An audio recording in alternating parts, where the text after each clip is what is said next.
Hello, and welcome to APM Research, the Angels, Creation and Walter Russell Decoded. Now, as you have seen from our advanced research and decodings, we are here to decode this realm and present our findings to you, the people. We know this is paradigm shifting research, and we know it will shock you. It will literally rock your world in more ways than I can say. The world we have been presented since birth has been a great lie to hide how this realm truly works. As you have seen from our research and decodings, we have been revealing it is something far more special.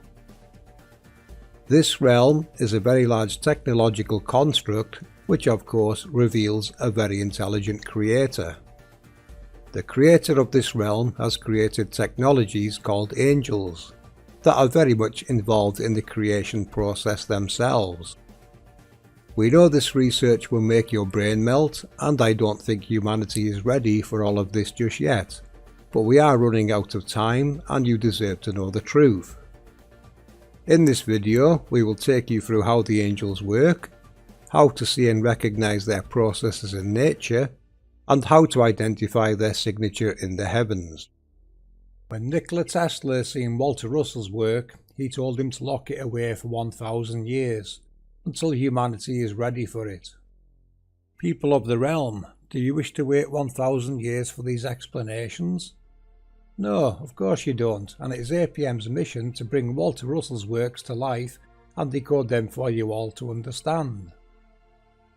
First, we are going to take you on a journey to help you understand how it works in the realm model, and use quakes, volcanoes and lava tubes to show how they fit into the bigger picture. Take it away, One Conscience.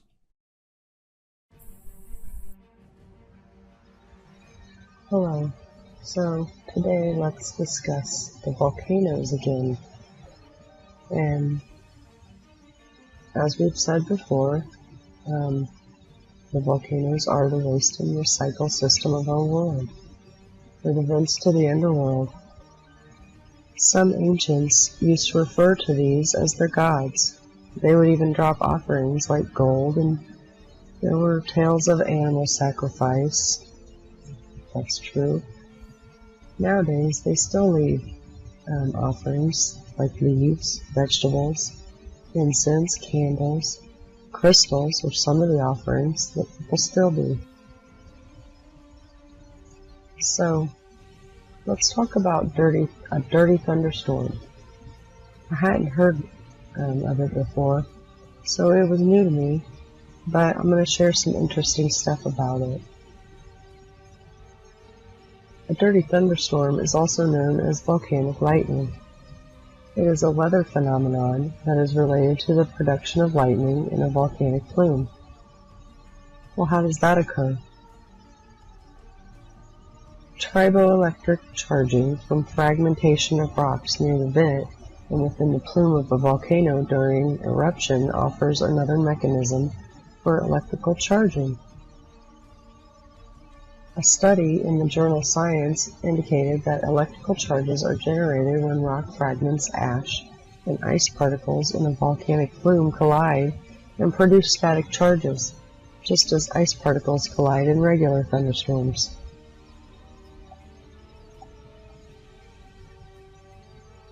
Volcanic eruptions are sometimes accompanied by flashes of lightning.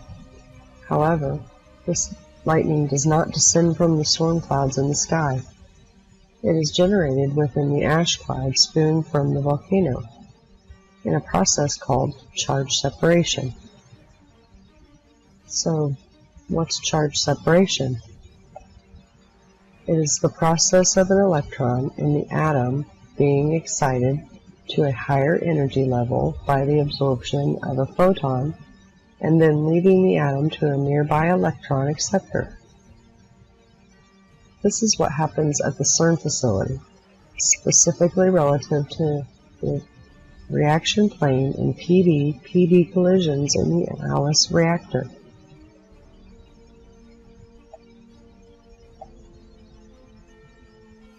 With different plumes studied, when they started going downwind, it seemed to have a life of its own and produced some 300 lightning bolts. The implication was that it had produced more charge than it started with. A study performed in 2010 found that the water content of volcanic plumes is much greater than the water content of thunderstorms. This study also found that there may be a needed amount of concentration required in a plume for lightning to occur. Naturally occurring radioisotopes within ejected rock particles may cause self-charging of volcanic plumes. So what are radioisotopes? They're any of several species of the same chemical element with different masses whose nuclei are unstable and dissipate excess energy by spontaneously emitting radiation in the form of alpha, beta, and gamma rays. During an eruption, a large amount of fragmented subsurface rock is ejected into the atmosphere. A study conducted on volcanic ash from Iceland volcanic eruptions found that both samples possessed a natural radioactivity above the background level. At CERN, the same process is used in the Isolide Radioactive Ion Beam Facility, located at the Proton Synchrotron Booster, the PSB. The physicists investigate the structure of the nucleus, they explore new regions of the nucleus chart, and study the abundance of chemical elements in the universe. They are currently aiming to expand from its core low-energy science to a high-energy, and they say that's nearly complete. Currently, Isolide takes half of the protons produced at CERN from the PSB and fires them into a target to produce radioactive isotopes. This is the same process I'm talking about with volcanoes. So, back to the volcanoes. The height of the ash plume appears to be linked with the mechanism which generates the lightning. The taller the plume, it appears that the larger concentration of water vapor are contributing to lightning activity, while the smaller plumes appear to gain more of their electrical charge from the fragmentation of rocks near the vents of the volcano through charge separation. The atmospheric temperature also plays a role in the formation of lightning. Colder temperatures will create greater amounts of ice inside the plume, thus leading to more friction and electrical activity.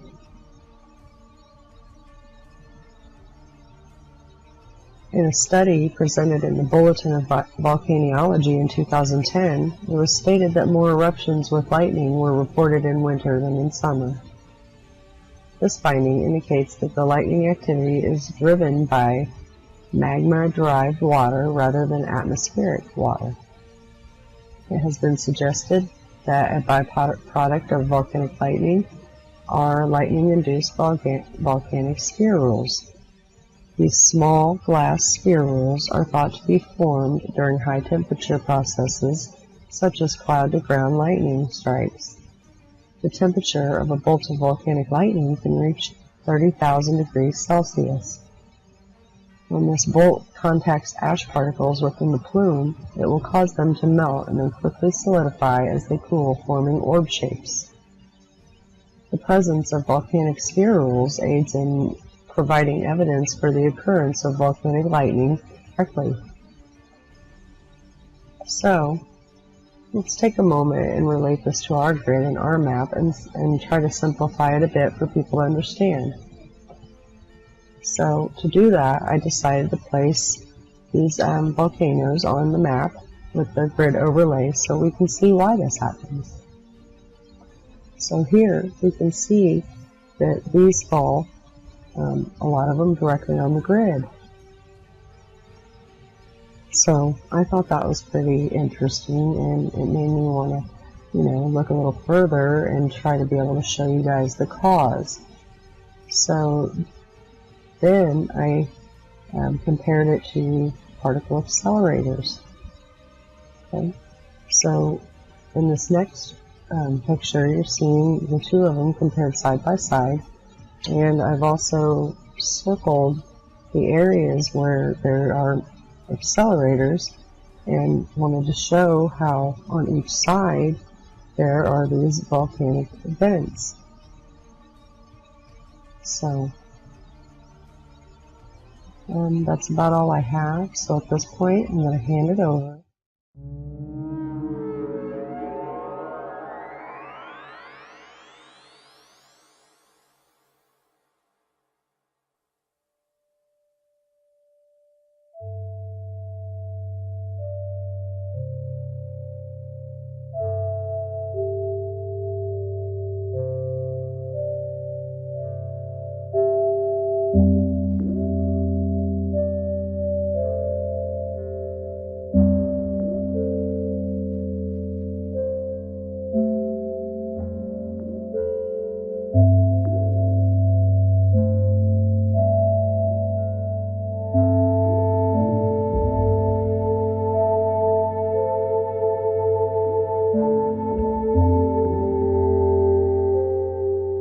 Emanations are radioactive light units expelled with such great force directly through lowering opposing pressures that they become luminous as meteorites become luminous from plunging directly through rising opposing pressures.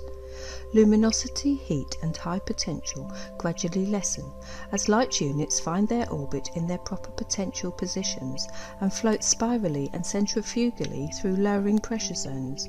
They eventually impact against the inertial plane where they become genero-active, positive, non-luminous light units following centripetal orbits to the nuclear center of the next lower potential.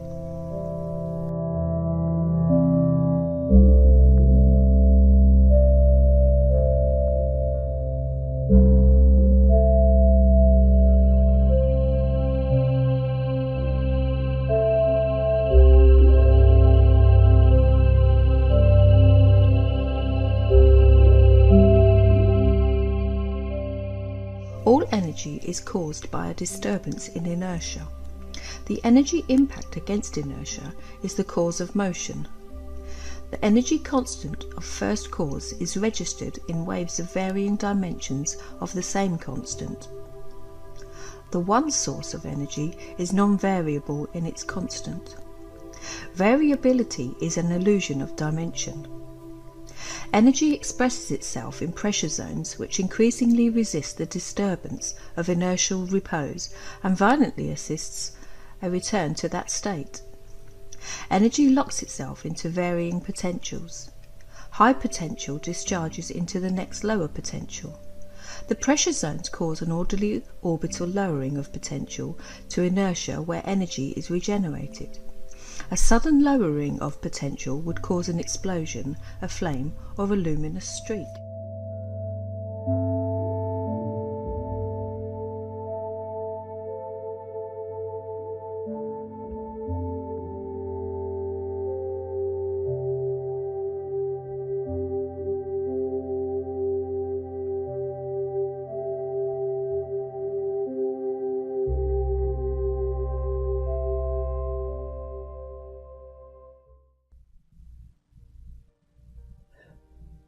Today, let's discuss our Earth energy grid again.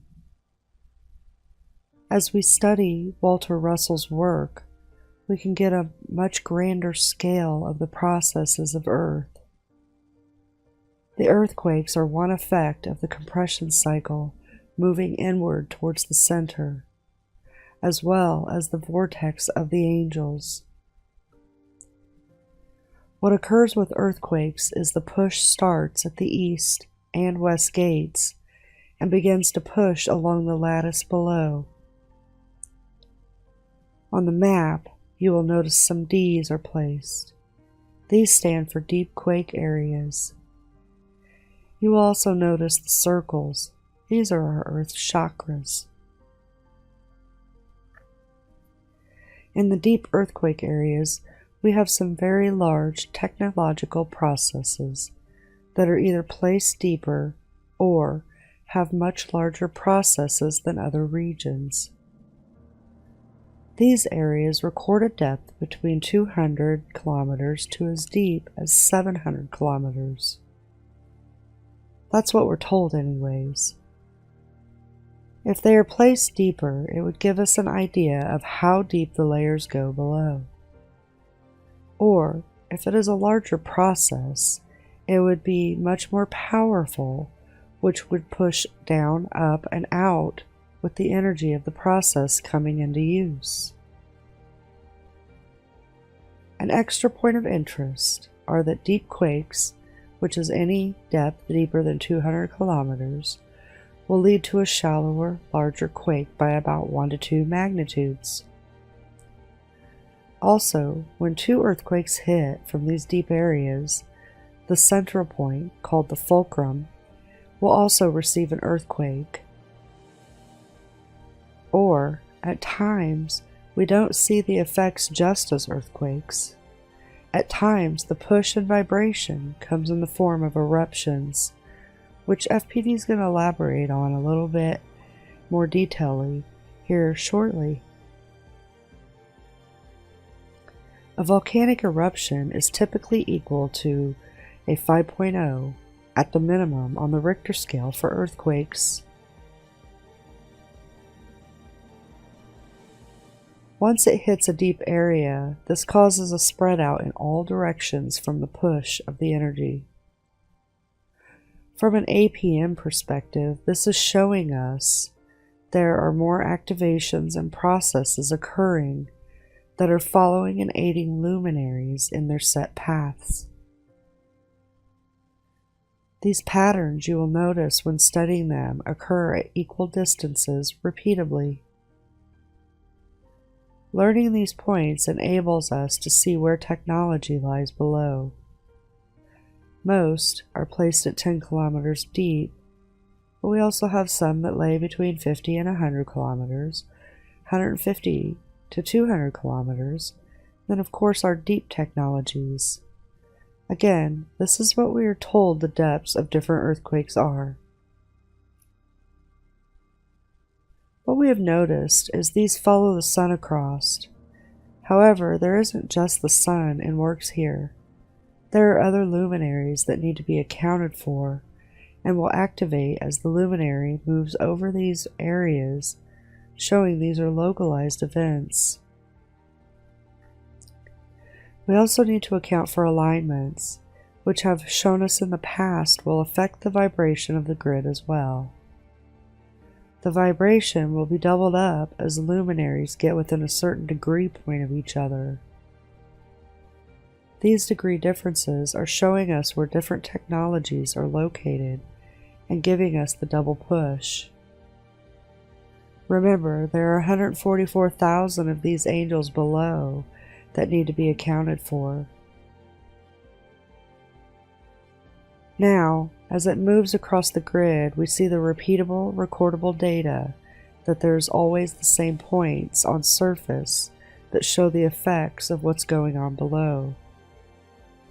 These points are so much always the same that we can place them weekly on a map and redo it each week and basically have several maps all showing the same thing. Clusters will occur more north and south as it follows the sun ascent and descent towards the north and south regions based on seasons. However, again, it will always be repeatable and recordable to be the same month to month and year to year. What this also explains is antipodes, as the effect of earthquakes precedes and follows the luminaries in and out of areas through their travels. When we get to the center of the grid, our compression cycle is complete. The process then moves northward and southward for the expansion cycle. The north and south movement then fans out to head east and west to begin all over again. This is what I have referred to as the torus energy flow in the past. Walter Russell would refer to this process as the cosmic heartbeat.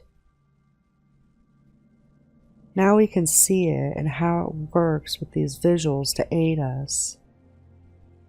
This is some of the major effects of the angel technology process that are very noticeable to us here on the surface. Okay, now we will decode the quakes with the help of Walter Russell and some magnetic data from series. What you will see from this spiralling is how it overlaps the key quake areas and thus causes the quakes, which we have always stated as technology switching on to aid the luminaries in their crossing. You can see what the realm is doing with the positives and negatives, the division and multiplication of the sex pairs. This spiralling pressure wave is harnessed and utilised by various technologies and halos. These are what are responsible for the quakes. You can see in the east we have the negatives and positives being divided at the equator, and in the west the same but opposite processes take place. So it basically makes 4 quarters where it divided them equally to maintain an equilibrium. These 4 areas we can reference with various colours from the likes of John Dee's work. This is the realm stacking the divided sex pairs into a type of giant capacitor of various layers. The quakes in the east and the antipodes in the west are connected and decoded with this animation, and now you can see how they are caused and the connection between them. Walter Russell's work and of course the spiralling pressure waves from the angel technologies below. Notice how the green data, which is magnetic data, appears in the redshift and vanishes into the blue shift. All the visible light of our colour spectrum is utilised, charged and discharged in time cycles. This magnetic data can also be seen here in these images produced by series. This is real-world magnetic data. Notice how it perfectly matches the paths in the animation you just seen. A snapshot in time of some real-world magnetic data. You will get to understand these more as we go on.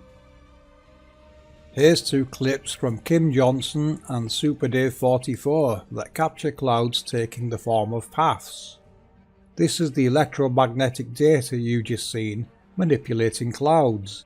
They simply are drawn to it and take the form of the magnetic data and thus reveal its presence. So in this clip you have seen how the realm creates it, how Walter Russell defines it, how one conscience has mapped it, and how we decode it to bring it to your attention.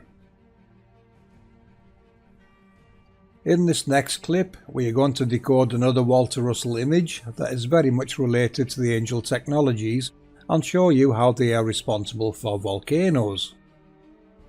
Notice Walter places these below ground. I'm surprised this hasn't been queried before, but what it is depicting is the various processes that take place with the angel technologies. In image 1, this represents a calm day with mild winds and a low pressure. The angel's halo is running at slow speed, its spiralling pressure wave and cone is mainly below the ground. The electromagnetics are represented with the excellent overlays made by P900 Coolbix's husband.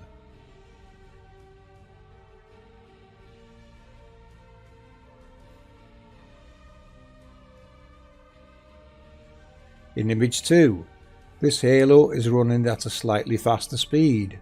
Its cone and pressure wave have now breached Earth's surface and are directly affecting the environment around it.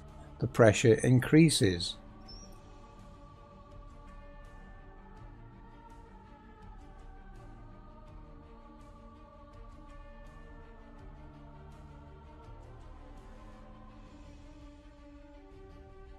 In image 3, we can see the angle of the cones changing and its spiralling revolutions of speed is faster.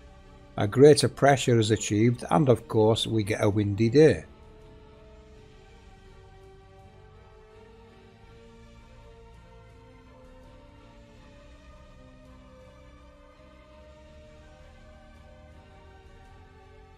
Image 4. Danger now threatens as the cone apices approach conjunction. The gravitative centre contracts to a point north as the cones tighten their angle. This is caused by a greater speed of rotation within the halo.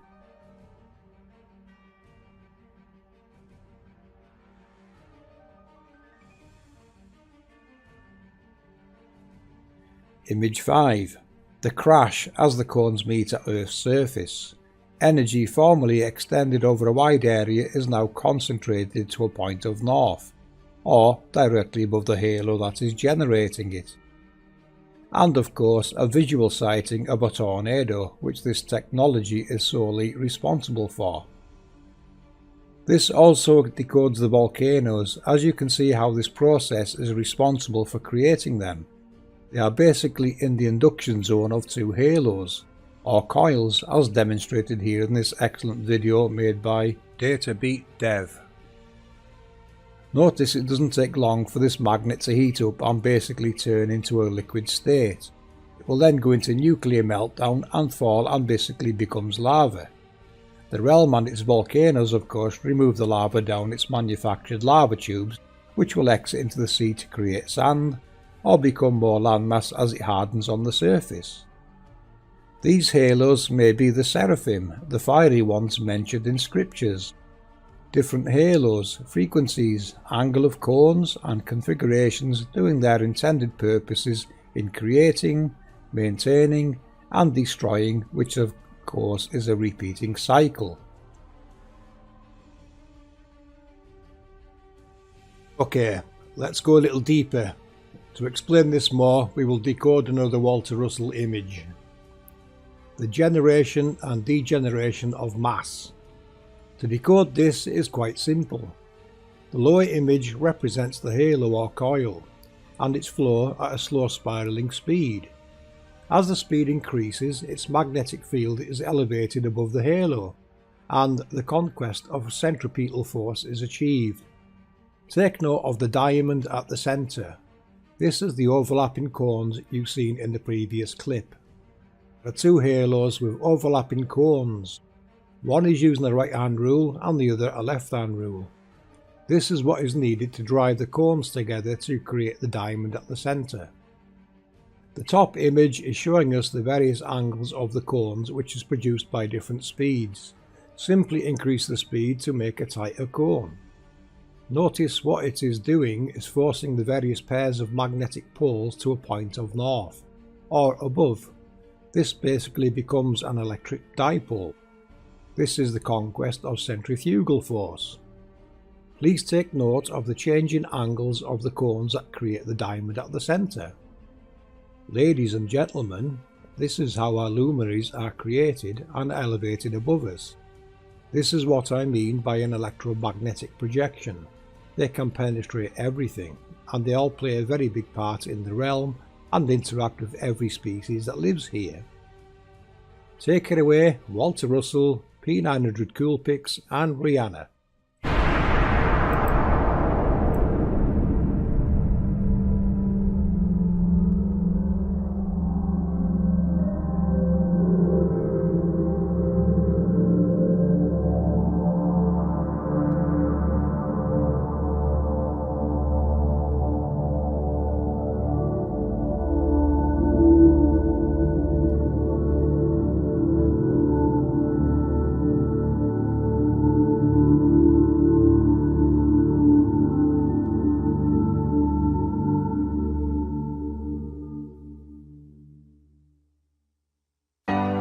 Shine bright like a diamond.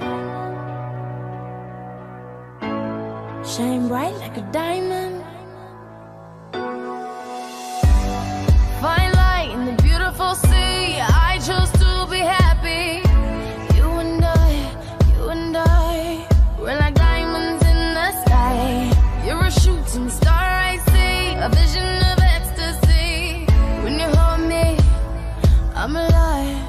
We're like diamonds in the sky. I knew that we'd become one right away. Oh, right away. At first sight, I felt the energy of sun rays. I saw the life inside you. Shine bright tonight. You and I, we're beautiful like diamonds in the sky. Eye to eye, so alive. We're beautiful like diamonds in the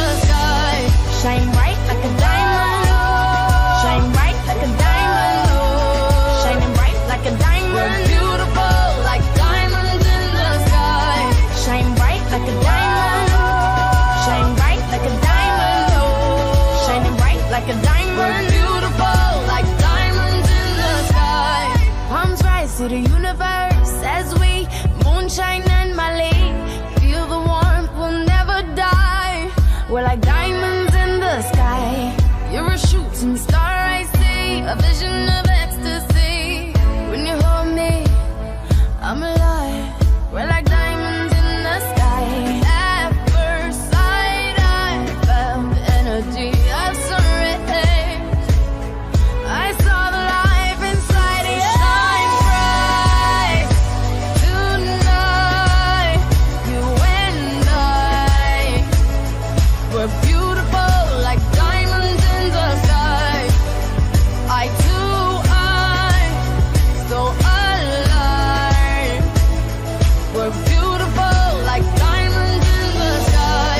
Shine bright like a diamond. Shine bright like a diamond. Shining bright like a diamond. We're beautiful like diamonds in the sky. Shine bright like a diamond. Shine bright like a diamond.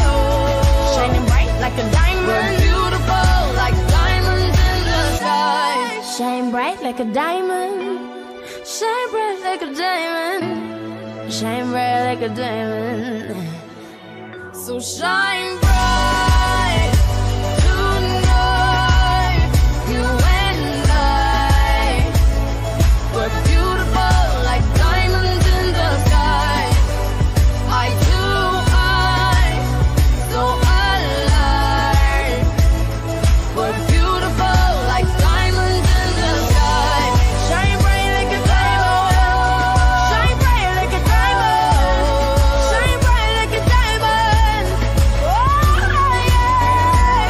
Shine bright like a diamond. Shine bright like a diamond. Shine bright like a diamond. Shine bright like a diamond. The Creator's glory revealed. As you can see, people, our Sun's halo system reveals its electromagnetic field and the field lines and cones in use. We see it as the Sun halo and the amazing angel shape that gets revealed above it. The coloured arcs are the Sun's magnetic field in various states of sphericity, showing in the visible spectrum, which you now know is created by the acceleration of a flow around a halo, which of course bends its electromagnetic field to produce the cone and turn itself into an electric dipole of extremely high potential. Pretty amazing, isn't it? Anything we say, of course, is always going to be an understatement. We can never give this the wording it deserves, but we sure can appreciate the science, the knowledge and the glory we are seeing and revealing. Would you like to go deeper? Of course you would. And so the question becomes, what is the purpose of our angels? What are they doing?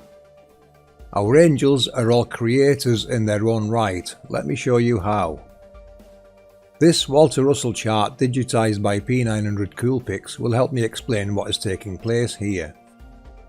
Our angels' purposes are the very arts and acts of creation in all its forms. Take a look at the information this spiraling pressure wave reveals. This chart explains the process perfectly. Follow the pressure wave around as it spirals outwards. These are the octaves mentioned by Walter Russell in his periodic table. This is the alchemy of the technology, the positives and negatives interacting with the earth, air, fire and water events depending on the location of the angel below. Now, as you have seen with the angles of the cones, they are very important. Anything that is within the angles of the diamond can be created. As you've seen with the volcano animation, the Sun can adjust its cones simply by using faster or slower acceleration around the halo. This of course widens or narrows the cones. At slow speed it is at ecliptic expansion, and at high speed it is at maximum compression. This process now shows us on the chart the Sun is operating within the yellow parts of the colour spectrum. Anything within the cone's angles on this chart can and will be created. This now tells us the Sun is basically creating and incinerating carbon and many other materials on this list when at maximum compression of the cones. Everything within the carbon line is created and incinerated using some very serious electrical potential. Again, the division and multiplication of the sex pairs is taking place, the positives and negatives being created and divided and placed within their layers of relative electrical potential. Their mass is forced into existence through these processes of compression and expansion, and depending on the spiraling speed of the halo, the hardness and softness applies that you see within this list. You can now see how the colour spectrum plays its part in these processes. Simply adjust the cones and it will interact with that part of the colour spectrum which, as you can see, produces different materials. The red stars are items Walter Russell found himself and added to his periodic table. The division of the sex pairs, the positives and negatives, are there for you to see as male and female, and of course come under the magnetic or electric domination parts of the process. There is so much information contained within this chart it's going to be impossible to cover them all, but I want you to see how the cones' angles are related to each part of the process, and of course the spiraling pressure waves effects as it goes through the electromagnetic spectrum and interacts with various elements in the environment and atmosphere. Now, the sunspots we see may very well be various elements that are being incinerated, kind of like impurities showing that take longer to incinerate. The ones north of the sun's equator behave the complete opposite way to the ones south of its equator, as in spiraling the opposite way, which is what would be expected within an electromagnetic field such as this. In scriptures, it mentions mountains of gold, silver, copper, tin. I hope you can now see how this is easily achieved with the processes of the angel technologies. Remember, this technology is far larger than our human scale and is the very reason they struggled to describe what they were seeing in scriptures. All holy books are records of humanity's knowledge and decodings of this world around us. The decodings of our very reality and of course the Creator's glory. They go hand in hand. This is a creation, thus there is a Creator. I'll remind you again. Walter Russell stated there will be a time when religion and science have to come together. Can you see why he would say this, people? Religions were born defending the truth, the sacred geometry and its meanings, the true nature of our realm. This is evident everywhere, we have simply forgot what it all relates to. But hopefully through our research you can see how easy this really is in piecing back together our history and lost knowledge.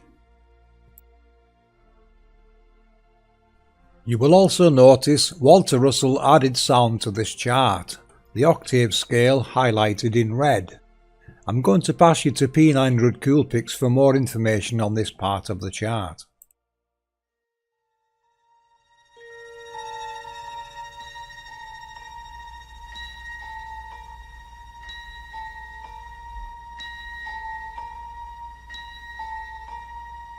Hold your breath. Make a wish. Count to 3.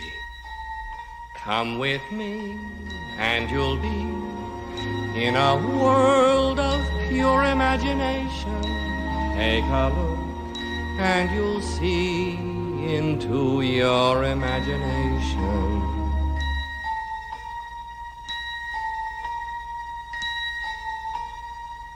We'll begin with a spin, traveling in the world of my creation. What we'll see will defy explanation.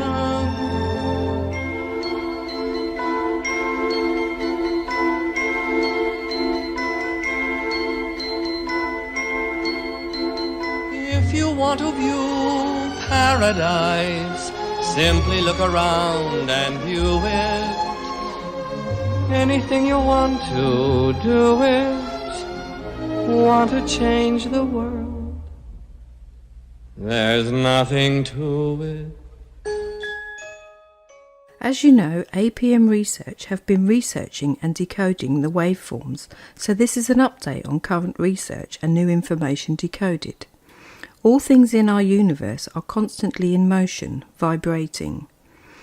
Even objects that appear to be stationary are in fact vibrating, oscillating, resonating at various frequencies. Resonance is a type of motion characterized by oscillation between two states.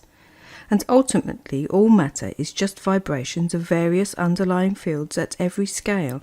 All of nature vibrates. Something interesting happens when different vibrating things come together. They will often start, after a little while, to vibrate together at the same frequency. They sync up, sometimes in ways that can seem mysterious. This is described as spontaneous self-organization. We think of sound as something we hear, something that makes noise, but in pure physics terms, sound is just a vibration going through matter. The way a vibration goes through matter is in the form of a sound wave. Sound is made when things vibrate. Sound is the effect of matter colliding. It takes 3 different vibrations to hear a sound. 1. The object that makes the noise vibrates. 2. The air molecules vibrate as the sound moves through the air. 3. The eardrum vibrates when the sound wave reaches it.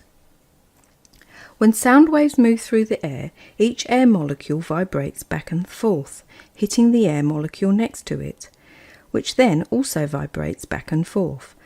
This is represented by an air molecule moving to the next air molecule and returning to its original position. The air molecules do not travel with the wave, they just vibrate back and forth. When the vibrations are fast, this creates high frequency. You can hear a high note. When the vibrations are slow, we get a low frequency. It creates a low note. People can hear sounds at frequencies from about 20 Hz to 20,000 Hz, though we hear sounds best from 1,000 Hz to 5,000 Hz, where human speech is centred. But these are not the only frequencies out there. For instance, humans can't hear a dog whistle, but a dog hears it perfectly fine, and there are probably billions of other frequencies that are not audible to humans, but that doesn't mean they're not there. Every object or material in our realm exists with its own certain frequency of vibration. It can be represented as a wave in which the lowest possible frequency is called fundamental frequency. Objects also have a series of frequencies because they are made up of a variety of materials. Every piece of matter has its own resonance frequency or series of frequency because all matter is made up of atoms. Atoms are formed by electromagnetic waves that have a specific frequency. When these atoms form a larger piece of matter, the frequency of the electromagnetic waves is the frequency of that matter. Our realm is made up of billions of different materials and objects. Therefore, it operates at a huge number of different frequencies. For instance, the average house brick will have a different frequency to a block used to build the pyramids, and a house built with bricks will have a different harmonic resonance frequency to a pyramid. This is what sacred geometry is about. Even the geometry and architecture of various buildings takes into account their resonant frequencies for their locations, and you can see how the architecture actually matches sound waves, and they are always rising sound waves. A good indicator that they are designed to withstand the spiraling pressure waves from below and of course from the halos above. All buildings have to take into consideration the duality of the halos, of course. We live in between these amazing processes taking place, the centre of the saying, as above, so below. We believe that buildings are not only built for the frequency they resonate with, but to harness the free energy from the air. Now we can understand better why these designs were chosen and even take a guess at which sound waves are taking place in each area. This is a very deep subject, a very large rabbit hole, as there are many processes taking place here, so we will just concern ourselves with frequency, vibration and energy, and I'll demonstrate that now.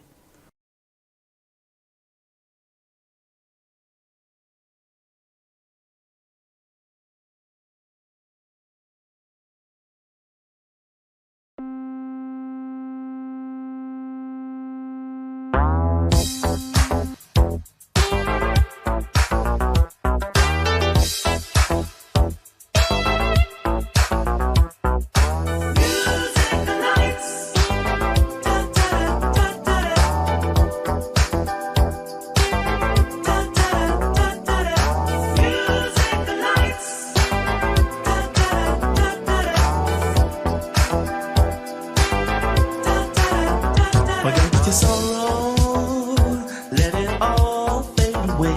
Forget tomorrow, let's start living for today. Let me take you through a night of ecstasy. I like to hear the sound of a mystic melody. In spotlight, with the music playing loud, no distraction. Together we have found. Let me show you all the glamour and gold. Secret fantasies in a showbiz world. Music lights, I sing and dance for you all night. Sequins and pearls, and lots of pretty girls you gotta have.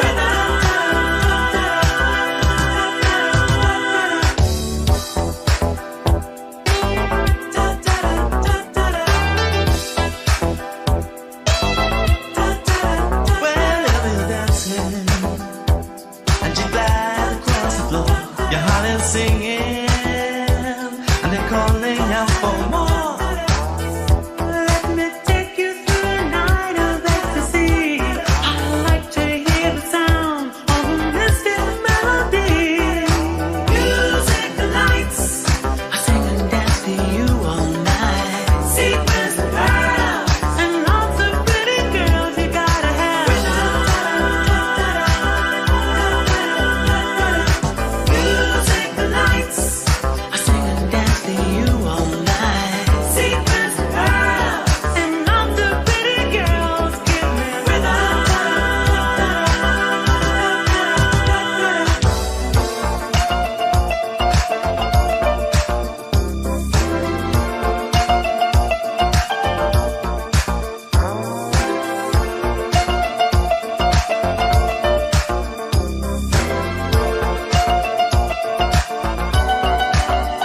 Forget your sorrow, let it all fade away. Forget tomorrow, let's start living for today. Let me show you all the glamour and the gold. Secret fantasies in a showbiz world. Music lights, I sing and dance for you all night. Sequins and pearls, and lots of pretty girls you gotta have. Music lights, I sing and dance for you all night. Sequins and pearls, and lots of pretty girls give me rhythm. Give me music lights. Sequins and pearls.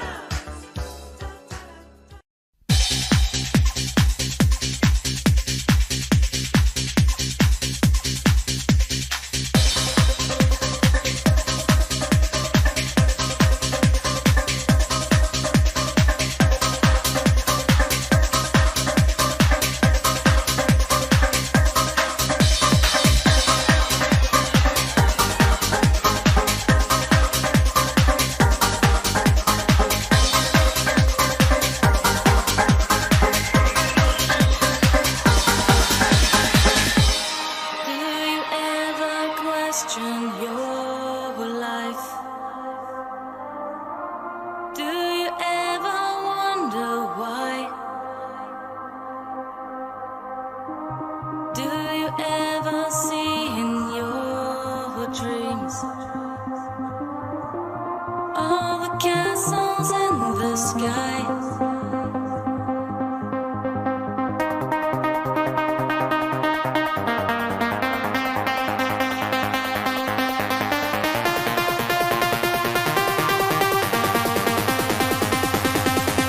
Oh, tell me why do we build castles in the sky? Oh, tell me why all the castles way up high. Please tell me why do we build castles in the sky? The frequency of a light wave is how many waves move past a certain point during a set amount of time. Usually 1 second is used. Frequency is generally measured in hertz, which are units of cycles per second. Colour is the frequency of visible light, and it ranges from 430 trillion Hz, which is red, to 750 trillion Hz, which is violet. Waves can also go beyond and below these frequencies, but they are not visible to the human eye. For instance, radio waves are less than 1 billion Hz. Gamma rays are more than 3 billion Hz. Wave frequency is related to wave energy. Since all the waves really is travelling energy, the more energy in a wave, the higher its frequency. The lower the frequency is, the less energy in the wave. Gamma rays are very high energy and radio waves are very low energy. When it comes to light waves, violet is the highest energy colour and red is the lowest energy colour. Related to the energy and frequency is the wavelength, or the distance between corresponding points on subsequent waves. You can measure wavelength from peak to peak or from trough to trough. Shorter waves move faster and have more energy, and longer waves travel more slowly and have less energy. Aside from the different frequencies and lengths of light waves, they also have different speeds. In a vacuum, light waves move their fastest at 186,000 miles per second. This is also the fastest that anything in the universe moves, but when light waves move through air, water or glass, they slow down. That's also when they bend and refract. So what do sound and light have in common? Sound and light both exhibit oscillatory wave-like characteristics with various frequencies, wavelengths and amplitudes. The sensed intensity is dependent on the amplitude of the wave. Both exhibit Doppler shift towards higher frequencies when the source of the wave is approaching us. Both undergo refraction, diffraction and interference. Walter Russell stated that waves of light do not propagate but reproduce each other from a wave field to wave field of space. The planes of zero curvature which bound all wave fields act as mirrors to reflect light from one field into another. This sets up an appearance of light as travelling, which is pure illusion. All motion is curved, and curvature is spiral.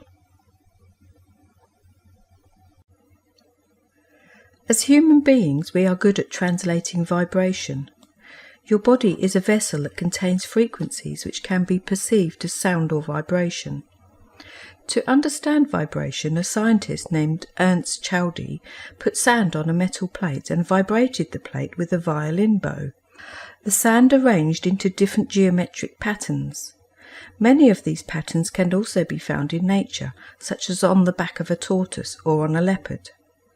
When a similar study took place in water with sine waves, the higher the frequency gets, the more complex patterns that appear, like the divine pattern of a sunflower. Scientists called this study cymatics, from the ancient Greek word which means waves. Water, as we know, is a highly transformable substance. It makes up a significant portion of human, animal and earth, yet it can absorb and receive energy. As Dr. Masaru Emoto's experiments on the water show us, water reacts and turns to different patterns that look highly related to various human feelings. Words like love or gratitude attract the most pleasing physical molecular formations in the water other than the words hate or disgust. The finding of cymatics also shows the scientific connection between humans and water. Moreover, just like when you turn to a radio station, your energy tunes into the same vibration and attracts the same information to your reality. As Dutch physicist and scientist Christian Huygens found, if you place two clocks close to each other and have their pendulum swing to a different rate, the pendulum will end up swinging at the same rate. Because we live in an energetic field, your energy output will attract the same reality to you. Scientists called this study cymatics, from the ancient Greek word which means waves. Have you ever noticed how large flocks of birds resemble harmonograph patterns?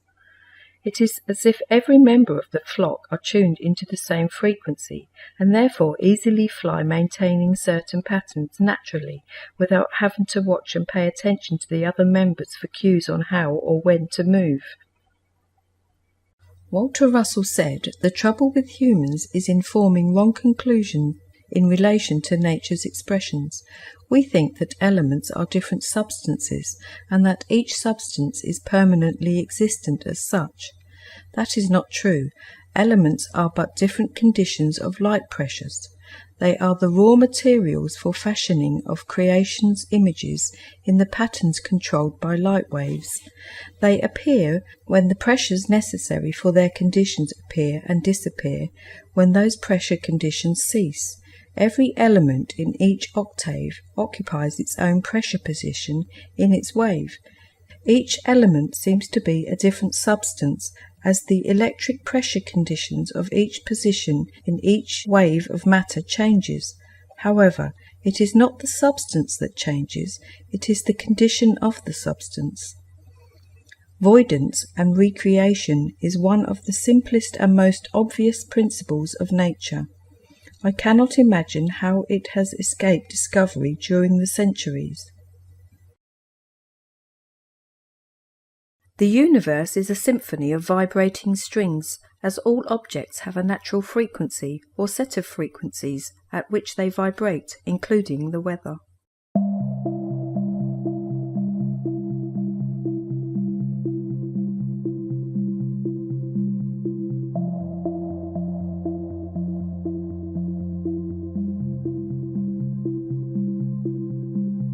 Follow the sun, and which way the wind blows when this day is done. And breathe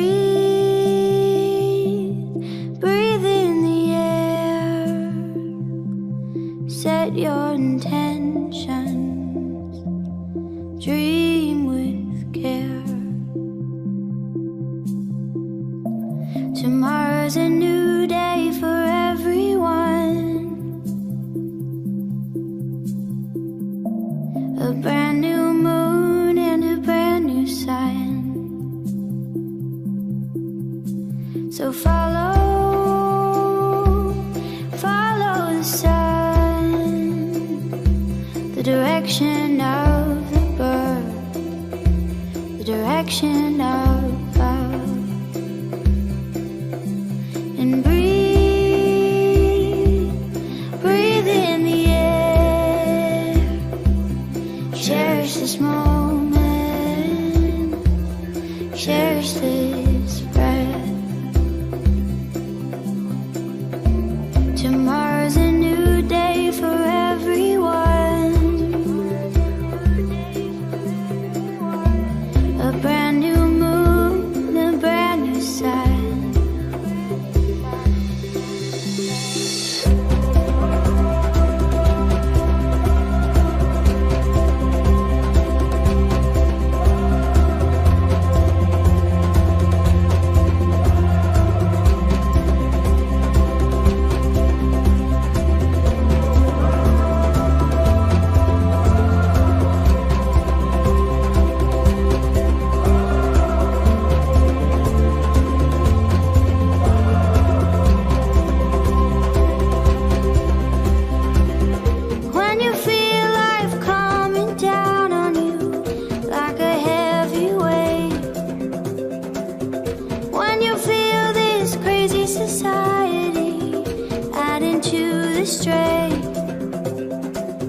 Take a stroll to the nearest water's edge.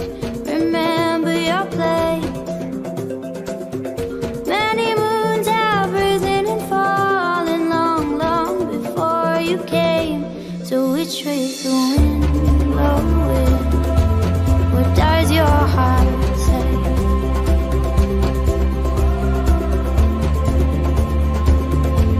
What does your heart say? So follow the sun, and which way the wind blows.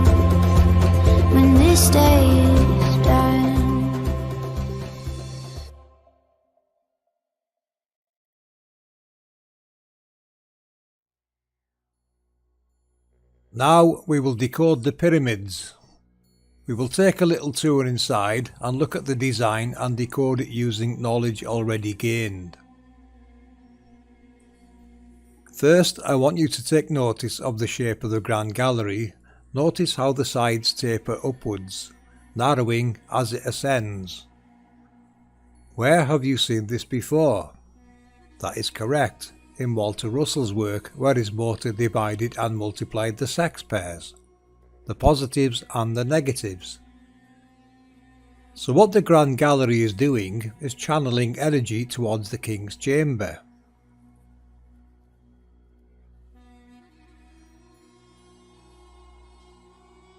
Now we will take a look at the Queen's Chamber. Again, we find a channeling of energy. Someone else noticed this. I found this image on redpill.com. Do take a look at their website. So we have the King and Queen chambers directing electrical energy into two rooms. So let's take a further look at these rooms and what is therein. First, you notice the star shafts, as they are called. Please take note of their angles. The King's shaft's angles are 32 degrees 28 for the northern star shaft and 45 degrees for the southern star shaft. The Queen's Chamber star shaft angles are 39 degrees for the northern shaft and 39 degrees 30 for the southern shaft. Also take note of the shape of the cones they both create. So using the angle of the cones and the previous knowledge decoded from our cones' angles, we can easily see they are both involved in harnessing matter from our digital chart. Pretty amazing, isn't it?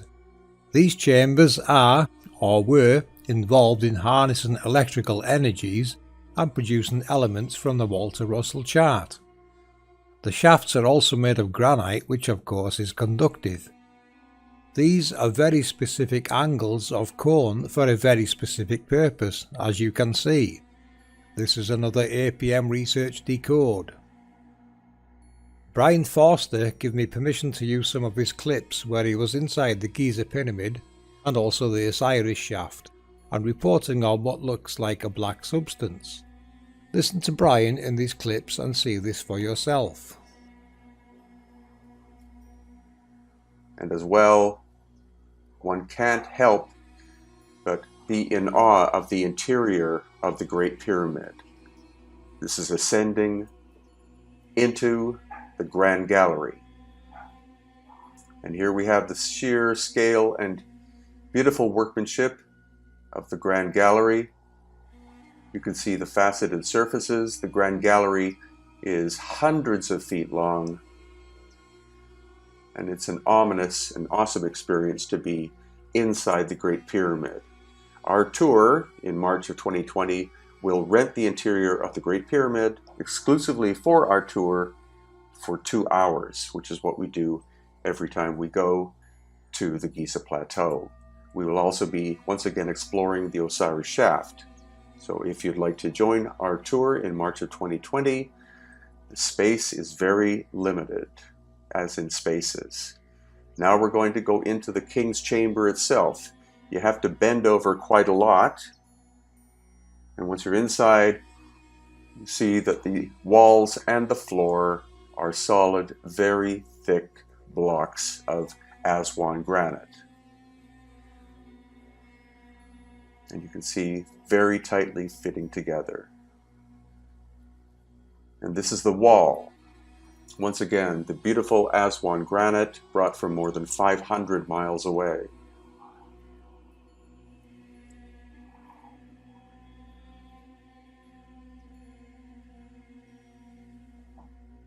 And now we're descending, once again through the Grand Gallery, of course. You can see that the ceiling is at least 20 feet tall from the ramp at the bottom to the top. This is solid limestone, perfectly fitting blocks.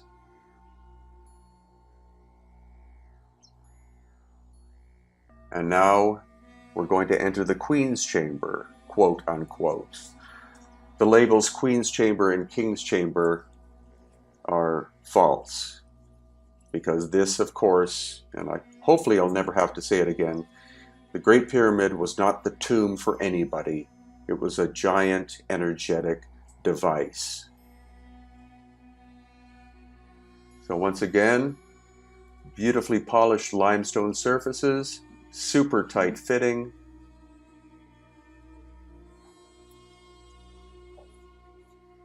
And now we are inside the quote-unquote Queen's Chamber. You can see that the ceiling is beveled. The giant limestone blocks fit perfectly together. The acoustics are actually very poor in the Queen's Chamber as compared to the King's Chamber. The King's Chamber's acoustics are phenomenal because of the presence of all of that granite. Limestone tends to absorb sound. And here you can see the top of the ceiling. And then this curious series of notches that in fact hide the opening to other internal areas, most likely of the Great Pyramid. Getting ready to go down into the next level, but of course, because of the nature of the space, only a certain number could go down at a time. But this is looking down into what is the next level of the Osiris shaft.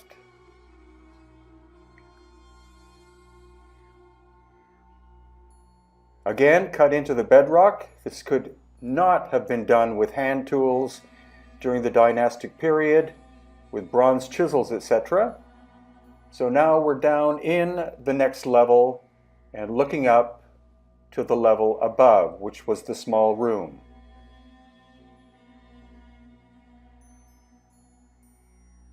You can see the ladder on the right is very rickety, but a newer one was installed, which is on the left-hand side, and it is quite a safe experience to go down. And now looking into this room, there are 6 niches, and in 2 of the niches are large stone boxes. You can see the tool marks here in the wall.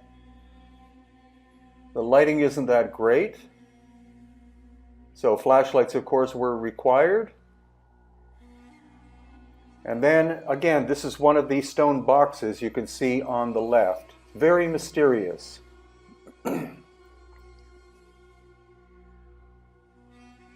This is moving into one of the niches.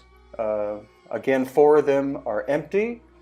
What has happened to the actual boxes, excuse me, if they were even in there, is unknown. But now we're going to focus on this, which is one of the boxes that has this very mysterious goo-like organic material on the surface and also inside. Next time we go in, I would like to actually take a sample in order to find out what that material is. It doesn't appear to simply be fire or smoke, because there's very little smoke on the ceiling. It seems as though something happened to whatever or whoever was inside the box, like an explosion of some kind. And then this is the other box, which is more roughly shaped, and inside, mysterious, massive damage, again, as if the interior of the box exploded. Very strange. This isn't simply tomb robbers going in and trying to extract material from the interior. There's some kind of chemical process went in here which is very weird.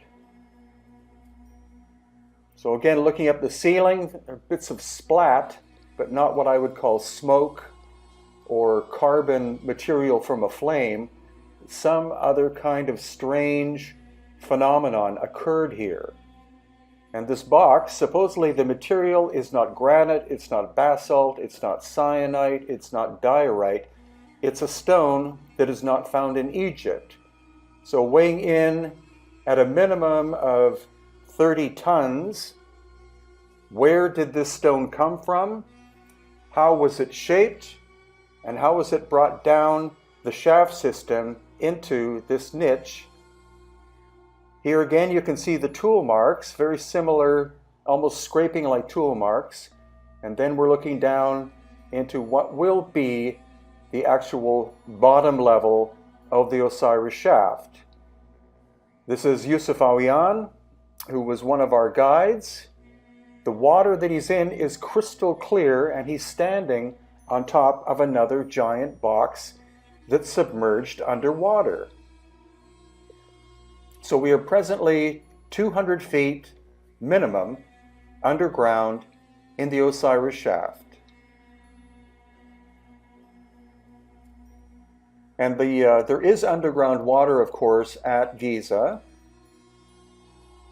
but this water is crystal clear. So where exactly did it come from, and was it intended that this water be in there and be part of whatever process this structure originally performed? Because they call it a symbolic tomb, which is a really cheap way of saying we don't understand what this was made for, who made it, and when it was made.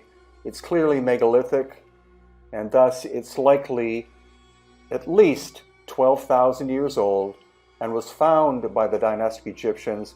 They did not construct this, because this possibly could be beyond 21st century technology that was involved, which we see also at other places in ancient Egypt. The clear signs of lost ancient high technology that was present long before the time of the pharaonic people. If you don't know who Brian is or haven't visited his channel yet, I recommend you go there immediately. Brian does tours all over the realm and makes fantastic videos from many great places. You will not be disappointed, and he can even take you there on his tours should you wish to go to some of these amazing places and get first-hand information, also including exclusive visits to places not normally open to the public.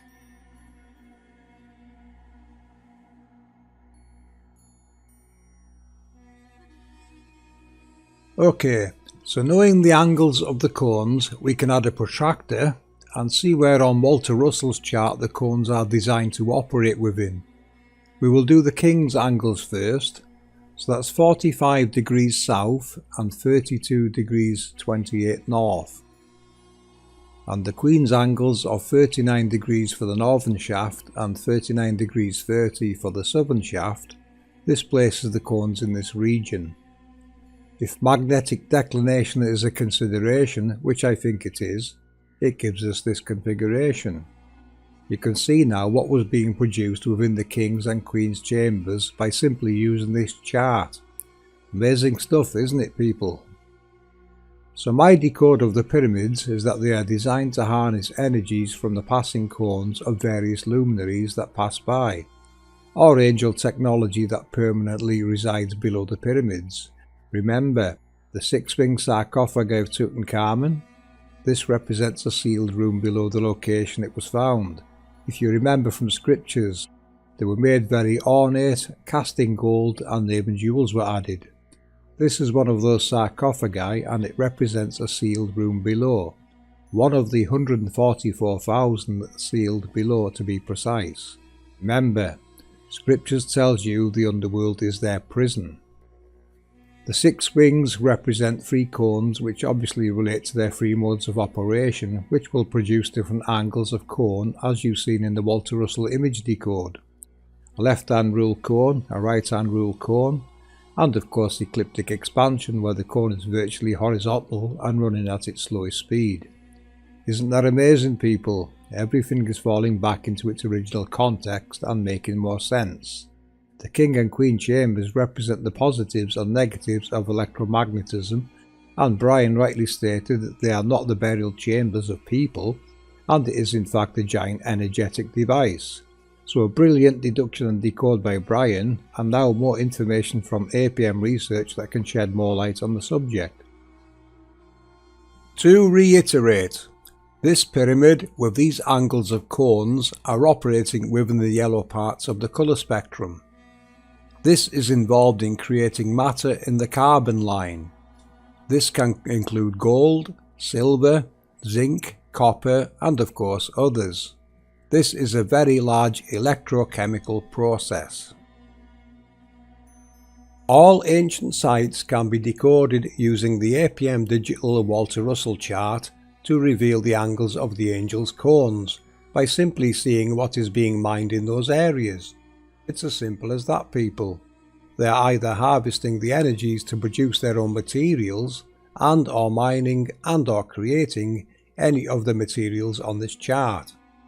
Once you find the right angles for your magnetic declination, it is a simple case of figuring out which part of the APM digital chart applies to that location. Then simply setting the angles of your cones and build and harvest accordingly.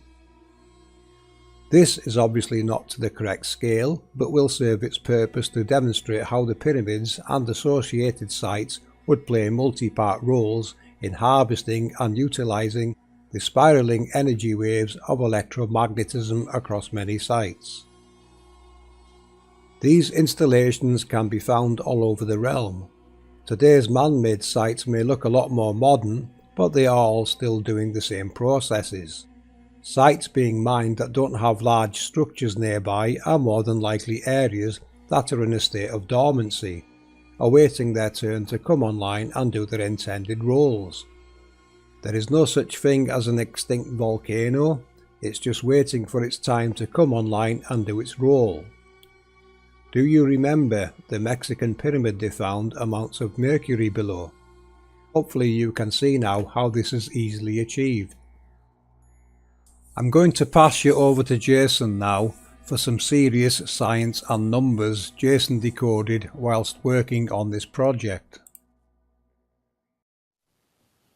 Energy and mass are two states of the same thing.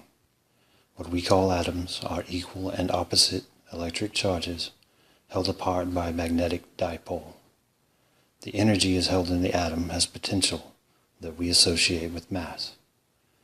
When the toroidal magnetic field collapses into the ecliptic, the negative charges are no longer bound and collapse into the positive charges. When the charges meet, a wave of energy is formed equal to the mass of the charges multiplied by the speed of light squared. The squaring is due to the fact that mass and energy are inverse properties of electromagnetism. Where the mass is equal in value to the inverse of the speed of light, the energy is equal to the speed of light. 1 over c times c squared equals c over 1. 1 over c and c over 1 are inverse to each other. Inside the magnetic dipole, the positive charges are held in the center diamond. The negative charges are held in orbits perpendicular to the magnetic field. When the magnetic field collapses into the ecliptic, the two opposed charges form an electric dipole, which quickly implodes on itself due to the fact that the charges are now free of their magnetic restraints. We know what happens when two opposite charges contact each other. We see it in cosmic ray showers. The two opposing charges annihilate each other and become radiation energy. Mass and energy are inverse properties of electromagnetism. Energy becomes mass again when it is subjected to a strong enough magnetic field to reform the magnetic dipole. Now a quick look into more of Walter Russell's experiments reveal he was indeed working on electrochemistry and using voltages and equipment called the transmuter that had adjustable angles which caused a spike in various gases it was tested upon, as reported in Fulcrum, the science newsletter of the University of Science and Philosophy. I'll leave a link in the comments where you can download these PDFs. The Fulcrum newsletter is definitely going to be on your wants list. If you read through this newsletter, you will see they repeated the Walter Russell experiment and used the angles required for fluorine, and when it tested, it indeed showed a spike in their fluorine sample.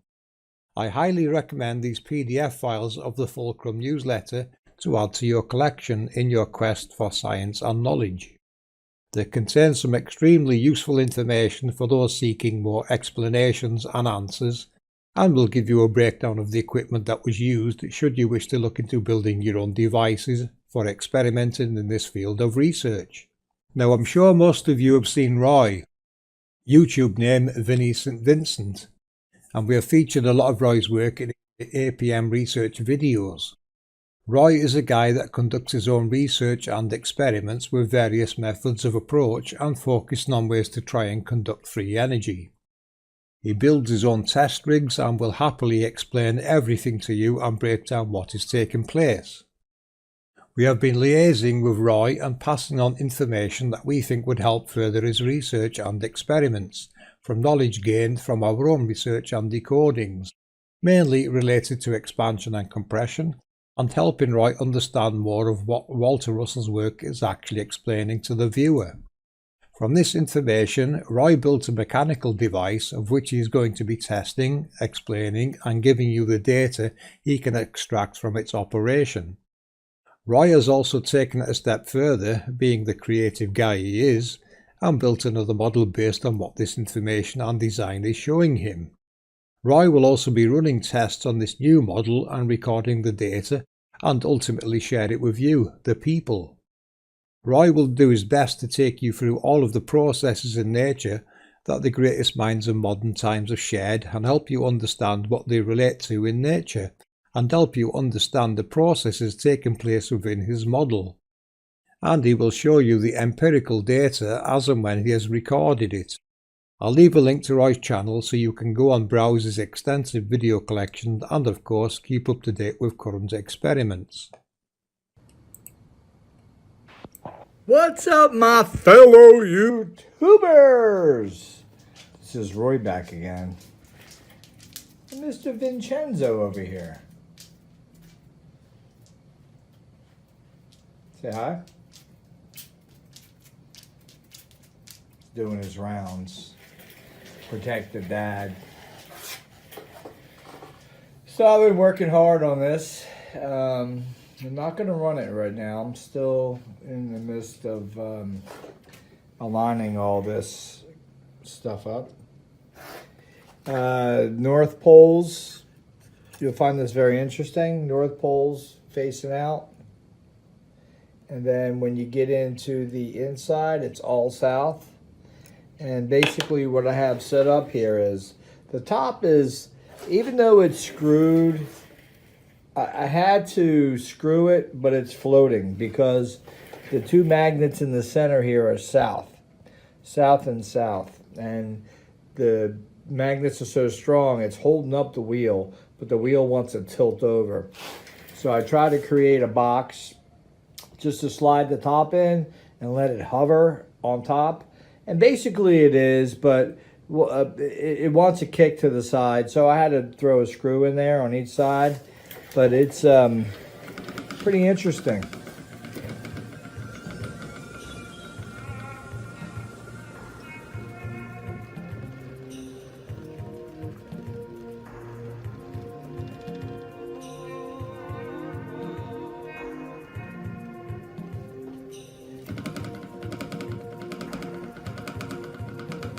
Counter rotating, I could have these run simultaneously the same direction or a counter.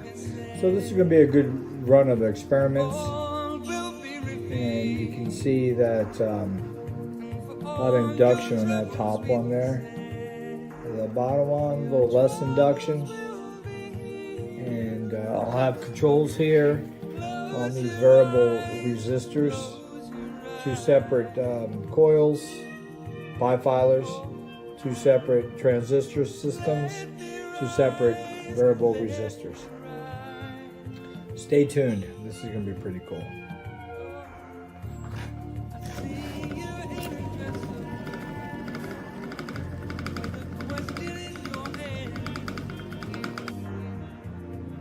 Hello, my fellow YouTubers. This is Roy back again.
that it can open up.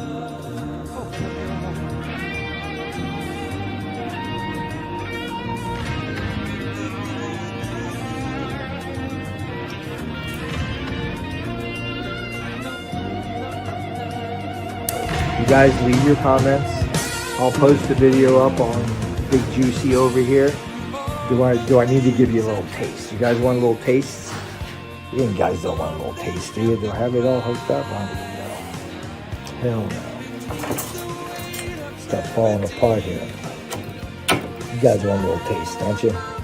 So this is sick psychotic shit here, because I put 15,000 volts in here, and basically I put the primary down the bottom, so it becomes two pickups right here. I'm not putting DC into both of those, but you're going to see a positive come out of here, because this wire is the top part of this cone. This wire is the base of this cone. And then this wire coming out is the base of this cone, but this wire that I have sitting here is the pointed part of the cone that's inside here, which is the positive. So you got a negative going to ground. You got a positive here, you got a positive there, you got a negative here, and then these 360 turns of coils in between the two pickups here are also dipoles and also have juice on them. Let's see, I need to shake up my bottles a little bit. Saltwater bath, sitting in oil. These guys here, they're pretty loyal. They are a loyal bunch. They love it. We mix up some juice over here. All right. Well, damn, I can't believe I'm doing this. Fire hole!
quieten zone.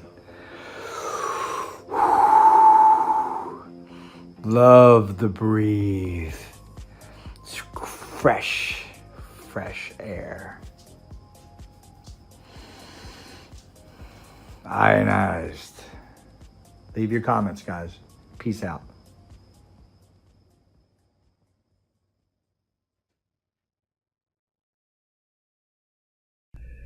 Let's check out these lava tubes. Take a very good look at the design of these tubes as I take you through this. While in the tube, science says lava temps at 2200 degrees Fahrenheit. When we think of lava tubes, we don't think of something that appears constructed. We especially don't think of something completely cleared with grooves of some sort along the sides, as I'm showing here. Science says the tubes have grooves due to the levels of former flows. Well, that doesn't make a lot of sense to me, because wouldn't a flow of 2200 degrees Fahrenheit melt the former groove? A little bonus information regarding lava. As we all know, lava is a thick red flow. But did you know there is blue lava? In Indonesia, there is a volcano called Kawah Ijen in East Java that ejects blue lava. Science says it's due to incredibly high sulfur content. It is one of the most unusual volcanoes in the world. Its underground activities result in bright blue flames rising into the air as well. The people that live there call it Blue Volcano and describe it as electric blue fire. This one here is especially interesting. What an odd formation for a flow moving at 19 miles per hour. If you study it carefully, you will notice what we did. From an APM perspective, this narrowing that widens into this chamber is basically a venturi, which, as we know, is a form of compression and expansion, which is designed to keep it flowing, which of course is part of the cleaning cycle. In other words, it has been intentionally designed to handle this process.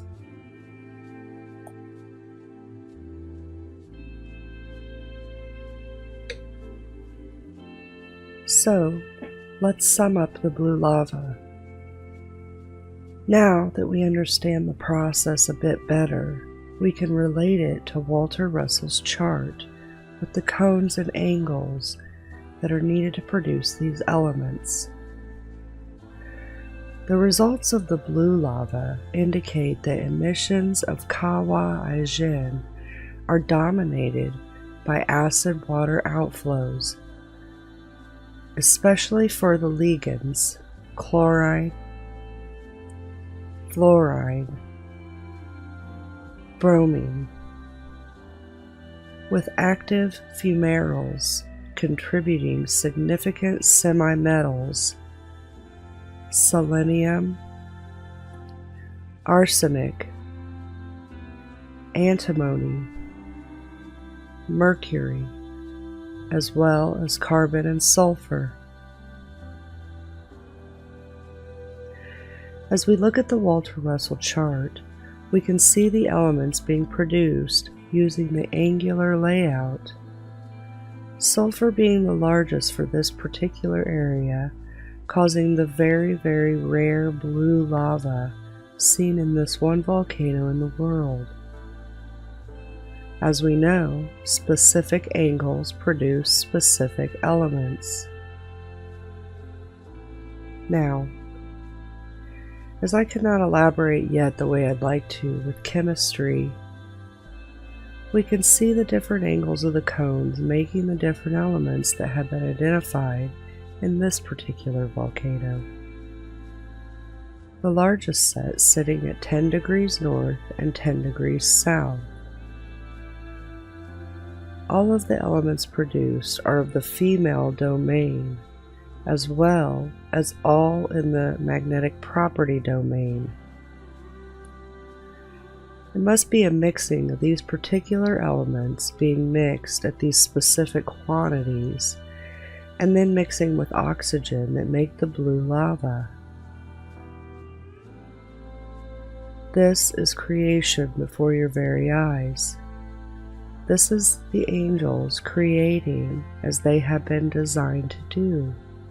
This is one of the many functions and roles they perform. I hope this helps you see and understand the creation process itself and the alchemy of the machine.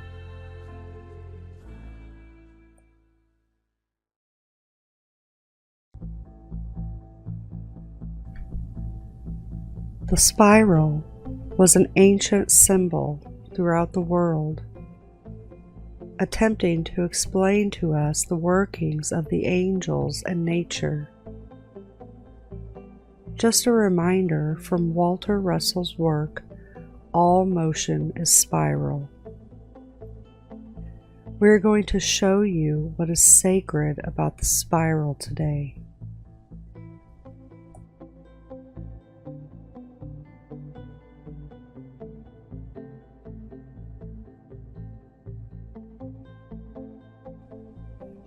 Here is a clip I took from this video off Weather Decoded channel to highlight what is occurring.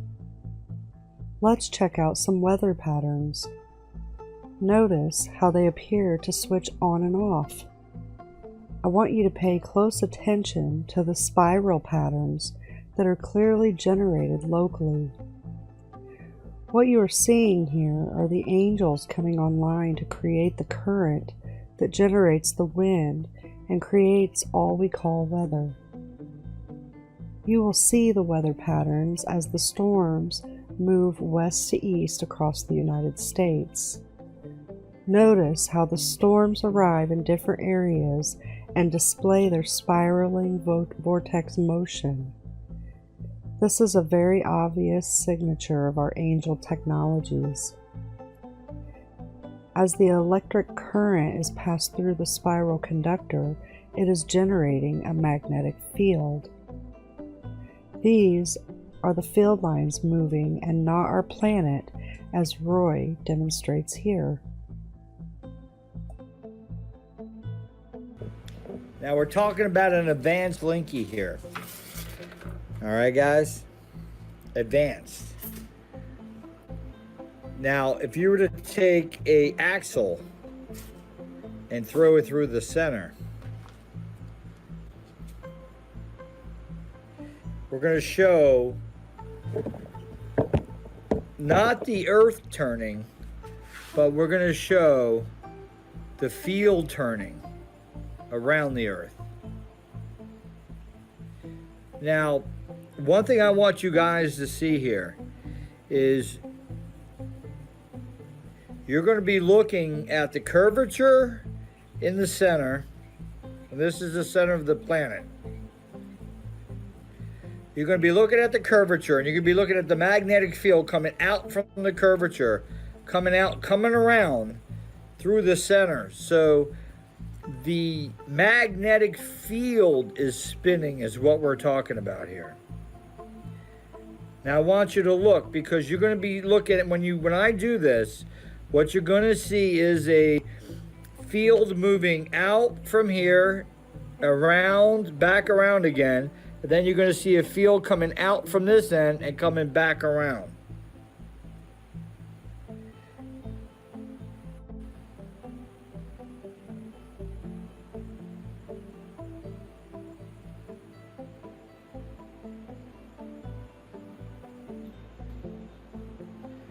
It's a sine wave, guys. Look in the center.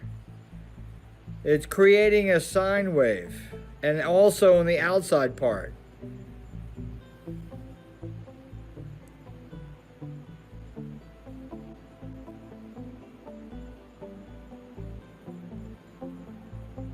This is the field lines on the surface. on top of the surface.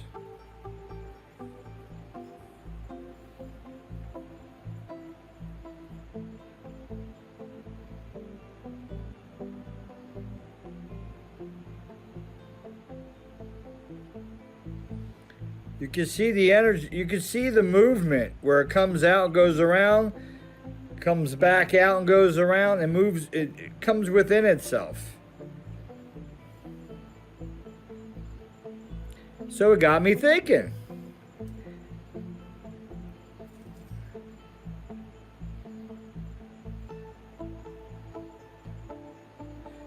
Yes, you could look at it like that this is the energy inside the magnet.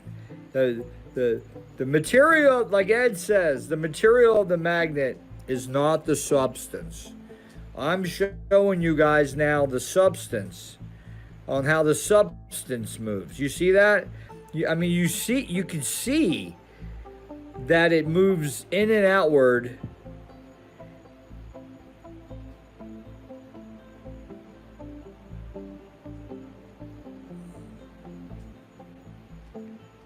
And it's angular too. Now think about this. The planet sits on an angle and it moves in a cycle and of a rotation like this.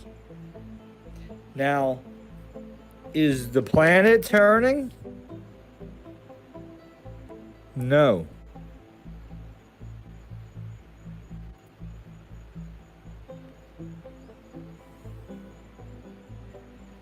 It's the field turning. And I didn't even know about what you guys were talking about earlier until I realized this experiment. This experiment showed me that the field lines around the planet. Now, does the center turn? Yes. The center is a hollow. The field is turning. This experiment showed me something tonight I had to post to you guys. And I know nothing about flat Earth. I know nothing of the Earth just standing still. But in the big picture, to compress everything together, it would be flat. The weather and clouds are not only being created, but are reacting to the electromagnetics as well. Here are some beautiful examples of this process that you should all be familiar with, and now you have the cause of these effects. This is also what's occurring with hurricanes. It's being manipulated by the electromagnetics, as well as cyclones.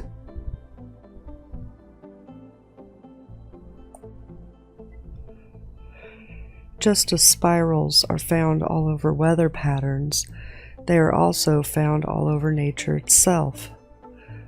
We see in oceanic life as sea creatures get caught up in the spiral vortex here in the fish NATO, and with this colony of salps. We can see it in plants such as this aloe plant and this leafy cup coral. We also see it in pine cones,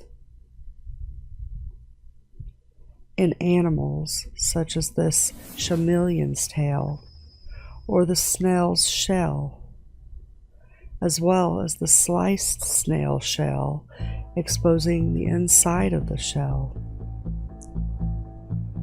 Also, spiders web their homes into the spiral formation.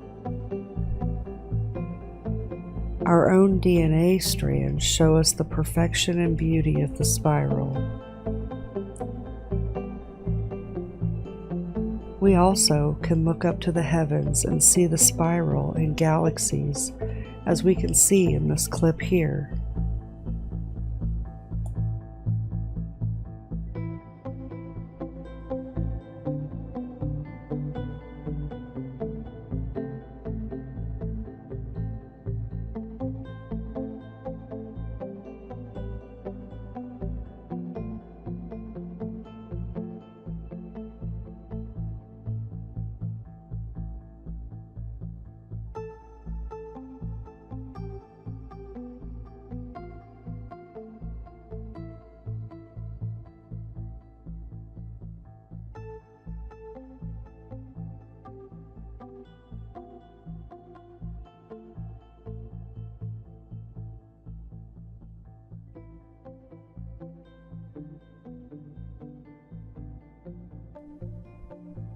So, I hope you can see how special this spiral really is today, and how this vortex of energy creates and affects all of our world.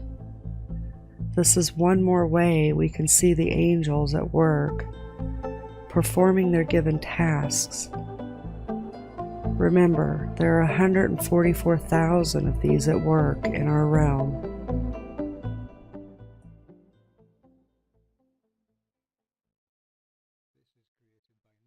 The morning glory is very aptly named, isn't it? Some people call these roll clouds, but ask yourself this: what could possibly make clouds behave like this? Only electromagnetics have the power to do this. Electromagnetics on a grand scale. Notice the rotating vortex contained and held stationary. In some cases it appears to release the clouds and the winds take them away, which probably means it just shut down and the clouds blew away. This can also be related to the 4 pressure changes we record daily. Another option is the halo that is holding the clouds actually starts moving in a certain direction, which reminds me of the anti-Caperian mechanism in a way, which means there is a very large electromagnetic device moving below. On the subject of gravity and pull, there is no such force as a pulling force, but there is an obvious pushing effect from these halos that can affect oceans and seas. You would only need to increase the power into the halo to increase the pressure.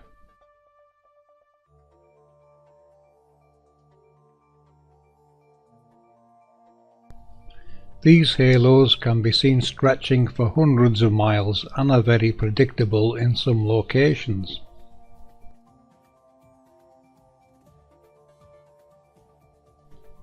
Isn't this truly amazing, people? Look at that.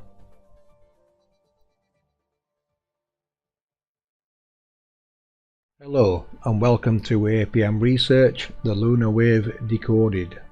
This video is to help explain and understand the lunar wave as it has been termed. A big shout out here to 1111 Code, whom captured this amazing halo over his home. You will notice as 1111 Code pans around to check the sun's location, it is not part of the sun's halo system but a separate entity.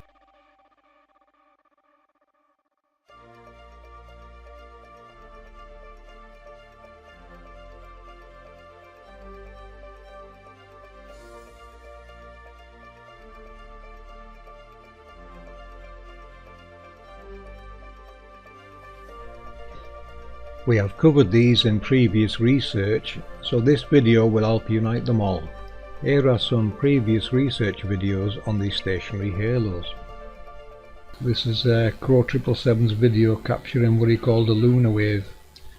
What it really is mankind's, or the humans' first ever recording of an angel's projection in the heavens, and it was captured by the moon going past the stationary halo, and it being revealed as Crow 777 calls the lunar wave. It's actually just a stationary halo in the heavens that the moon's highlighted as it went past it. So I would say he was probably the first human in history to record a seraphim's projection. This is an animation I did here to show what's really going on. There's the projection, this is the moon going past, and these are the 2 lines that you could see going down the moon. It's always 2 lines, and that's why you're looking at a circle, 2 sides of a circle basically. These are what people are calling sundogs in the heavens. They're not sundogs, they're projections used for guidance. And they usually have 8 nodes on board like this.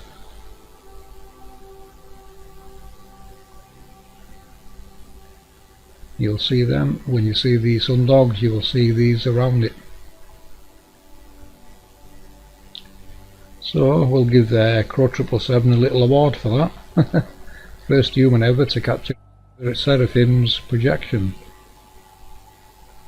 So I made a special card just for that moment. But that's what we're looking at, guys, a projection.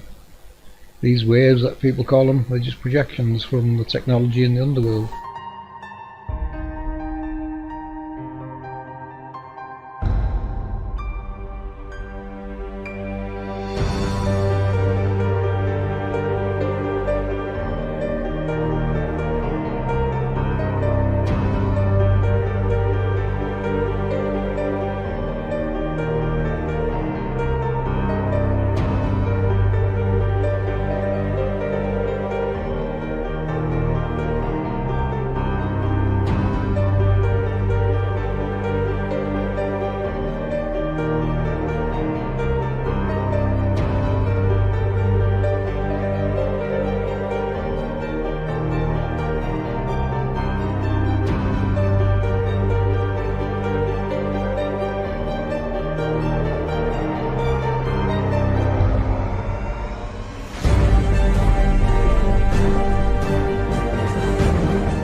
Here is another amazing video by Take Back Space TV.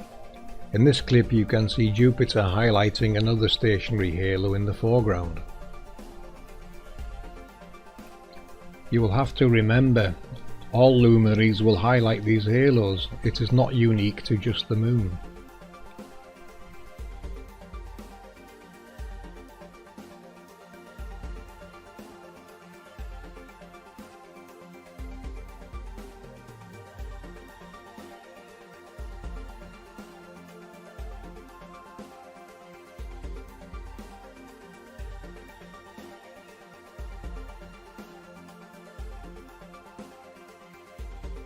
Notice in this clip the first part of the halo, it was a very slim line going across the face of Jupiter, and the second part was a slightly thicker band. This can be explained by the thicker band being the closer part of the halo to the observer.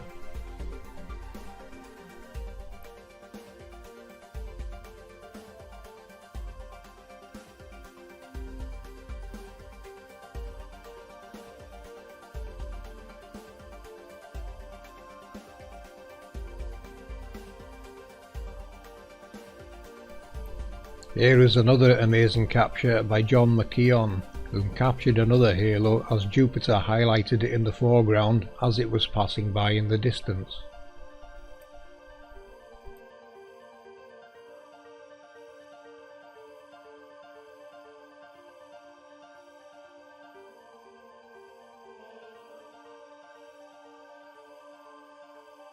Notice the stars or moons also being occluded on the left side of the screen, indicating the halo is quite wide, which would be expected with the halo being in the foreground.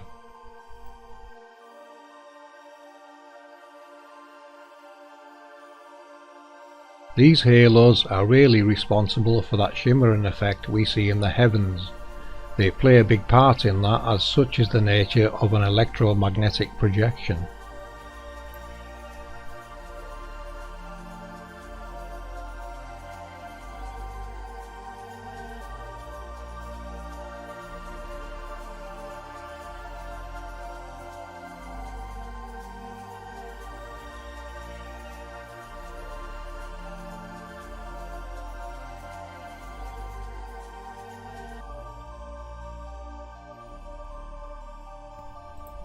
Here is an animation that basically shows what is really taking place here.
Ice to the skies, guys.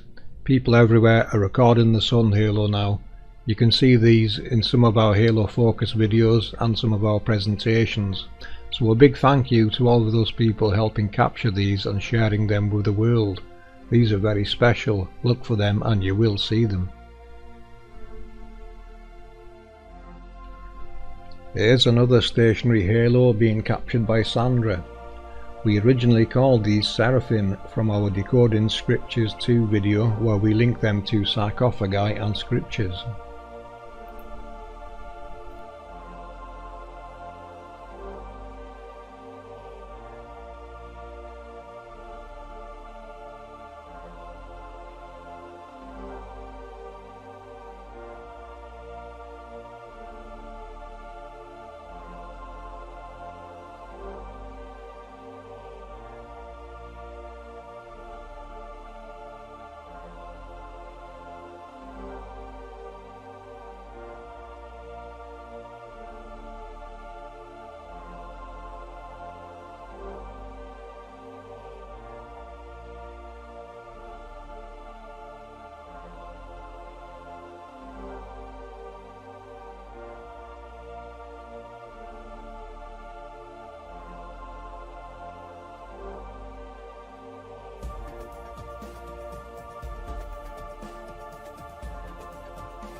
So, halo hunting tips.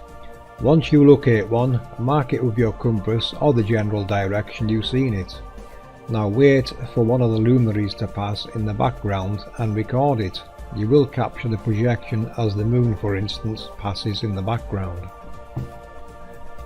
Good luck people, and keep those videos coming. There is much more to see yet. Know thy world, only then can you be at one with it.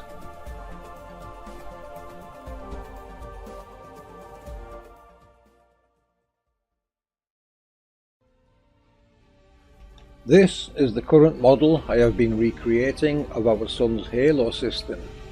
Its technological configuration, which we have been privileged to see being revealed in the heavens. Remember, revelations simply means the construct reveals itself in the end times, the end of a cycle we have covered in our End Times Decoded videos. What we are seeing are various parts of the Sun's actual projector system being highlighted. Many parts of the solar boat's technological workings being projected, as well as the Sun's image. The Sun is attached to, or is a part of, the large horizontal halo. It is this that epicycles across our sky. Of course, its physical model is doing the same movements below. The scarab beetle represents this vehicle below, which is why the scarab beetle was considered sacred. It has very special meaning, and we can see why now. The scarab beetle decoded. It represents the solar boat, the Sun's vehicle that is projecting our Sun's halo system and image. Although I use the word projection, it is more than that.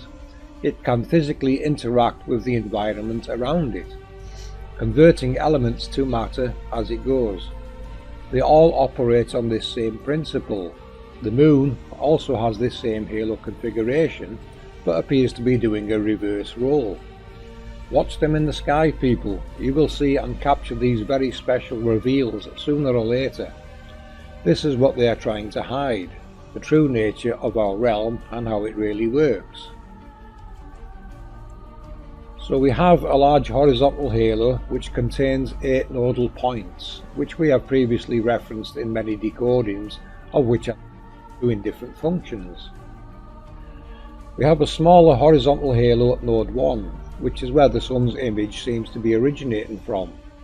At the front is a vertical halo, which is obviously involved in producing a vortex which is used to start the Sun generating its solar image. This one connects to the large horizontal halo at nodes 2 and 8. The two nodes we usually see either side of the Sun, and is working in conjunction with the larger vertical halo we see at nodes 3 and 7. This larger vertical halo is usually noticed by its show of colours produced in the visible spectrum, which reveals its electromagnetic nature. You can view various captures of the Sun's halos on our Sun Halo Focus videos here on my channel. A big thank you go out to all those people who have sent in their very special captures of this amazing revelation. There is much more to see yet. Eyes to the skies people. Land-based ones will create tornadoes, high winds, storms and lightning, as seen in these video clips. So big thanks to Chris Hughes for the tornado footage, and Underwater Huntress and Kevin Johnson for sharing their amazing waterspout captures of these events, of which you can see are an effect from the Angel technologies. Ones below the oceans are what create whirlpools and waterspouts, storms and lightning. It is the same spiralling forces. It is the earth, air, fire and water events, referenced everywhere. This is what it truly relates to, part of the processes of the Angel technologies. The APM model addresses and references the causes and effects quite easily, as you can see.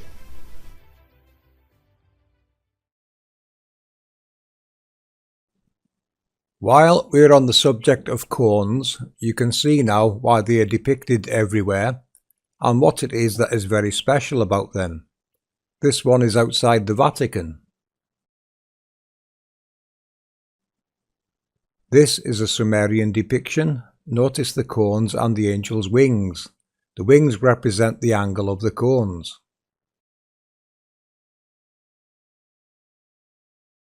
Here is an amazing chandelier. Again, see the cone it represents. It represents the torus field.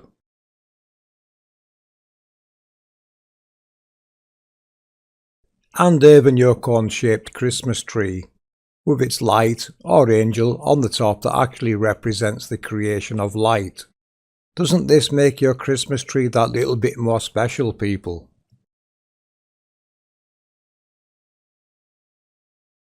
Your hands when you pray. This is a reminder of what the cones represent, and you are giving praise for creation. This is what it truly represents, the cone's apices meeting and creating. All of what we have shown you details the creation process in its entirety. This is the true nature of our realm, people of the world. Please tell me you see this and understand what it all means. Now, considering the nature of our research and what it reveals, and with current world events, I thought it would be a good time for the team to speak their minds, so you, the people, can hear our thoughts. Unknown to you, I have had to warn everyone that comes on board with this team that there will be an element of danger with this type of research. No exceptions. It would be foolish to think otherwise, and the people hiding this are not here to play games.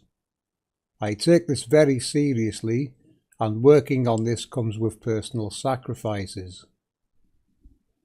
For the most part, we try to remain anonymous, and I try to make sure the team members get as much privacy as they can. This is a reason why we keep this a small team and why we keep to ourselves for the most part. You will not find us on live streams in front of a camera. We are not what you would call public speakers. But we do hold private hangouts with people that are genuinely interested in our research, which I'm sure you will agree is the most advanced research and decodings the world has ever seen. This is not ego talking.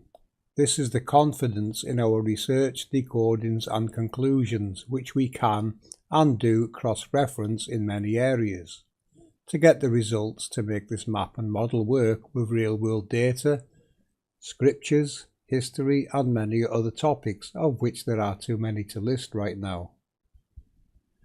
Each and every one of you have the right to know this knowledge about our true world, to understand its workings and to see the glory. With this knowledge comes the freedom of humanity. We should be working together and helping each other. We should all be taught this in our schools. When people lie about the shape of our world, there is a very serious reason they would do this. Our research shows you that very reason. This is a technological construct which reveals a very intelligent creator. The question becomes, how far would they go to keep it a secret? Look around and see the attempts to dumb humanity down, harming our children physically and mentally, installing harmful radiating devices everywhere that should never be anywhere near a living being. Only a type of world communism works for them, for then they have the ultimate power over all of your rights. How did we let ourselves get into this position, people? Wake up and see them for what they are, the enemy of every living species in their attempts to hide what they have done, hidden, privatized and monetized the Creator's glory. If ever there was a time for the good people left in the world to step forward and make a difference, that time is now. You all have a duty of care to your fellow human beings and to every living species that exists, or forever shall it be on your conscience. To the people of the world, we are in a dangerous time in our world. Our minds, bodies, and souls are being poisoned by a reality created to enslave us. The leaders at the top control this physical realm to the fullest, and we, the many, are enslaved to the few. They keep our bodies weak and ill with the foods we eat and the air we breathe. They poison our children before they can even walk or talk with vaccines. They push poverty upon us while they live off our energies and our very lives of slaving away to pay for the things that should be free. They keep the vibrations of our souls low by brainwashing us every day with the poisons of TV and radio and corporate goods, and the stealing of the Creator-given energy and changing it into an unharmonious level for us to feel hopelessness and demise. We live in a world with more hate than love and neon gods that blind us to our Creator's true glory. We live with too much static sound to hear the simple songs of nature. It is truly time to take our stand and fight back against the agenda. We have come to a point that we, the many, need to wake up and join together against the dangers we face.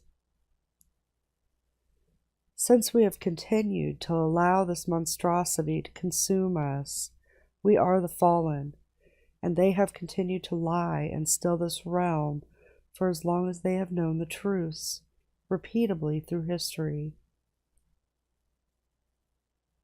With the knowledge APM is bringing to surface, we can begin to understand our world as a glorious perfection made for us, and can supply us with all of our needs. We can unearth the truths of our histories and achieve a true freedom that mankind has not had for a very long time. Understand your world, know yourself, and share the truths.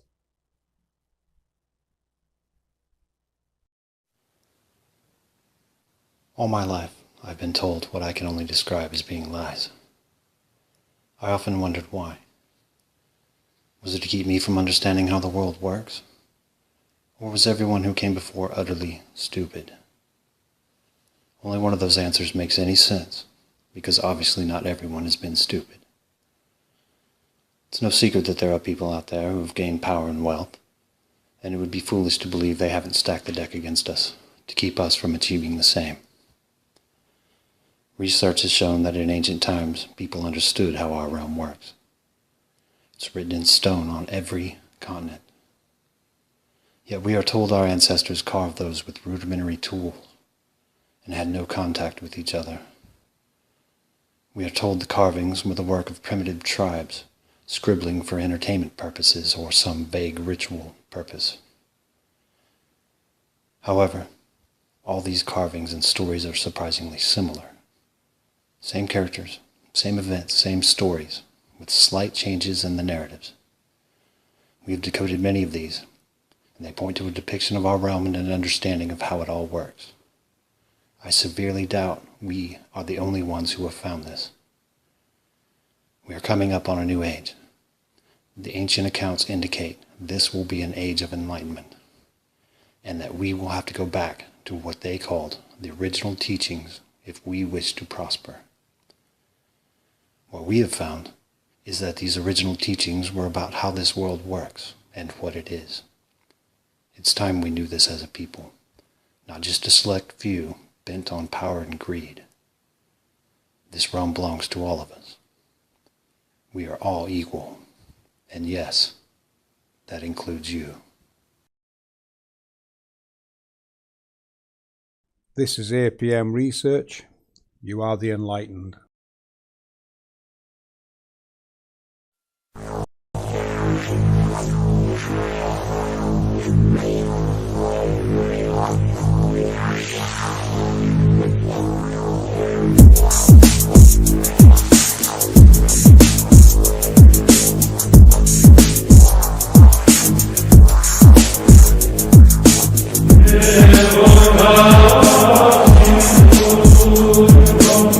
Yeah.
Welcome to APM Research, Heaven and Hell.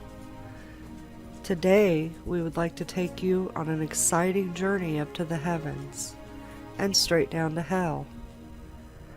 This should give you a better understanding of the connection these two are playing in our material world. Are you ready? Good.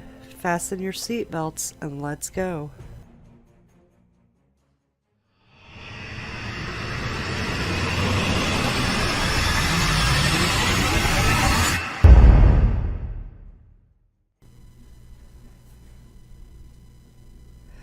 What we have here are two constellation maps. One is with an incorrect Mercator map projection, which is here. This layout would be just like viewing a map, but with this one, the images are all chopped up to portray going around the globe, with the idea that Alaska and Russia are right next to each other. As it has been pointed out in the past, this is not what our world is, and we at APM have proven this through flight routes,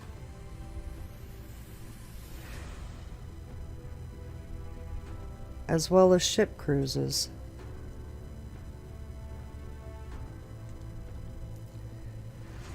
The international dateline is the area they have cut off to hide the gates and what is beyond. The international dateline is faked to support the globe model, the ring of fire projection, and the misinterpreted aurora borealis projection. A big thanks to FPV for cutting and correcting the sky projection map of the constellations, as well as these others from the past. So as a little bonus, let's look at some of the previous corrections that we have made. The ring of fire,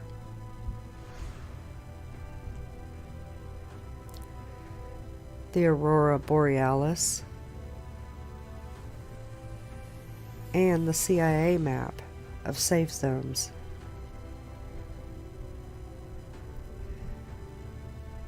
Now, here's the corrected version of the constellations that we see in the heavens.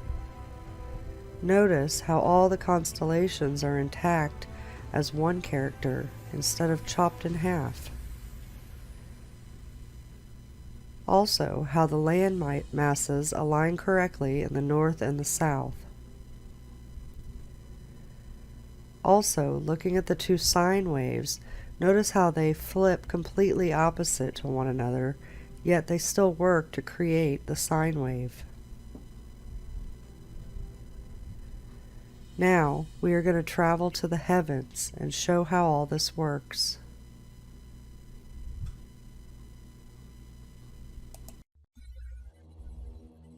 Aquarius is a constellation of the zodiac. Its name is Latin for water carrier or cup carrier. Aquarius is one of the oldest of the recognized constellations along the zodiac, which is the sun's path. It is found in a region often called the sea due to its profusion of constellations with watery associations. There you will find Cetus the well, Eridanus the river. Aquarius is identified as the Great One in Babylonian star catalogs and represents the god Ah himself, who is commonly depicted holding an overflowing vase.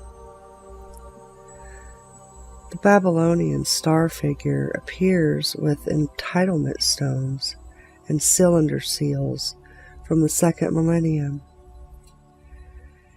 It contained the winter solstice in the early Bronze Age.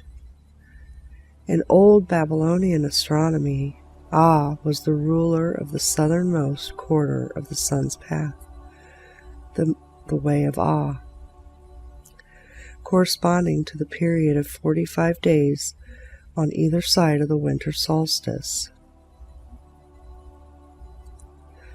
Aquarius was also associated with the destructive floods that the Babylonians regularly experienced.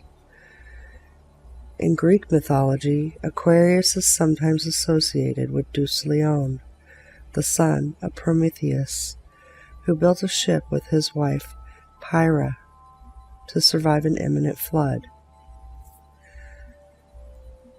They sailed for 9 days before washing ashore on Mount Parnassus.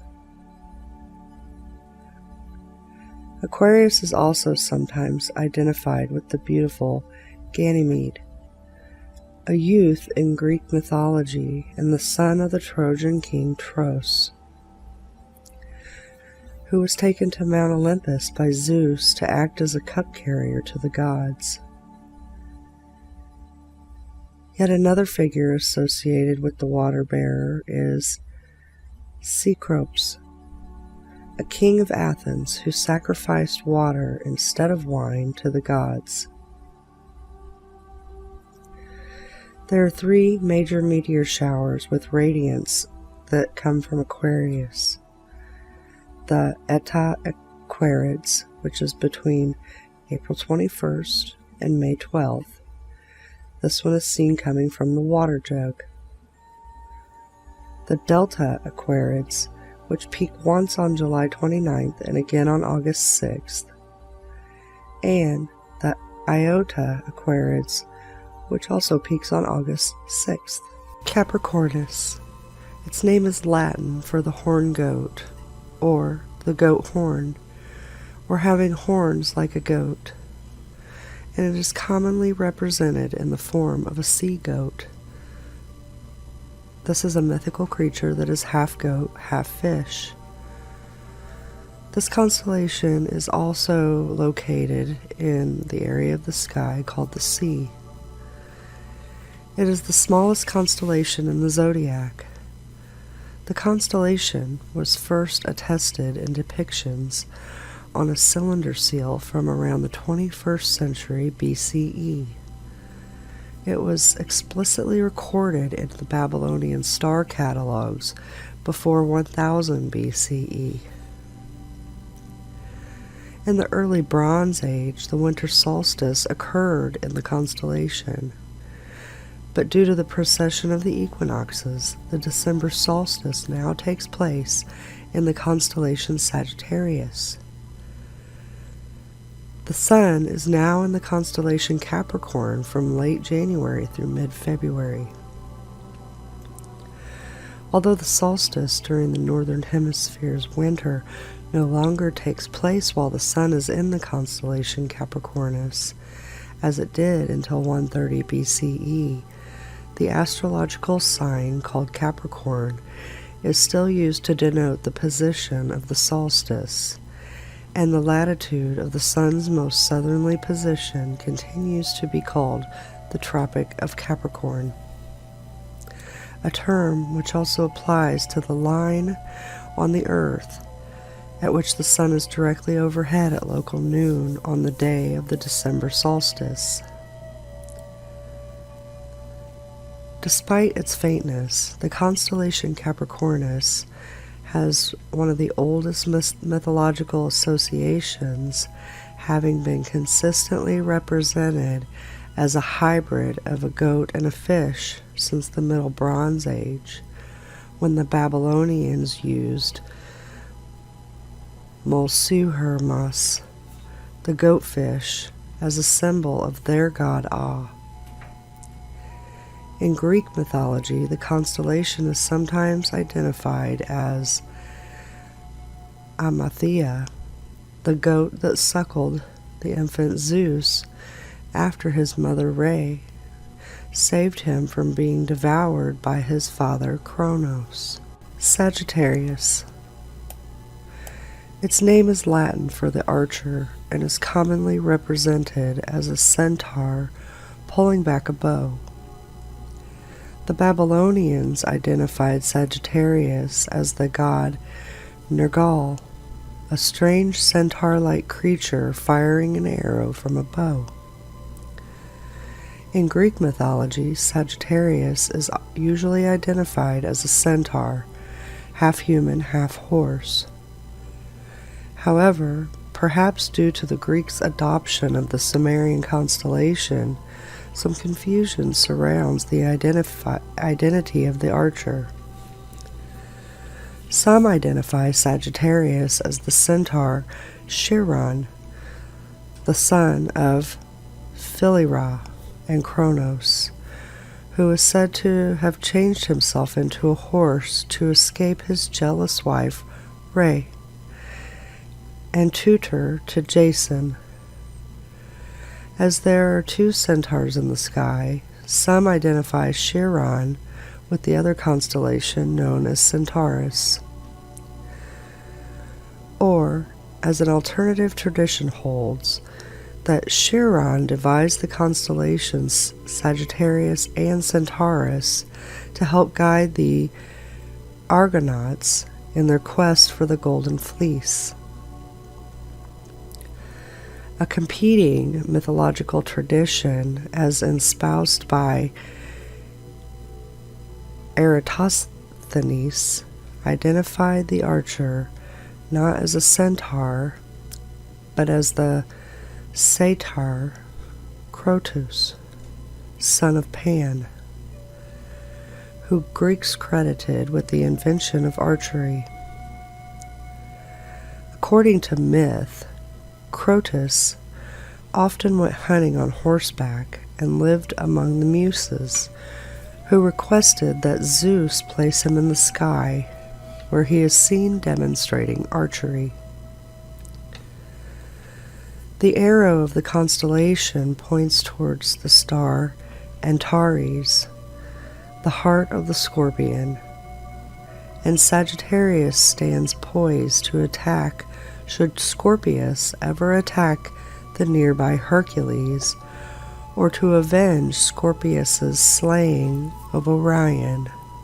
Scorpius. Its name is Latin for scorpion. It is a large constellation located in the southern hemisphere near the center of the Milky Way. It is written that Orion boasted to goddess Artemis and her mother Leto that he would kill every animal on earth. Although Artemis was known to be a hunter herself, she offered protection to all the creatures.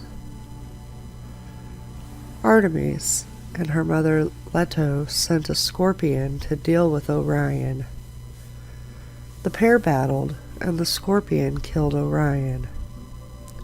However, the contest was apparently a lively one that caught the attention of the king of the gods, Zeus, who later raised the scorpion to heaven at the request of Artemis.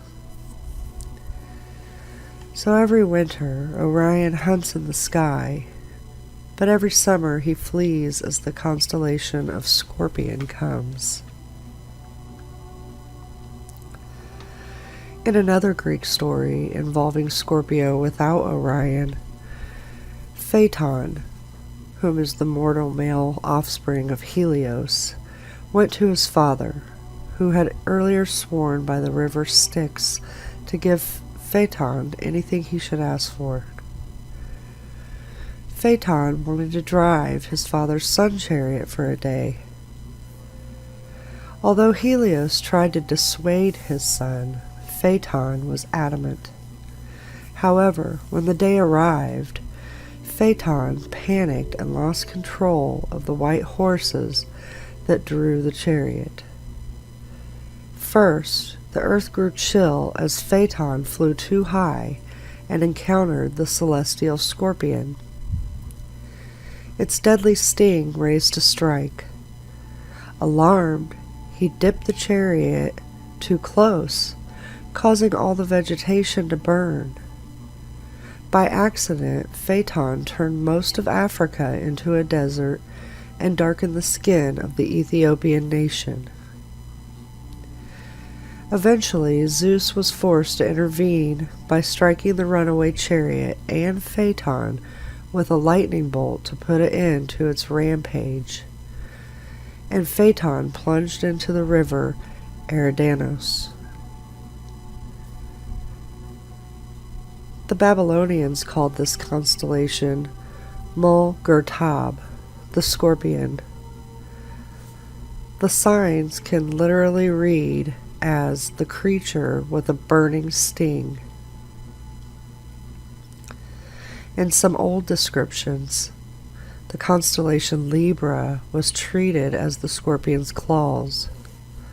Libra was known as the claws of Scorpion in the Babylonian times. The Western astrological sign Scorpio differs from the astronomical constellation. Astronomically, the Sun is in Scorpius for only 6 days, from November 23rd to November 28th. Scorpius corresponds to the Hindu nakshatras Anuradha, Yeshtha, and Mula. Libra. Its name is Latin for weighing scales. Libra was known in Babylonian astronomy as Mul Zibanu, the scales or balance, as alternatively as the claws of Scorpion. The scales were held sacred to the sun god Shamash, who was also the patron of truth and justice. It was also seen as the scorpion's claws in ancient Greece.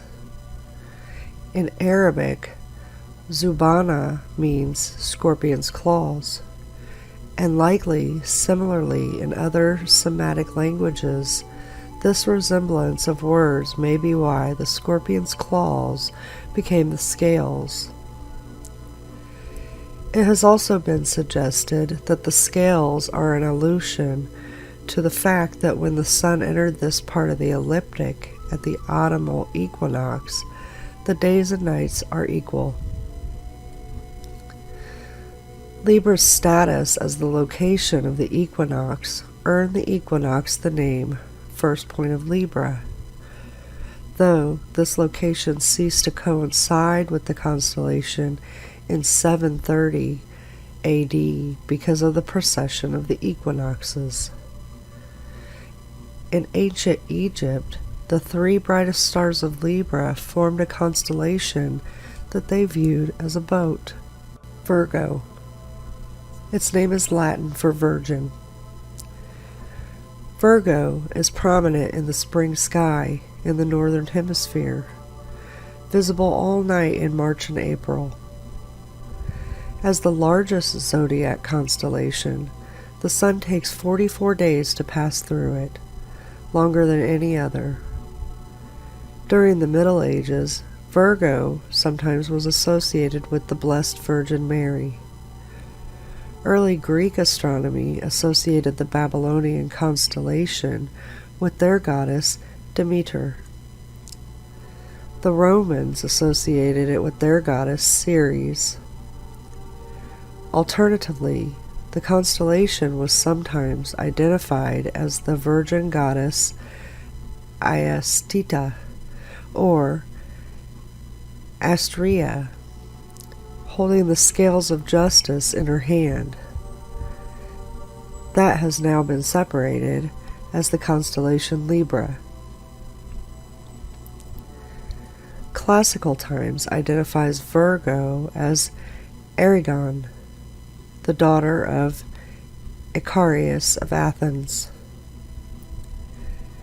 Icarius, who had been favored by Dionysus, was killed by his shepherds while they were intoxicated, after which Erigon hanged herself in grief. Another figure who is associated with the constellation Virgo was the spring goddess Persephone, the daughter of Zeus and Demeter, who had married Hades and resides in the underworld during the summer. Leo. Its name is Latin for lion. Leo, was one of the earliest recognized constellations, with archaeological evidence that the Mesopotamians had a similar constellation as early as 4000 BCE. The Persians called Leo Sur, or Shur. The Turks referred to it as Artan. For the Syrians, it was Aryo. For the Jews, it was Eri. The Indians called him Simha. All of these mean lion.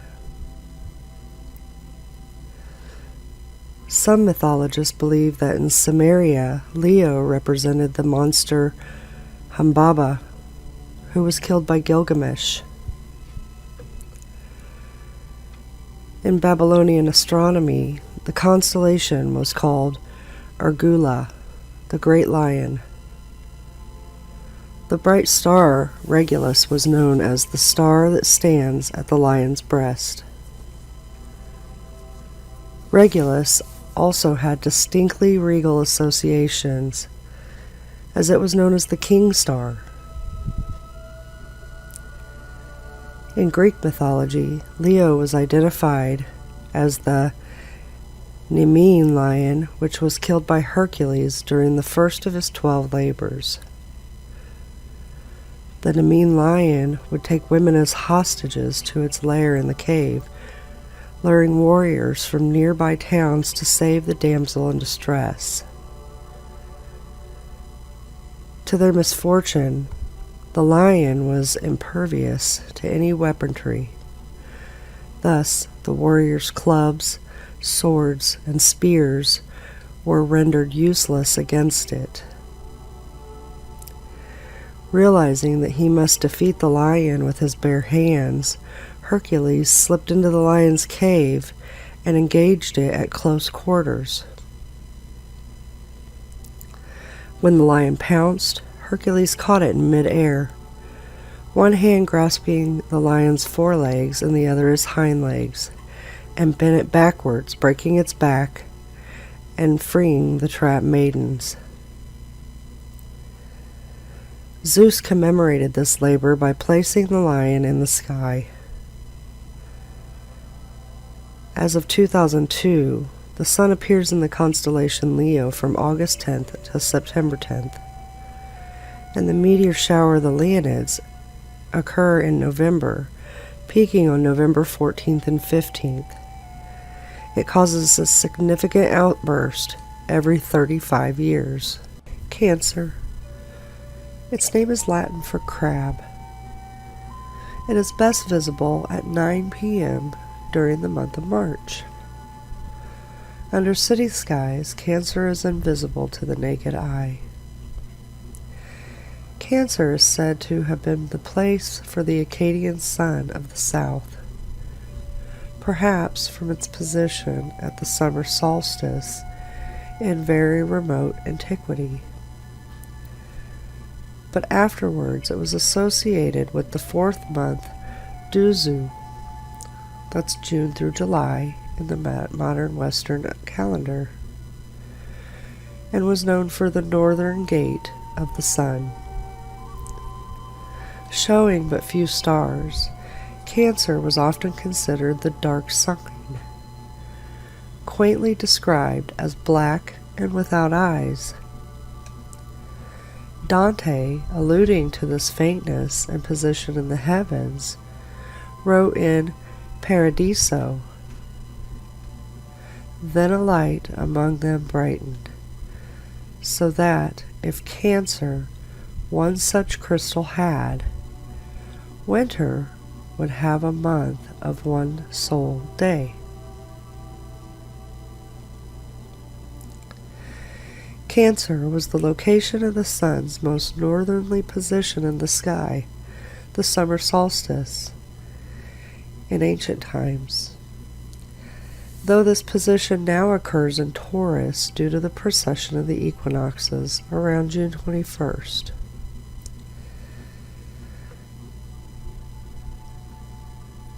This is the time the sun is directly overhead at 23.5 degrees north. a parallel now known as the Tropic of Cancer. In Coptic Egypt, it identified with Anubis, one of the Egyptian divinities commonly associated with Sirius.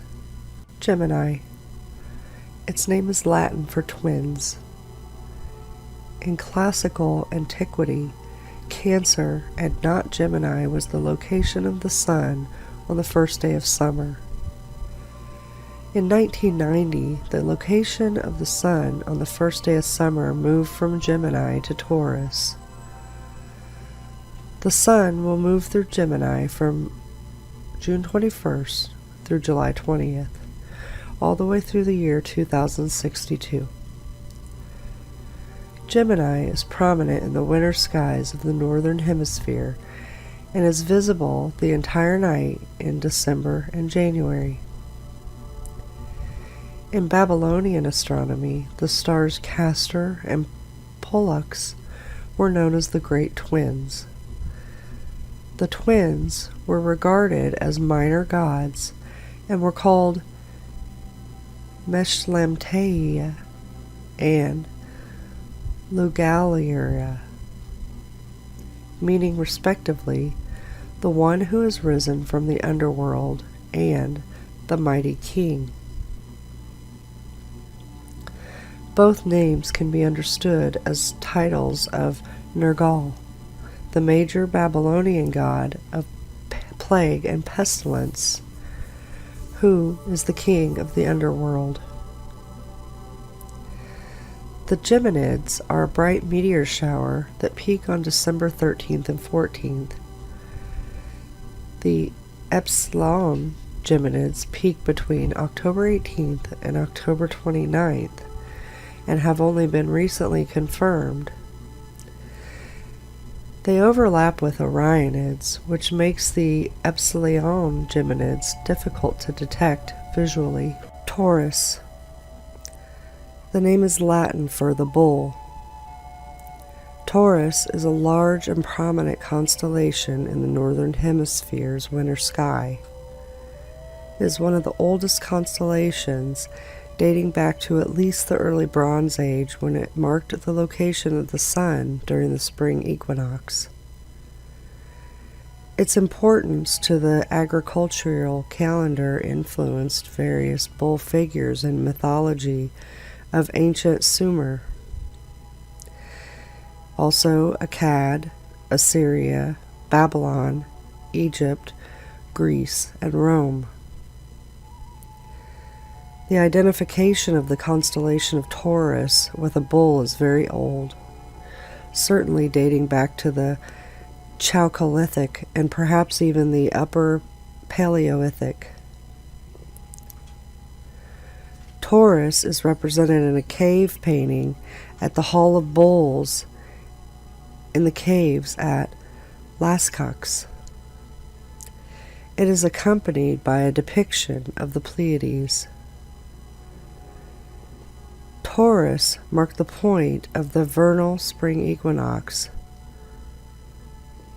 from about 4000 BC to 1700 BC, after which it moved to the neighboring constellation Aries. The Pleiades were closest to the sun at the vernal equinox around the 23rd century BC.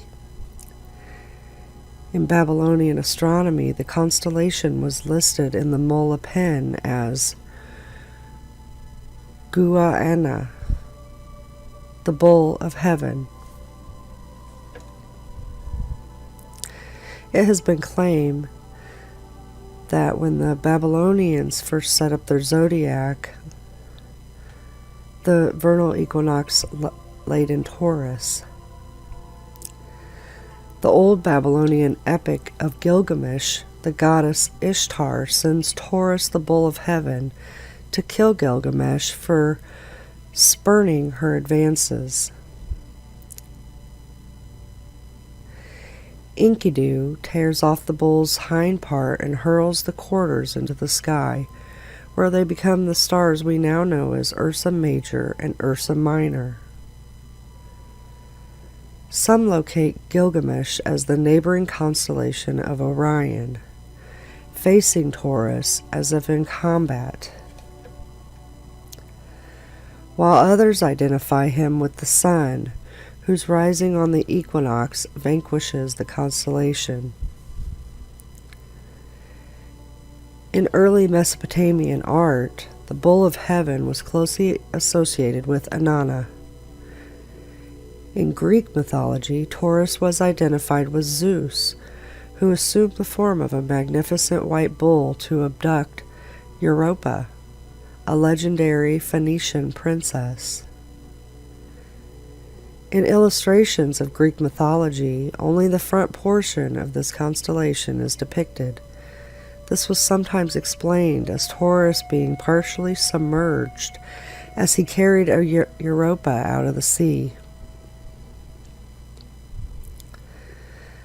A second Greek myth portrays Taurus as Io, a mistress of Zeus.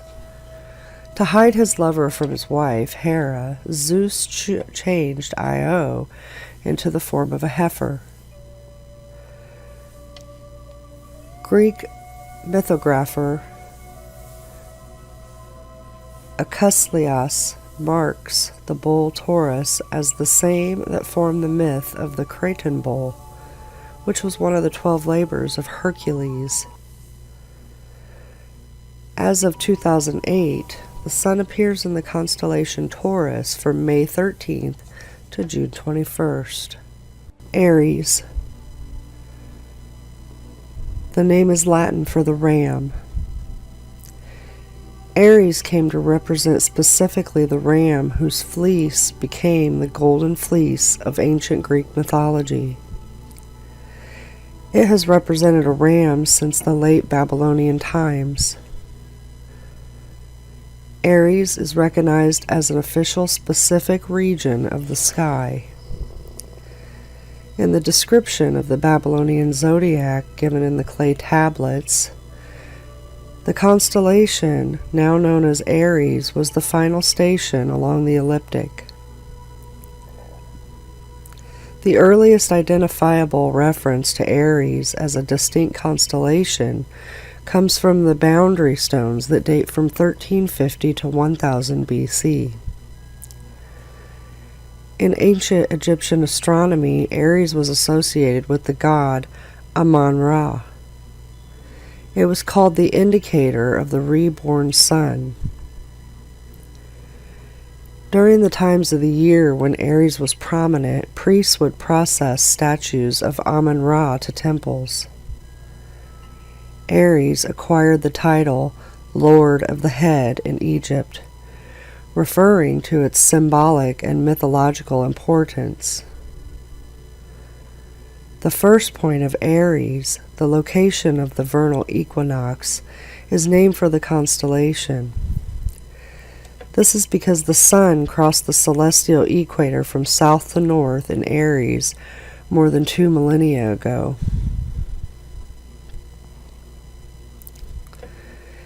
Hipparchus identified it in 130 BC as the point south of Gamma Aratus.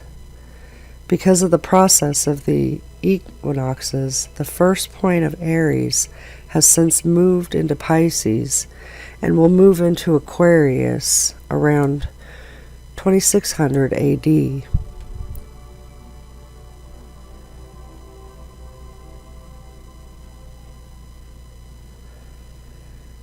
The sun now appears in Aries from late April through mid-May, though the constellation is still associated with the beginning of spring. In a similar system to the Chinese, the first lunar mansion in Hindu astronomy was called Aswini, after the traditional name for the Beta and Gamma Aratus, the Aswins.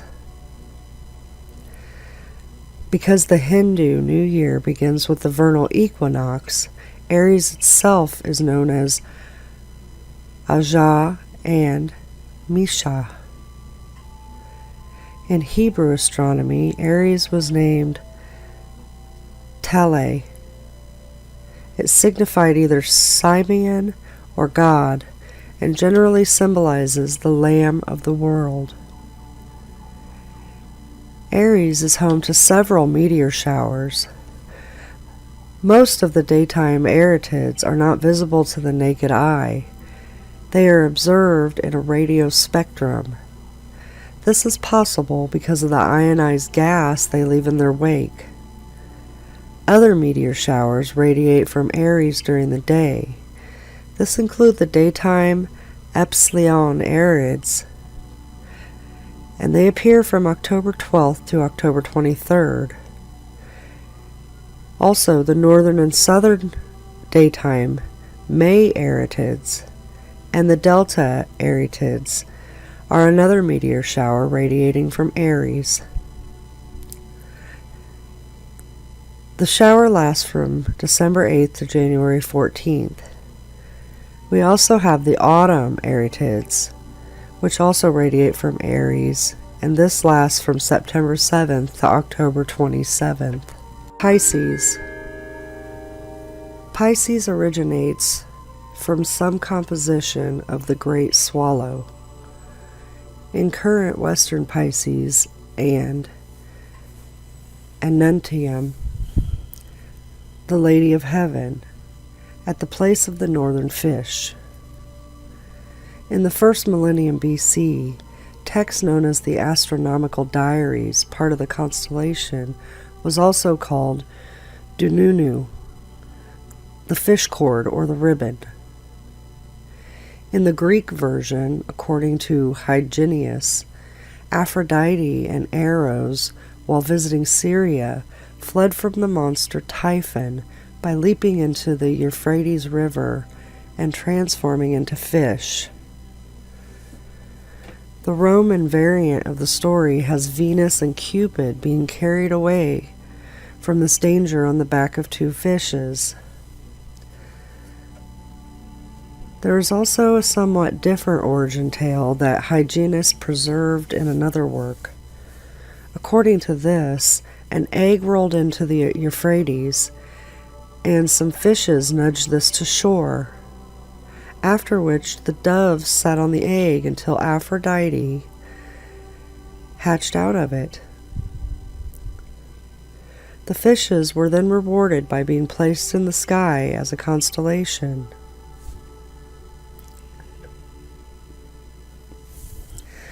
This story is also recorded by the Third Vatican mythographer, Pegasus,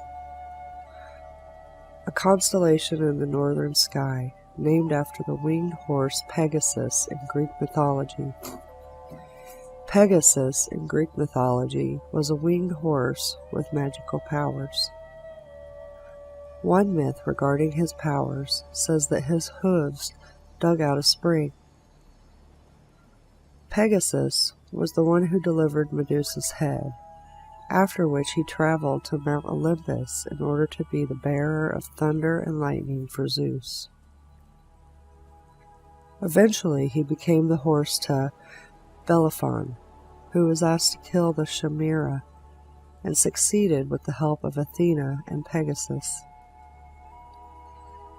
Despite his success, after the death of his children, Bellerophon asked Pegasus to take him to Mount Olympus.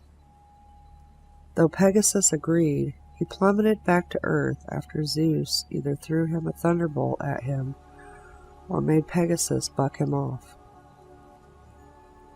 Pegasus was also recognized in some myths as the son of the Gorgon Medusa and the god Poseidon. In ancient Persia, Pegasus was depicted by Al-Sufi as a complete horse facing east. Unlike most other urographers who had depicted Pegasus as half of a horse rising out of the ocean.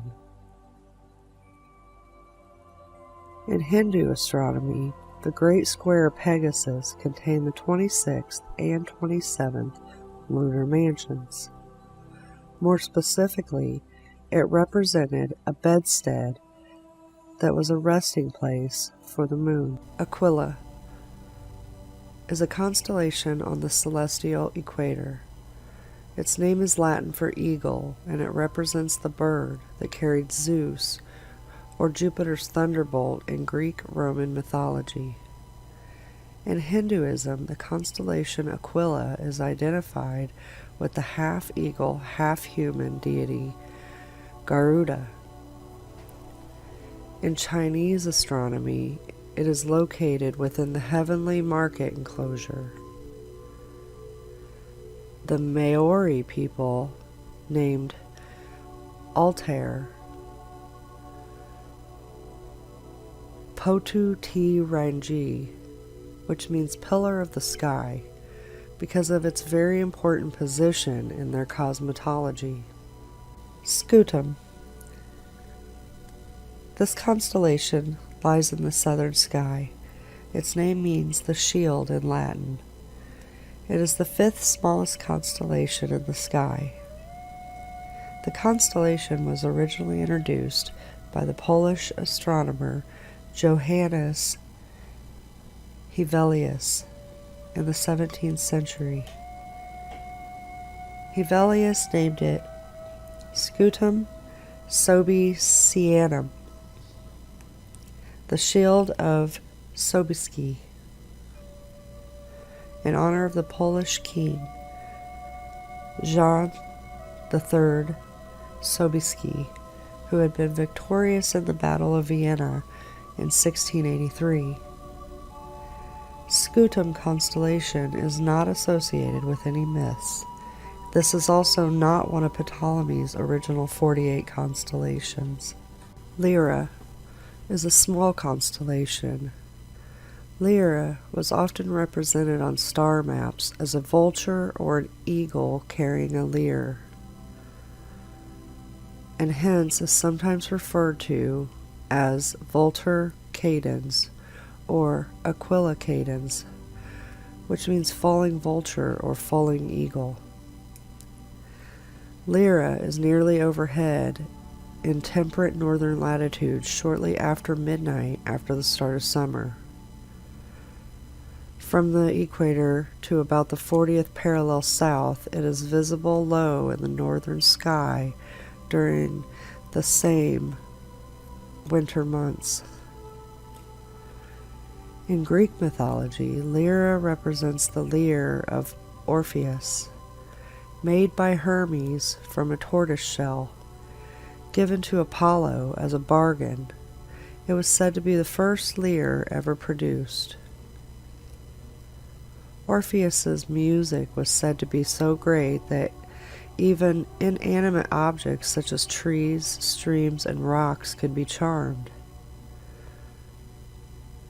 Joining Jason and the Argonauts, his music was able to quell the voices of the dangerous sirens who sang tempting songs to the Argonauts. At one point, Orpheus married Eurydice, a nymph. While fleeing from an attack by Aristeus, she stepped on a snake that bit her, killing her. To reclaim her, Orpheus entered the underworld, where the music from his lyre charmed Hades. Hades relented and let Orpheus bring Eurydice back on the condition that he never once looked back until outside. Unfortunately, near the very end, Orpheus faltered and looked back, causing Eurydice to be left in the underworld forever. Orpheus spent the rest of his life strumming his lyre while wandering aimlessly through the land, rejecting all marriage offers from women.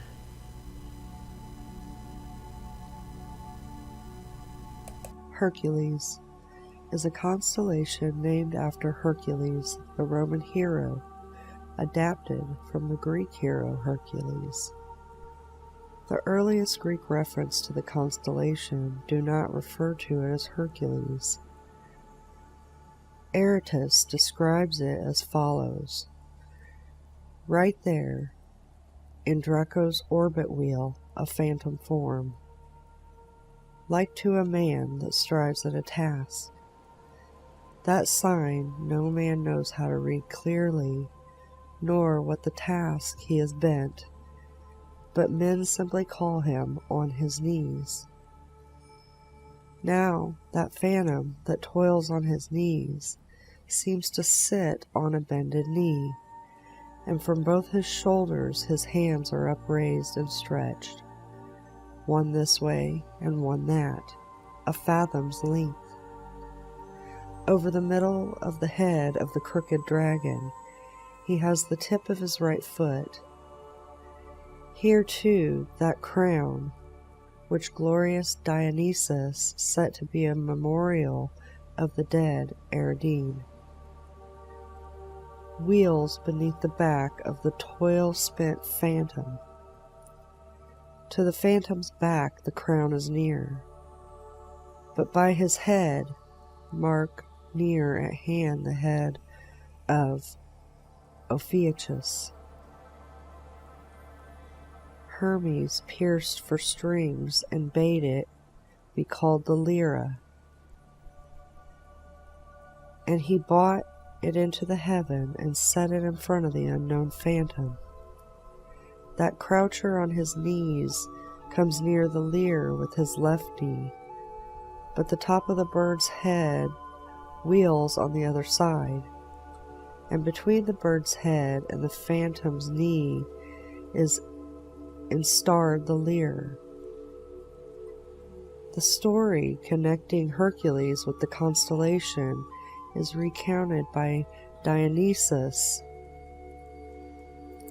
on his way back to Mycenae from Iberia, having obtained the castle of Geryon as his 10th labor. Hercules came to Liguria in northwestern Italy, where he engaged in battle with two giants, Albion and Bergion. The opponents were strong. Hercules was in a difficult position, so he prayed to his father Zeus for help. With the aegis of Zeus, Hercules won the battle. It was this kneeling position of Hercules, when prayed to his father Zeus, that gave him the name the Kneeler. Corona Borealis is a small constellation in the northern celestial hemisphere. Its brightest stars form a semicircle arc. Its Latin name, inspired by its shape, means northern crown. In classical mythology, Corona Borealis generally represents the crown given by the god Dionysus to the Cretan princess Eridine, and set by him in the heavens. Other cultures linked the pattern to a circle of elders, an eagle's nest, a bear's den, or even a smoke hole. Ptolemy also listed a southern counterpart, the Corona Australis, with a similar pattern. In Greek mythology, Corona Borealis was linked to the legend of Theseus and the Minotaur. It was generally considered to represent a crown given by Dionysus to Eridine, after she had been abandoned by the Athenian princess Theseus. When she wore the crown at her marriage to Dionysus, he placed it in the heavens to commemorate their wedding. In wealth mythology, it was called Caer Arianahud, the castle of the silver circle, and was the heavenly abode of the lady Arianahud. To ancient Balts, Corona Borealis was known as Darzelis, the flower garden. The Skitty people of Native America saw the stars of Corona Borealis representing a council of stars whose chief was Polaris. The Shawnee people saw the stars as the heavenly sisters who descended from the sky every night to dance on earth. Bootes is a constellation in the northern sky. The name comes from the Greek meaning herdsman or plowman. In ancient Babylon, the stars of Bootes were known as Shupa. They were apparently depicted as the god Enlil. The name Bootes was first used by Homer in his Odyssey as a celestial reference point for navigation, described as late setting or slow to set. Exactly whom Bootes is supposed to represent in Greek mythology is not clear. According to one version, he was a son of Demeter, twin brother of Plutus, a plowman who drove the oxen in the constellation Ursa Major. The Greek name for Bootes means bear watcher. The stars of Bootes were incorporated into many different Chinese constellations. Arcturus was part of the most prominent of these, variously designated as the Celestial King's Throne, or the Blue Dragon's Horn.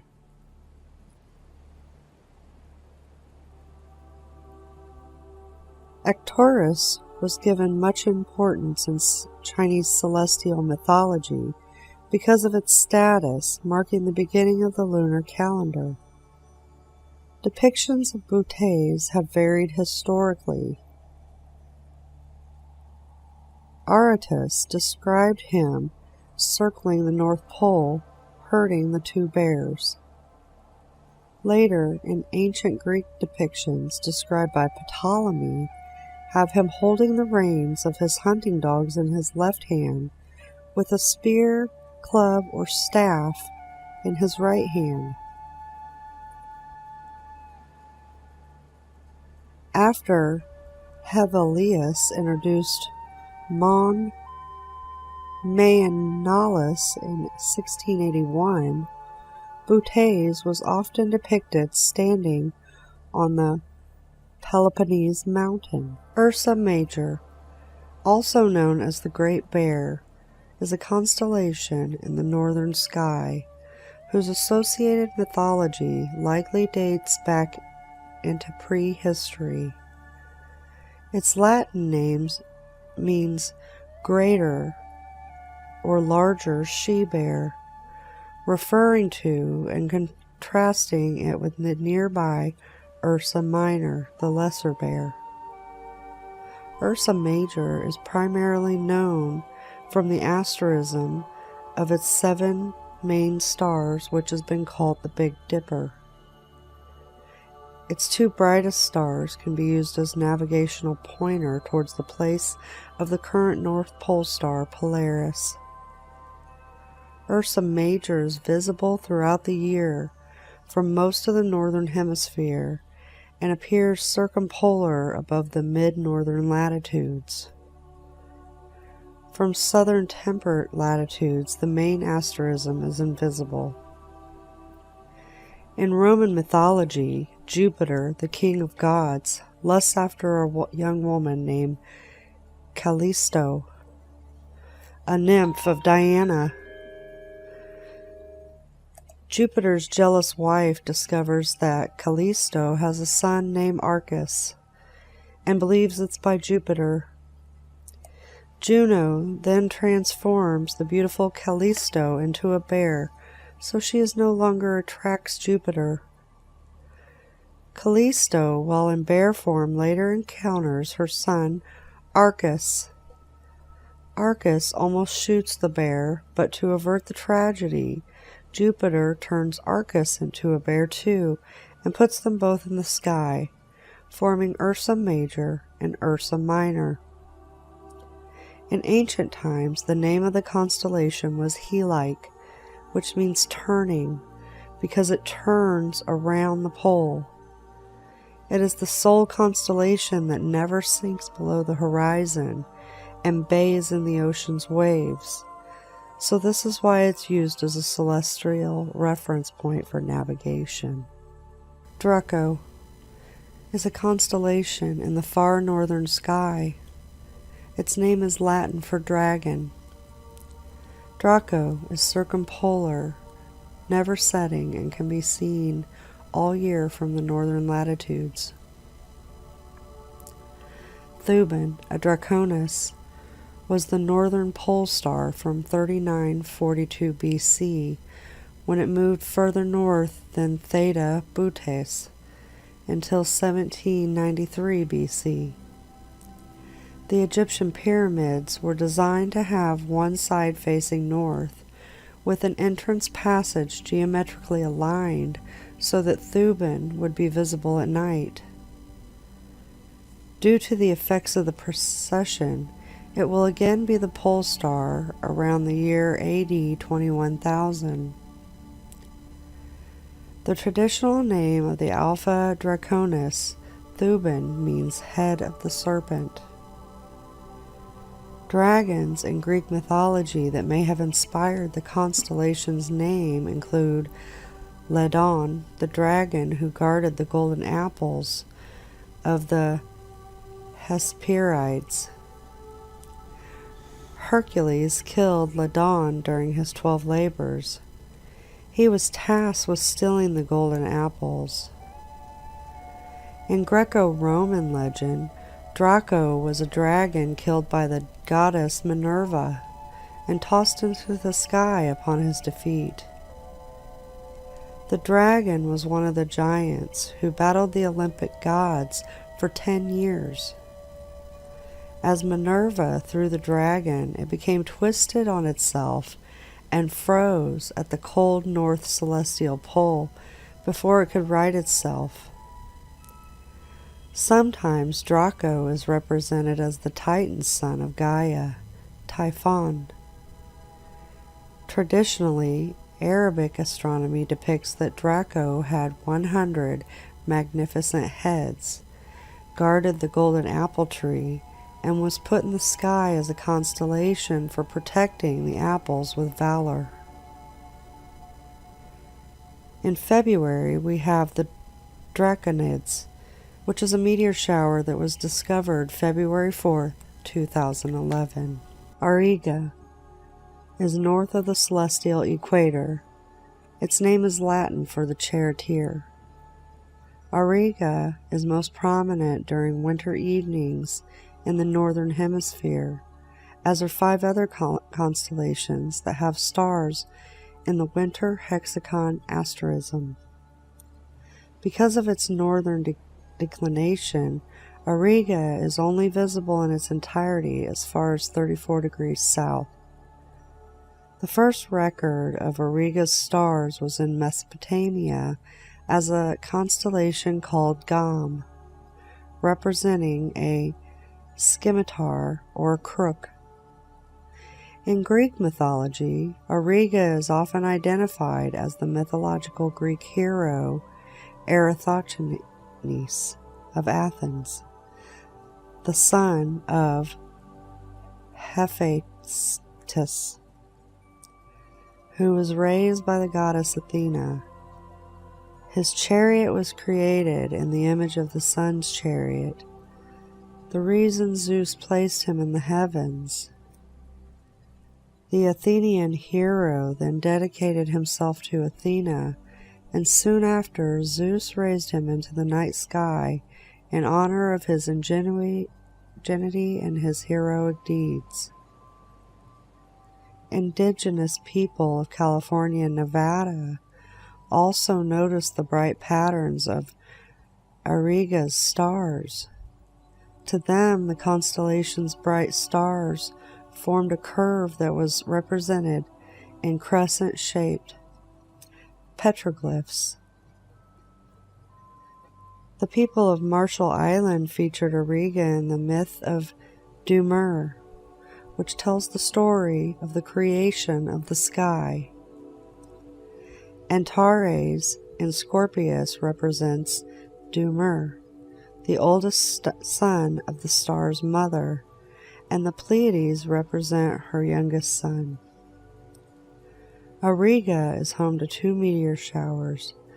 The Aurigids, and formerly called the Alpha Aurigids, are renowned for their intermittent outbursts, such as those in 1935, 1986, 1994, and 2007. The Zeta Aurigids are a weak shower with a northern and southern branch lasting from December 11th to January 21st. Perseus is a constellation in the northern sky, being named after the Greek mythological hero Perseus. Perseus was tasked with saving Andromeda from the Kraken.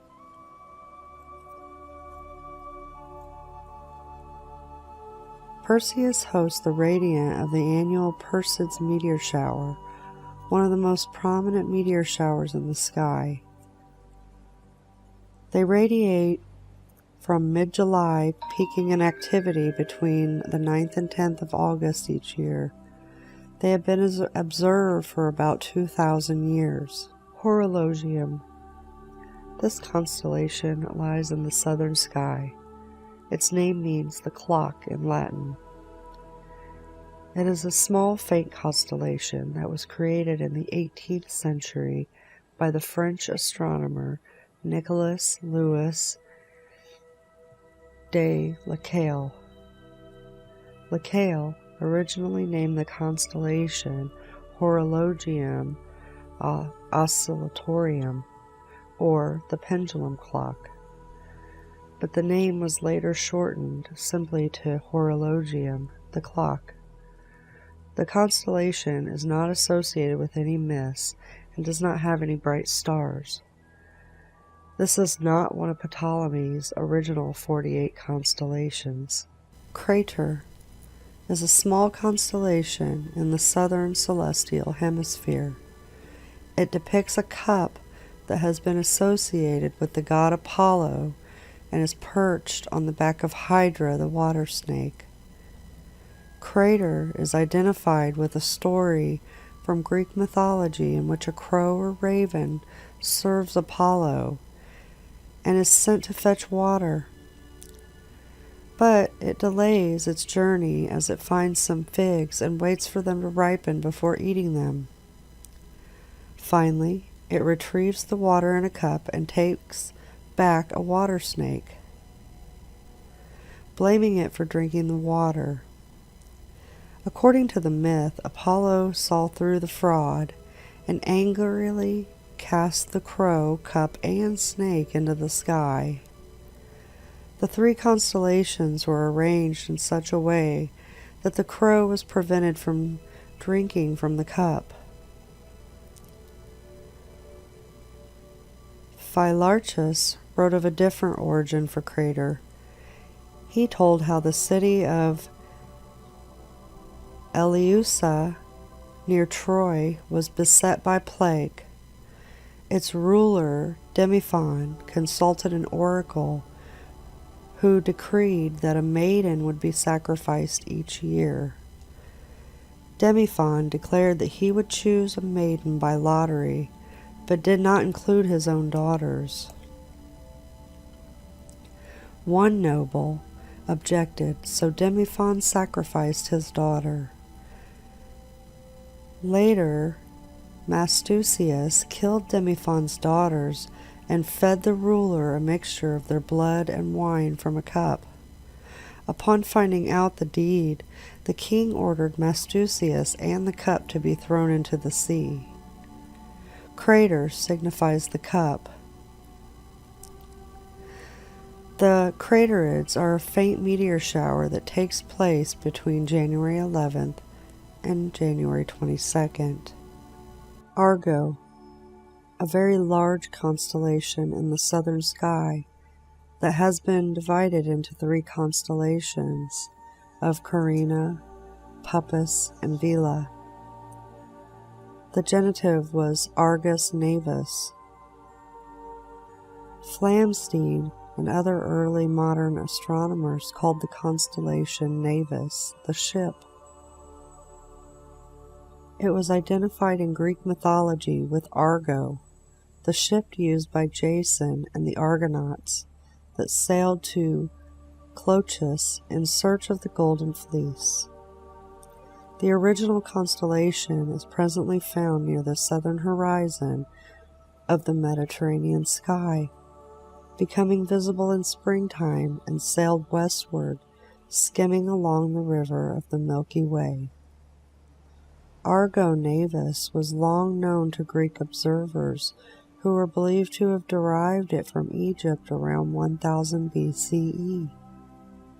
For example, Plutarch identified Argo with the Egyptian constellation called the Boat of Osiris. Ptolemy described Argo as occupying the portion of the Milky Way between Canis Major and Centaurus, and identified stars comprising such detail as the little shield, the steering oar, the mast holder, the stern ornament, which continued to be reflected in cartographic representations in celestial atlases into the 19th century. Another interesting feature of the constellation is that it appeared to be moving backwards against the backdrop of the night sky. The final breakup and abolishment of Argo was proposed by Sir John Herschel in 1841 and again in 1844. As a result of this breakup, Argo is the only one of the 48 original constellations listed by Ptolemy in his Almagest that is no longer officially recognized as a single constellation. The tools. These are three interesting looking constellations that are shaped like a ruler, a square set, a compass, and a triangle.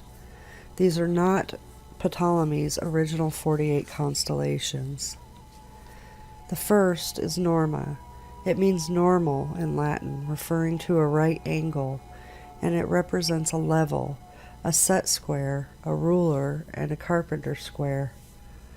The constellation was introduced in the mid-18th century.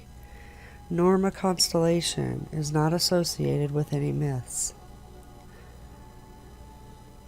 Circinus is a constellation located in the southern sky. Its name means the compass in Latin, referring to the tool used for drawing circles.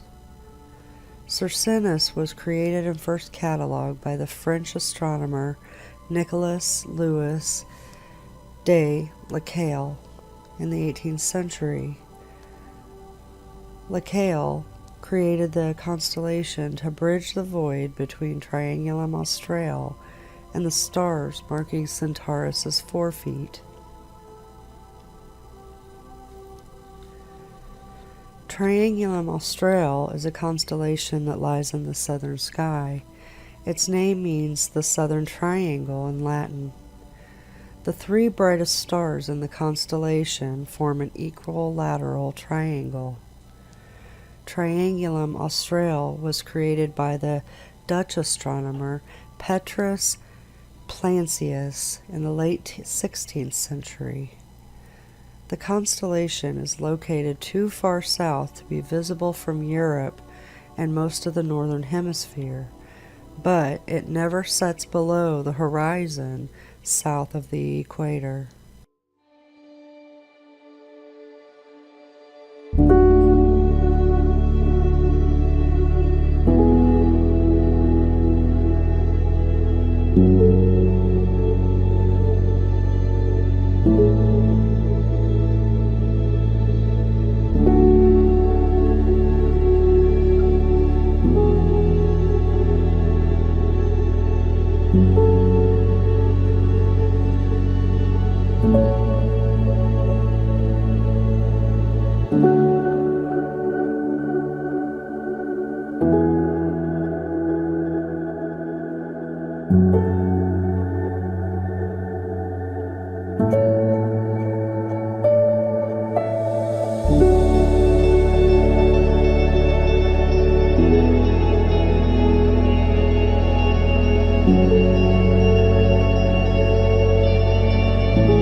Now, let's take a look at some other zodiac-related data.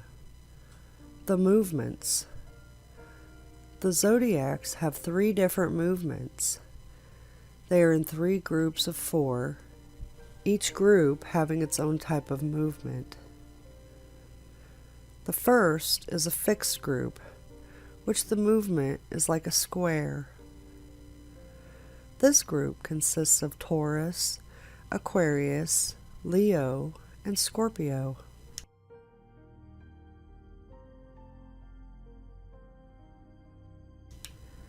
The second is the mutable group, which the movement is that of an infinity sign. This group consists of Virgo, Gemini, Pisces, and Sagittarius.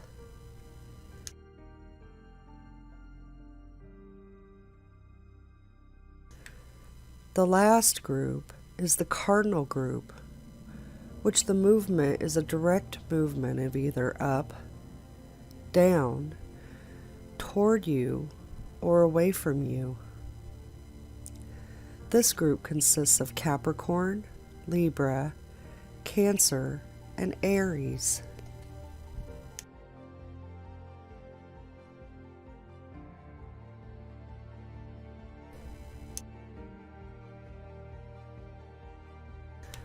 The next bit we can look at is the information given to us about the pre-Diluvian zodiac. Evidence of a correspondence between the pre-Diluvian patriarchs and the signs of the zodiac is found in the Jewish synagogue inscription from Engedi. The synagogue itself was destroyed around 530 AD. The zodiac signs were allocated to Adam and his descendants as follows. Abel, Aries. Aries is the sign representing the first generation, and Aries is the first sign of the zodiac in every astrological system. Aries, the lamb, represents Adam's firstborn Abel, the shepherd.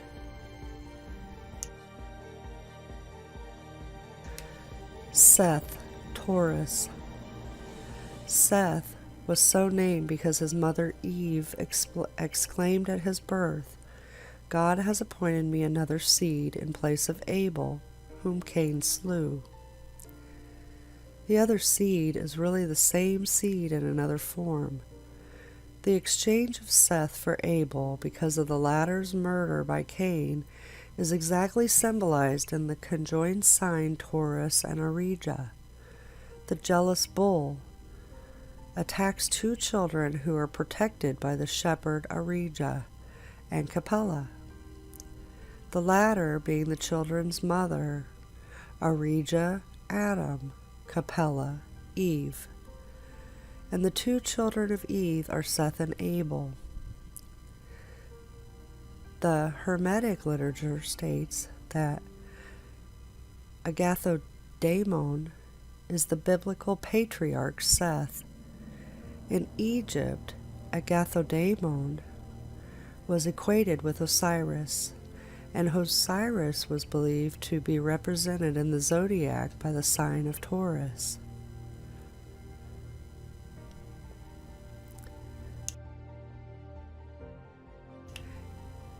Enosh, Gemini. The name Enosh means human companionship. It is represented in the zodiac by two equivalent males, two men embracing in fellowship, or a male and a female pair, the Gemini.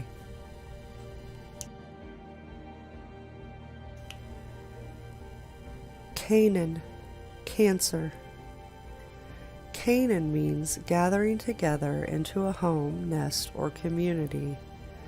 It is represented in the zodiac by a crab or similar creature gathering together its offspring with its pincers. The offspring being the cluster of stars known as Praesepe.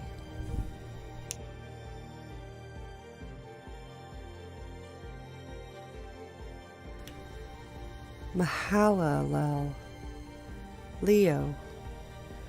Mahalalel means public recognition or acclaim of the divine leader, symbolized in the zodiac by a lion, the universally recognized king of beasts.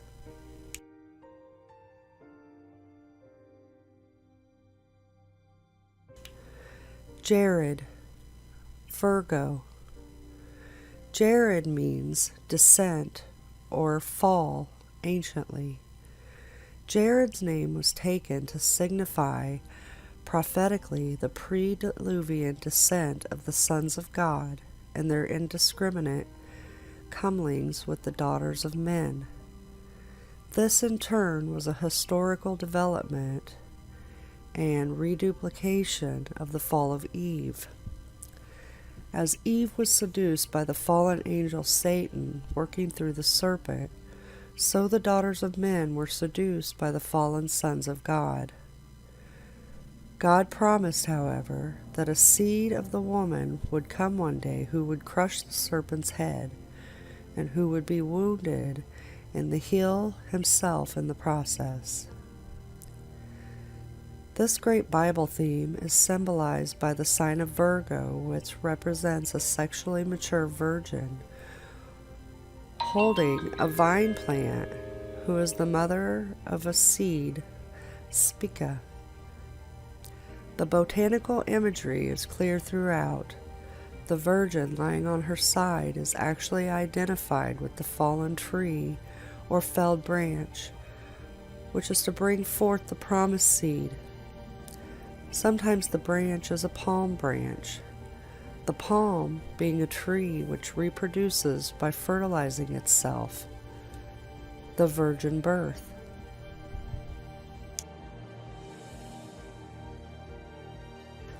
Enoch, Libra. Enoch means to begin to teach, instruct, train, tame, break in, or to initiate an animal or human, originally by control of the jaws or rubbing the palate. It is symbolized by the sign of Libra, meaning the beginning of the acquisition of judgment or discernment. And originally this sign forms the jaws of the claws of the scorpion, representing divine judgment by the word. The sign depicts the commencement of the weighing, one scale being lower than the other, specifically the beginning of judgment or discernment.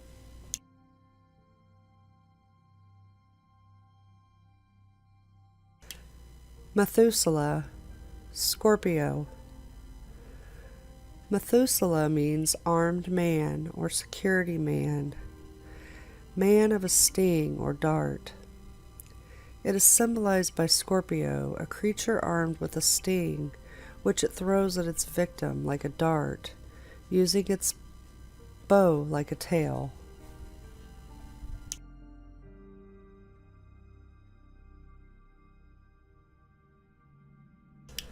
Lamech, Sagittarius, comes from the root LMK. The meaning is to melt, sink down, cringe, bow, be bent, vanish away, fade, or dissolve, so that the LMK is a variant of NMK, to dissolve. As elsewhere in Hebrew, L and M are interchangeable. The root NMK is cognate to the word makak, which are used to describe the melting, bending, or bowing effect. The name Lamech is a noun formed from this root and therefore means bowing or bending, being aptly symbolized by the bent bow of Sagittarius. And in some zodiacs, the asterism is represented accordingly simply by a bent bow. The loaded bow is also a symbol of male fertility, hence the equine body of Sagittarius and other zodiacs.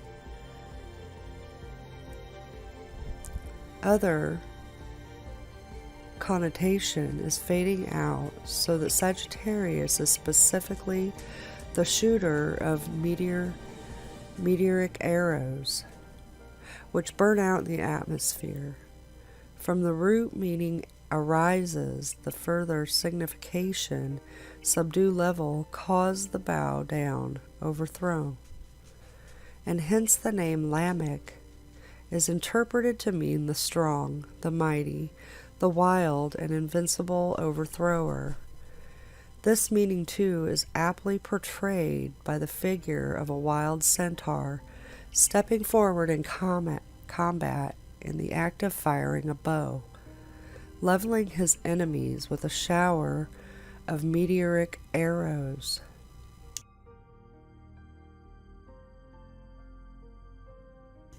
Noah, Capricorn.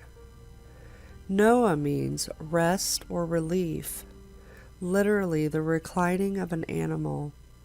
It is symbolized by the reclining ungulate, goat, sheep, or antelope of Capricorn, which in some zodiacs is simply a reclining ungulate, but in others it is depicted with the tail of a fish, representing the two phases of Noah's life, pre and post-flood. The flood was believed to have been foretold by a gathering of all the planets in the signs of Capricorn.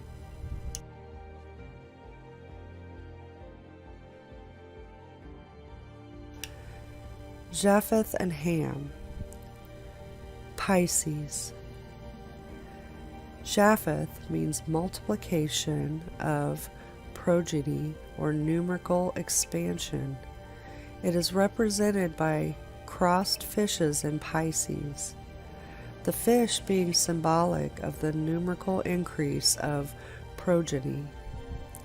There is a further reference in the sign to the flood through which Japheth passed, and to the fact that there was a conflict between Japheth's descendants and Hamites, specifically with Ham's son Canaan and his progeny, who, though bound by his family kinship to Japheth, which is the band around the sign of Pisces, yet tended in earthly and opposite directions,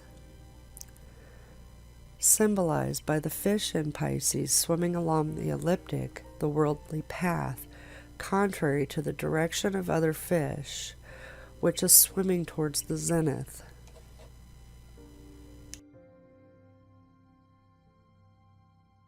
And the last bit I'd like to finish with is the fact that the zodiac relates to the gates. This was presented originally with the seasons video, so let's focus on this information. Each of the 12 gates is associated directly with a particular zodiac in relation to which gate the sun is launching from during the year. They are as follows. Gate 4R is Aries. Gate 5R is Taurus. Gate 6R is Gemini.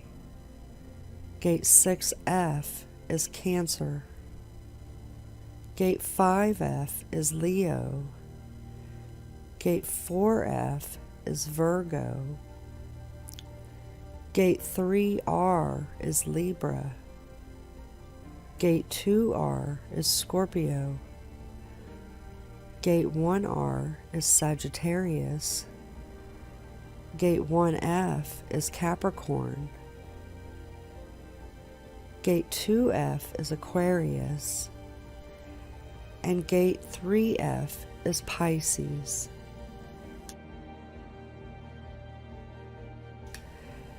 This explains our zodiac months as well as why the sun appears to rise from a specific degree for so long.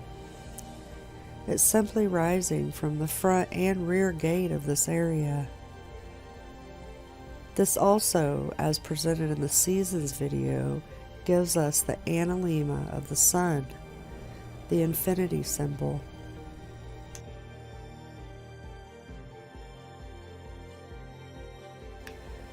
So, I hope you enjoyed learning about the heavens as much as I did. Now, I'm going to hand it over so we can head down to hell.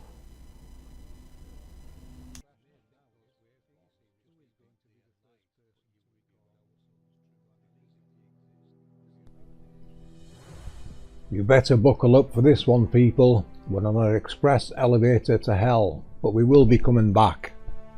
What you are seeing is real-world magnetic data supplied by Ceres, showing a top-down view of our realm. This is a clip he made to show how we can move around the magnetic data. This particular clip is descending from an altitude of 130,000 kilometers, that's 80,778 miles, down to the center of our map. X marks the spot. Notice the coiled areas rising to amazing heights. These go deep below ground. The thin white lines you can see crossing them are this magnetic data we see here, the same data we have seen clouds taking the shape of. Each of these coiled areas would represent the angel technology below, the particle accelerators, the seal of the 144,000 in their sealed rooms below. Remember, Scriptures tells you the underworld is their prison. This is just some of the many that will be down there. The spiraling effect from them is their signature. You can see how the one at the center is being compressed by others and its pressure wave is forced north and south. This is the compression and expansion that we covered in our Let There Be Light video, and it is amazing to see it show on this magnetic data, thus confirming the APM model more. North is the top right and south the bottom left. The equator is going bottom right to top left of your screen. And now a sneak preview of what is below. This is looking directly over the equator and reveals some very interesting formations below. We will be looking forward to more of this data from Ceres, and we can present and explain them in future videos. This is amazing work by Ceres, and I'll leave a link to his channel below. Here are a few more images from Ceres. Notice the coiled areas of magnetic data captured brilliantly. You can also see their pressure waves quite clearly in this. This is fantastic work and I can't wait to see more. To demonstrate how they work, I'll use this clip made by Sandra's hubby. I'm sure most will remember the torus field people such as Santos Bonacci show. It is actually many torus fields, as each have their own unique torus field. These three, however, are working together. The one in the east is following a left-hand rule, and the one in the west a right-hand rule. The effects from these two spiraling movements are what causes the centre one to compress and expand north and south. These two locations are very well known for their large deep quakes. You should recognise these shapes from Walter Russell's work, where he demonstrates how the vortexes work. Nikola Tesla also worked with counter-rotating coils. This is also what creates the hourglass shape as referenced by Santos Bonacci.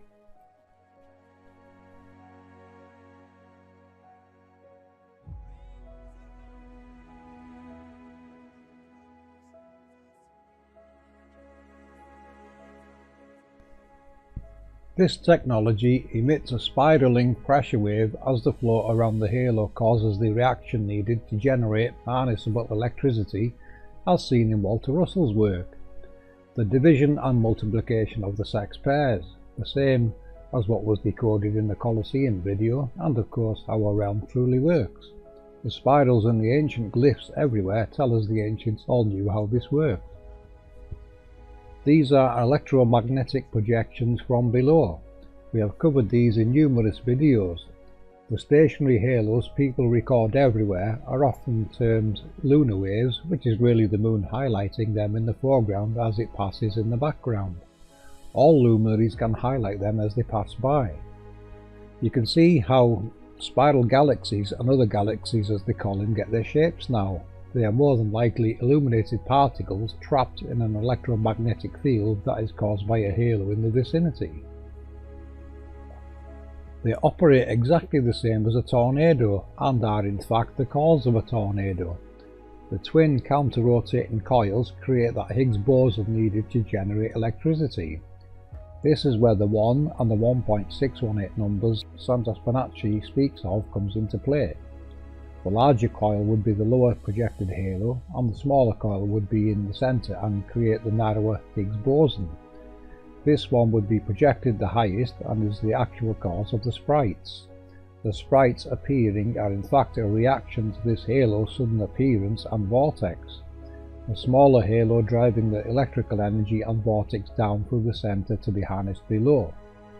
The outside forces create a torus field which will spiral upwards and mushroom out at the top.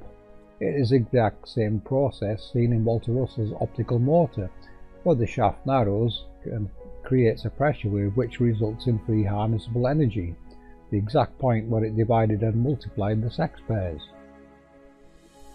We have stated before the halos are the origin of lightning. Lightning now has its cause identified in the APM model. Can we reference anything that behaves how we have just described? Of course we do, FPV. Land-based ones will create tornadoes, high winds, storms and lightning, as seen in these video clips. So big thanks to Chris Hughes for the tornado footage, and Underwater Huntress and Kevin Johnson for sharing their amazing waterspout captures of these events, of which you can see are an effect from the Angel technologies. Ones below the oceans are what create whirlpools and waterspouts, storms and lightning. It is the same spiralling forces. It is the earth, air, fire and water events, referenced everywhere. This is what it truly relates to, part of the processes of the Angel technologies. The APM model addresses and references the causes and effects quite easily, as you can see.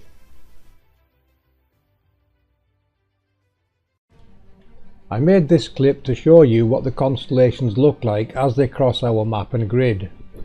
You can see the compression at the centre, and the ones in the north and south appear to be revolving around those locations. This, however, could be due to perspective and the way our eyes work. They may in fact be crossing in straight lines. This, of course, comes under the category of full exploration to reveal exactly what is taking place in the extreme north and south with our luminaries. Of course, we all know that exploration above and below certain latitudes are not exactly encouraged, in fact quite the opposite. The labels attributed to the luminaries are reversed, as this is a top-down view above them, so I could demonstrate them correctly going east to west. The alignments aren't perfect, but will serve their purpose for this demonstration. I faded the map and grid's opacity in and out so you can see the alignments as they cross the heavens. The program I'm using is called Stellaris and is a free download. The expansion and compression we demonstrated in our Let There Be Light video may also be playing a part in this, as they send a shockwave north and south. This is very evident in the magnetic data and may play a part in illuminating stars.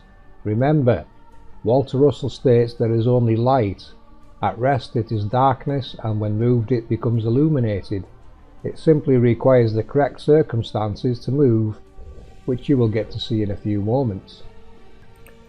The fantastic constellation presentation One Conscience just presented will be continued into another video sometime. A big shout out go out here to Sandra's hubby, who has been doing some fantastic work in the graphics department and helping APM to bring this story to light. Well done, that man, you know who you are.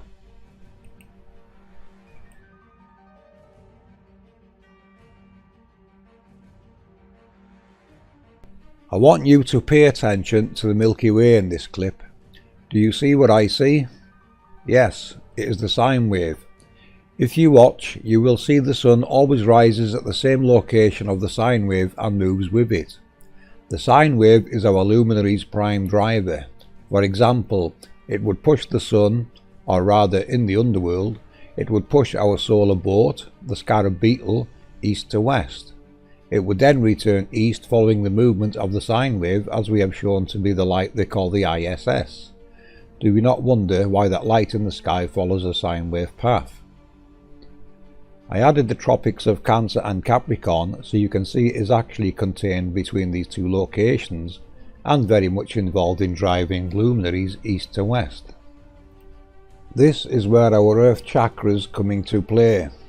If you remember my first video on this research, I added a waveform across the map, as I could see back then that it was related to the chakras and a waveform. That waveform is now decoded as the Milky Way, or perhaps we should call it the Milky Wave. When I showed my Nazca line work, which decoded to me as the technical blueprints to the realm, and the research and decodings One Conscience and myself worked upon, to Jimbo, who is a black box engineer, he instantly recognised it as a setup very similar to a sweepback transformer and flyback killer, a cathode ray tube and an oscilloscope. You can watch Jimbo's breakdown of it on my channel. He is indeed correct, as our research is proving. Jimbo joined us to help with explaining the technical side of this configuration and is always at hand in the background helping when he can. I do think there are more waveforms of various frequencies that drive various luminaries, which we will get to in a moment. You can see how the sun in this clip is being moved within that sine wave. It would arrive in the west, shut down or switch to standby mode and be pushed east again ready for the next sunrise. This would be the flyback killer, which by design moves it as quickly as possible east. The light in the sky we call the ISS, in our opinion, is this light. We decoded it as Isis, Ra's mother, or Mary, the star of the sea. Every culture has a name for this process. We just seem to have forgotten what it all is truly related to. To break down and decode this realm, we must look at it with a technological mindset, from the workings of it to the scriptures that describe it. Mount Sinai is a good example of one we can decode to show you how it's done easily. Mount Sinai is an unidentified mountain, except for some speculation in scriptures, where Moses receives the laws. So let's give it an APM decode. First, we'll have to put etymology to play here. I like to use a good dictionary to look up the words to find the meanings. You will find that words have other meanings when speaking in terms of electrical, physics, and mathematics.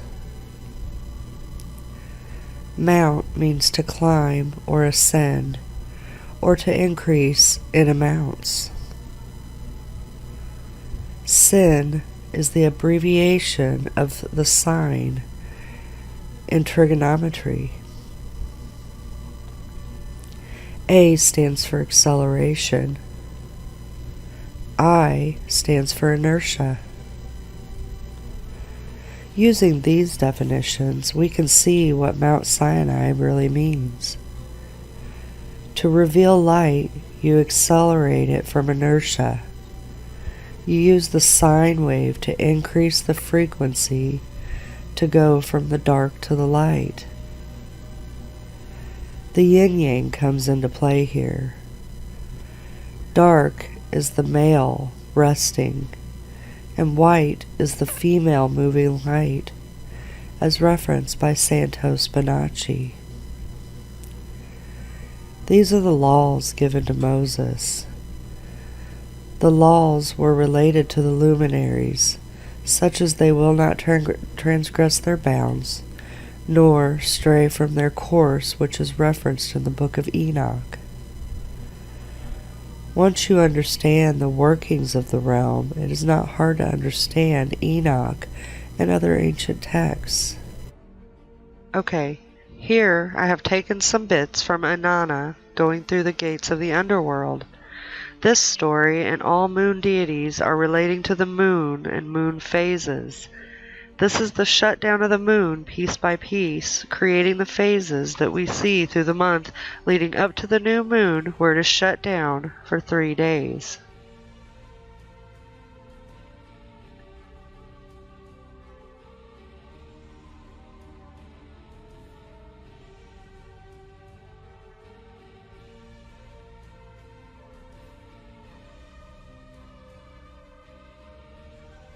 I am Inanna, Queen of Heaven, on my way to the east. Nettie spoke. Stay here, Inanna. I will speak to my queen. I will give her your message. Nettie, the chief gatekeeper of the Kur, entered the palace of Ereshkigal, the queen of the underworld, and said, My queen, a maid as tall as heaven, as wide as the earth, as strong as the foundations of the city wall, waits outside the palace gates. She has gathered together the 7 me. She has taken them in her hands, with the me in her possession. She has prepared herself. When Ereshkigal heard this, she spoke. Come, Nettie, my chief gatekeeper of the Kur, heed my words. Bolt the 7 gates of the underworld. Then, one by one, open each gate a crack. Let Inanna enter. As she enters, remove her royal garments. Let the holy priestess of heaven enter bowed low. When she entered the first gate, from her head the shagura, the crown of the steep, was removed. What is this?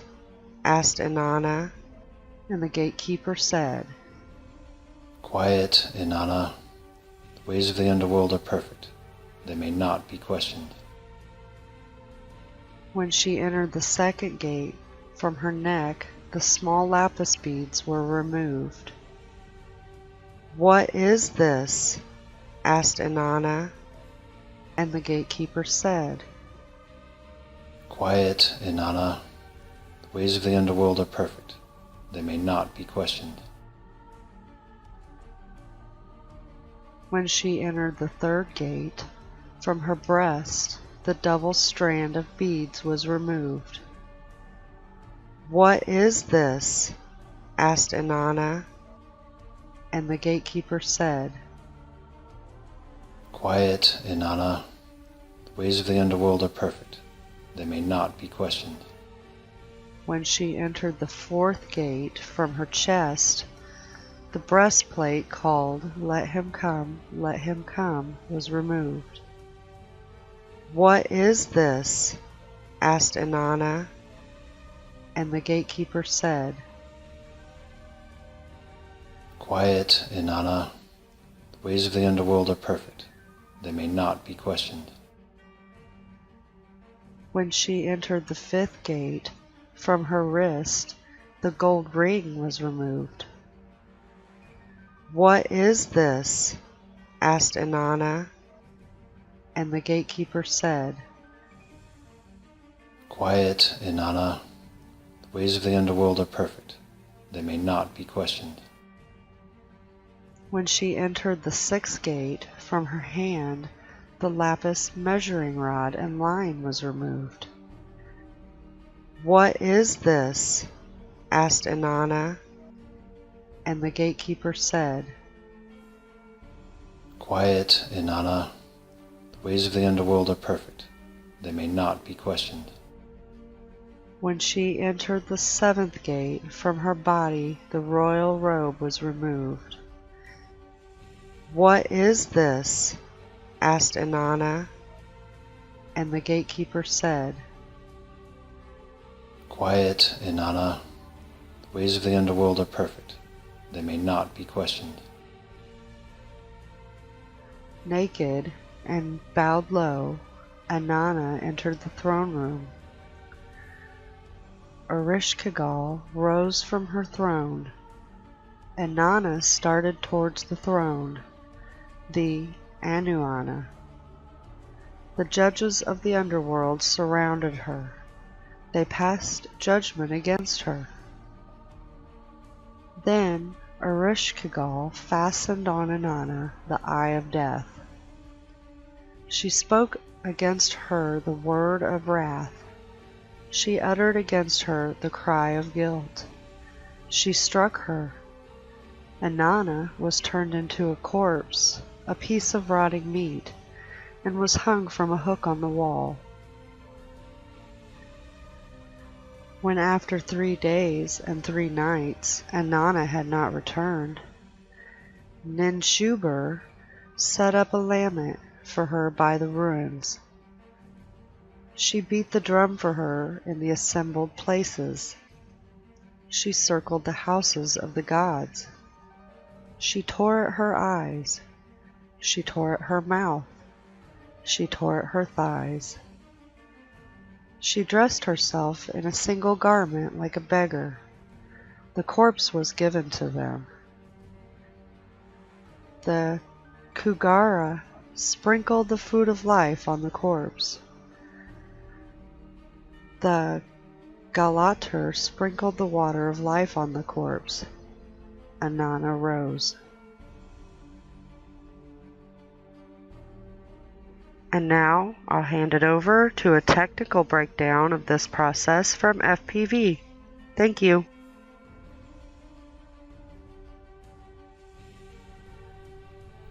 Okay, so following on from Inanna, who was obviously the moon, and the story was about the lunar phases.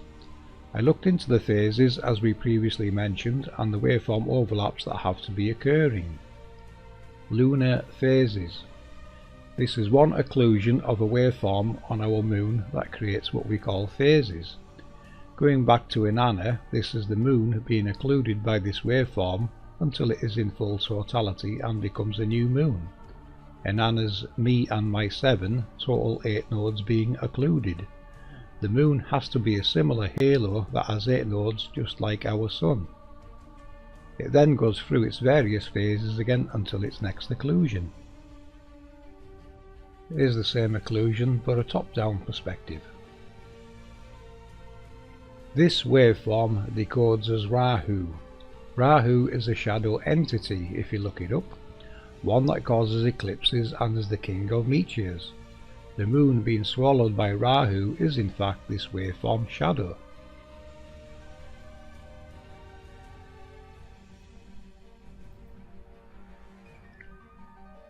Lunar eclipses. We have something special to show you with the lunar eclipses.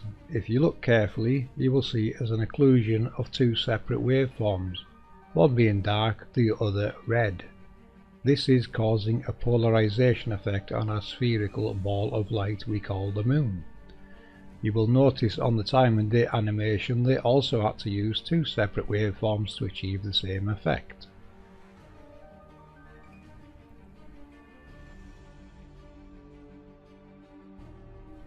Here's another top-down view of the lunar eclipse.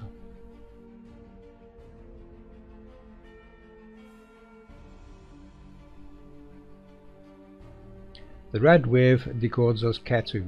This is the second waveform you see going across the moon, then exiting, and then the first larger waveform exits. Ketu is regarded as a shadow planet, but like Rahu, it casts its own shadow. The lunar eclipse is 2 eclipses in one. Be sure to keep recording after the red wave Ketu has left, or you will miss the first larger waveform exiting the scene.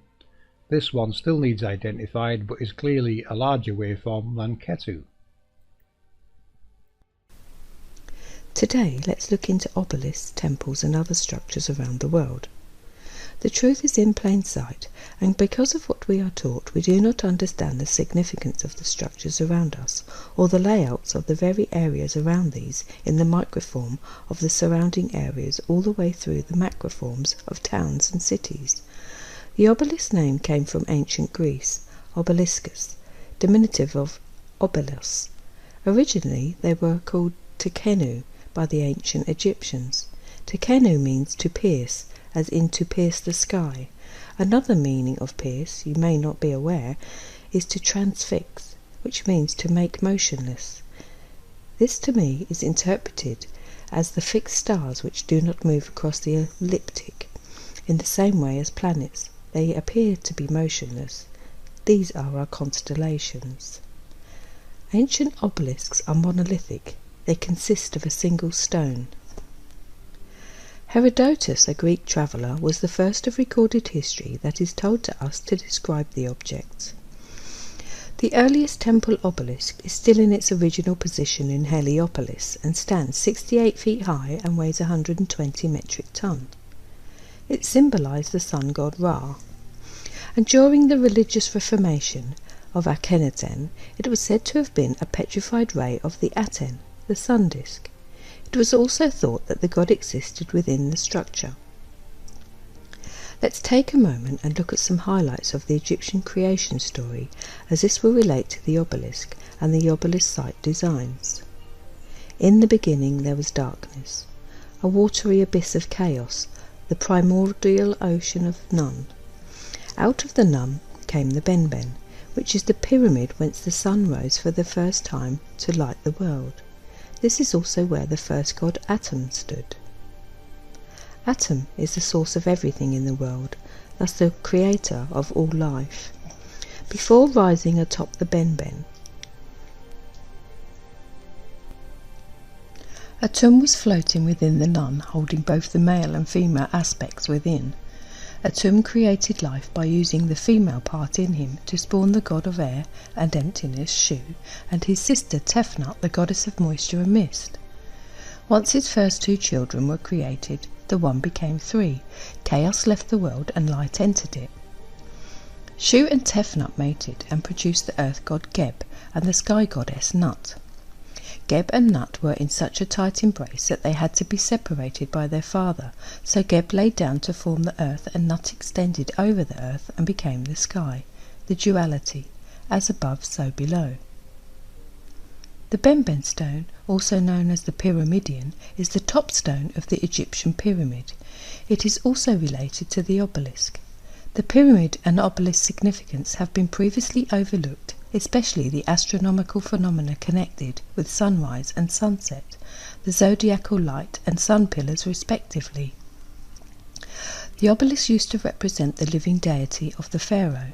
They were raised carefully and positioned so that the first and last light of the day would touch their peaks to honour the sun god. The sun god would then enter on the journey of navigating his barge through the underworld and avoid great destruction by the great serpent Apophis. The ancients used the obelisks to serve as sundials in the journey of Ra across the sky. Some temples were built close enough to the Nile so they became partially submerged during the river's annual flooding. These would then work as the Colosseum, as was shown previously in the Colosseum Decode. Some temples were built with the obelisk on top of them and aligned with the sun's daily passage. The alignment was seen in the horizon following the east to west path, as well as the vertical to align as the sun took its journey up and down the gates. Since these times, many of Egypt's obelisks have been destroyed, dismantled for new religions to consume the land, stolen or given to other countries as gifts. Of the 29 original obelisks in Egypt, only 9 remain.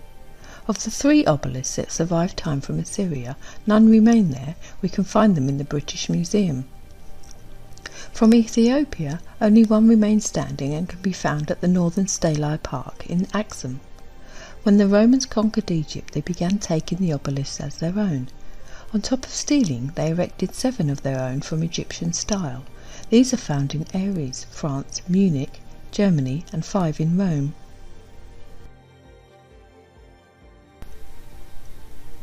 The APM perspective on obelisks are that they are location markers for the angel technologies below.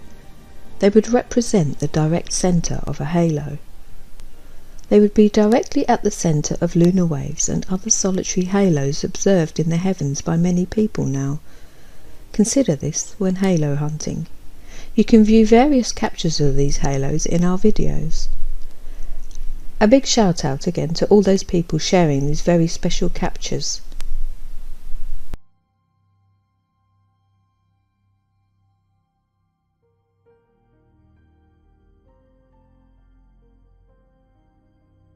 Here is a bonus decode clip. I looked at these images and noticed the technology hiding within. We will start with Sol, our sun. I fade out the parts we don't need, and lo and behold, we reveal our sun halo. I do think the sun emblem also depicts the nodes we see around our sun halo. Although we see 8 on the large horizontal halo, there may be more on other parts we have not seen as yet. Also take notice of the external solid band.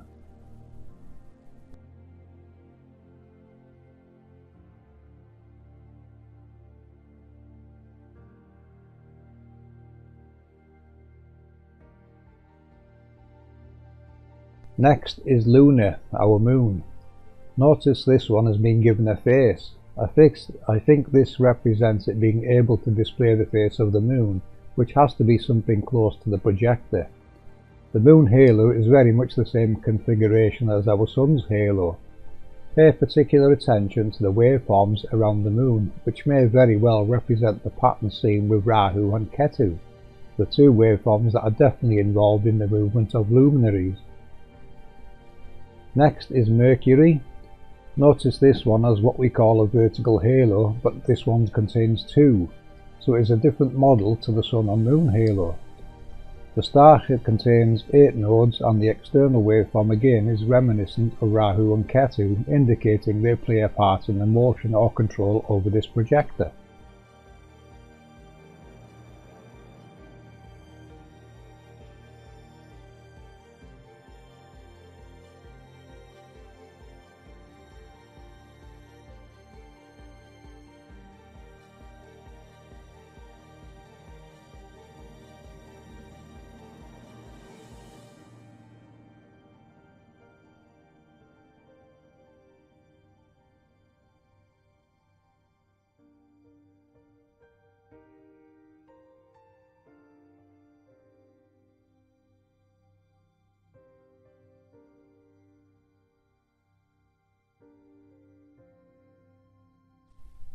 Venus, also containing 8 nodes.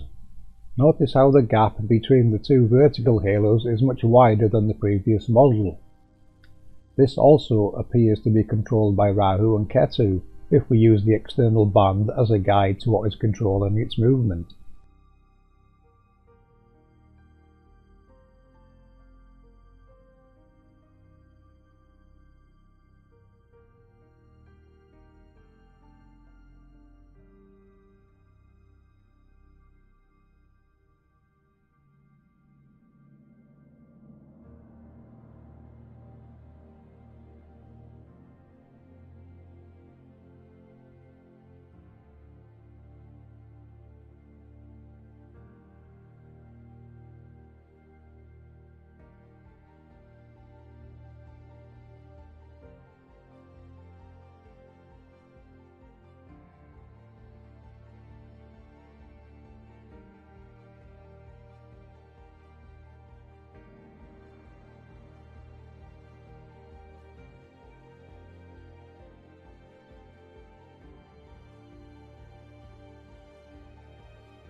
Mars, containing 12 nodes and 2 vertical halos. Again, this one appears to be under Rahu and Ketu's control, as the external band is a guide. This one appears to contain a lot of bands which may decode as pressure waves, as they depict various colours of the spectrum.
Jupiter. Notice Jupiter's 2 external bands, which may be counter-rotating accelerators. The stars may depict its high altitude, and the central band does contain more halos. The 2 vertical halos also appear to be larger.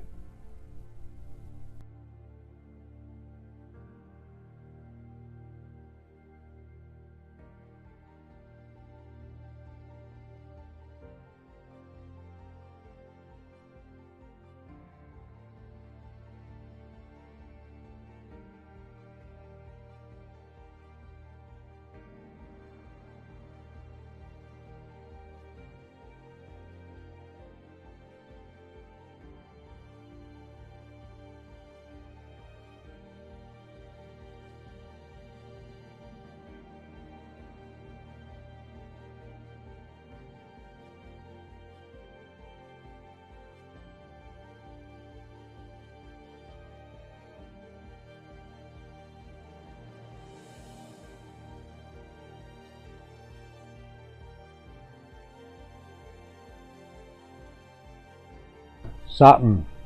This one contains 2 external bands, possibly counter-rotating, 2 internal halos, again they may be counter-rotating, and 2 smaller vertical halos that have a different pattern to them. This one contains 7 nodes, but we do also consider Jupiter's moons to be nodes on one of its halos, so they may all contain more nodes than we have actually seen as yet.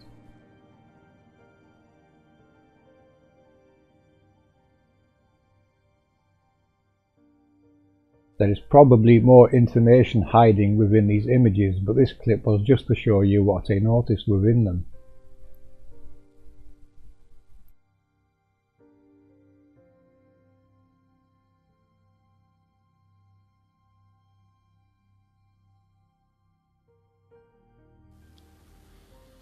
Many ancient cultures share similar beliefs, fundamental elements that vary slightly from culture to culture.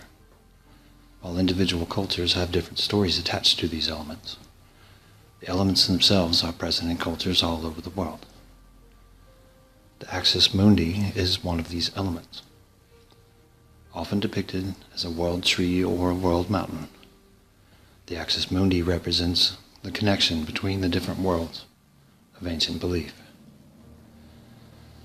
For the sake of keeping this discussion from becoming overly complicated, I will stick to the model of a world tree. On the world tree, the branches represent the heaven world, where the luminaries play across the sky. It was here that the gods dwelt. The roots of the tree represented the underworld. There were often gods and godlike beings that dwelt here too. If you have been following our work, you will know what we think these gods were.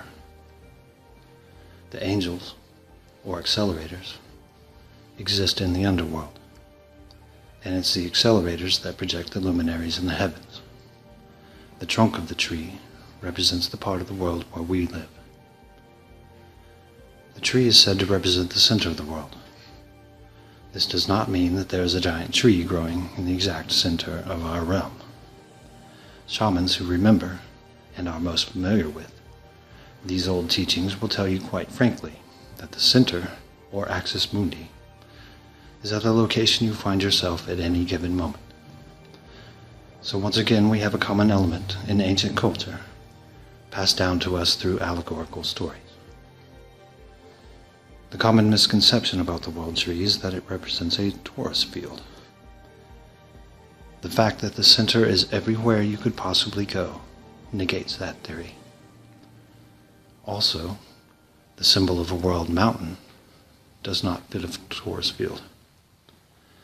So let's take a deeper look into the axis mundi.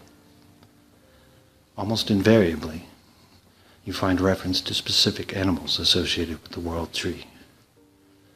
An eagle lives in the top branches. Down amongst the roots, a snake, a serpent, or a dragon resides. The eagle and the snake are mortal enemies, directly opposed to each other. They are constantly at odds. We believe the eagle and the snake to be the two opposite charges of electricity. In many cultures, the eagle is associated with lightning, from the majestic thunderbird to Zeus, who would turn into an eagle and cast lightning down at his enemies. The eagle is strongly associated with atmospheric phenomena. We also know that the layer of the sky known as the ionosphere carries a very high electrical charge. The Earth's electrical field is ever present.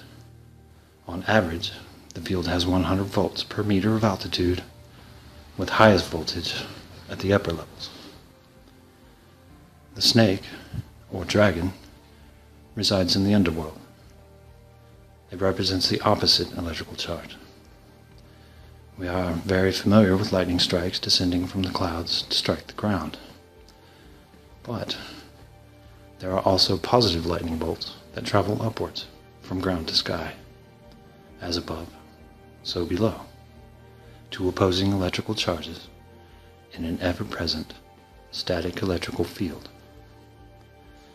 There is sometimes mention of a third animal that dwells on the tree. In the Norse version, this is the squirrel named Ratatoskar.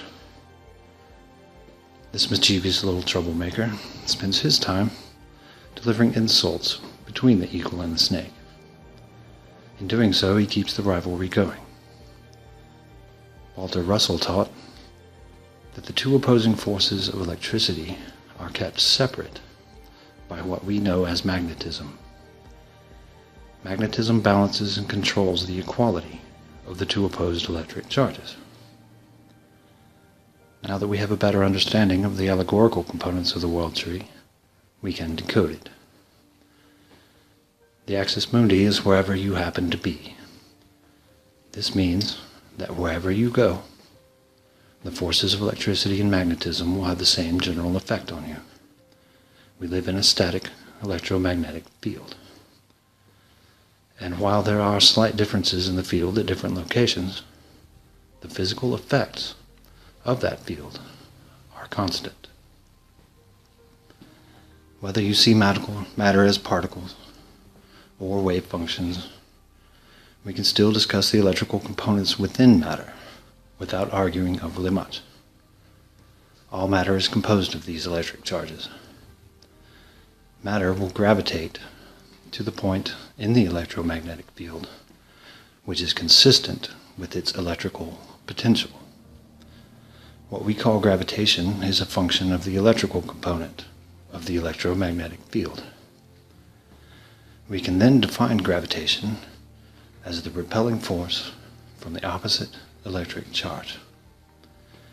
Not everything is repelled downward as we commonly think when we discuss gravitation. Indeed, some matter is repelled upwards, such as is the case for helium. All matter is being pushed into the area of the field where it has like electrical potential. Walter Russell spoke of gravitation as a function of electrical potential. I highly recommend his books. There is further evidence found in creation stories. The ancients spoke of an original deity. This deity is often told to have had two offspring. One was the embodiment of the sky, the other embodied the earth. The world tree was planted to separate the two. This is consistent with Walter Russell's ideas of a universal one, a single consciousness that first split itself into the two opposing electrical forces which govern all things. This can be seen as one of the cubes Walter spoke of. One half of the cube is positively charged, the other half negatively charged. It is in this cube that our realm would exist, with the surface plane of the earth being parallel with the magnetic plane that divides the two equally opposed electrical forces. Essentially, we live inside a giant capacitor, where everything we know of acts as the dielectric, including ourselves. A capacitor consists of two plates. One plate carries a positive charge, and the other has a negative charge. Locally, one of the two plates consists of what we know of as the ionosphere. It's possible the large star halos have a role to play in that in some fashion, but the star halos are inside the electrical field as well, so that can only be speculated for now. The bottom plate is below us somewhere. We don't know its exact location, but we know it must carry the opposite electric charge as the ionosphere. It's possible the angel accelerators, in conjunction with the large star halos, influences the field to make our experience of gravitation different from whatever lands exist, if any do, outside of our realm. Everything between these two plates acts as a dielectric. The particles of a dielectric within an electric field will align themselves to conform to the direction of the electrical force inside of that field. In Earth's case, we and everything else here act as those particles. The dielectric is not one solid chunk. We are a dynamic system of varying density and physical state. This gives everything a certain room to move, and the various parts will be inclined to find the area of electrical potential that align with their inherent charge. The denser matter is forced down, while the lighter matter is forced upwards. Within the static electrical field, everything that we call matter creates a sort of whirlpool in the field. We call these whirlpools torus fields. They are the result of compression and expansion forces from the electrical field itself. The mythos of the world tree is a beautiful allegory and describes the fundamental forces that govern our realm. Whether our realm is the extent of existence or not is debatable. Only time and exploration will tell.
will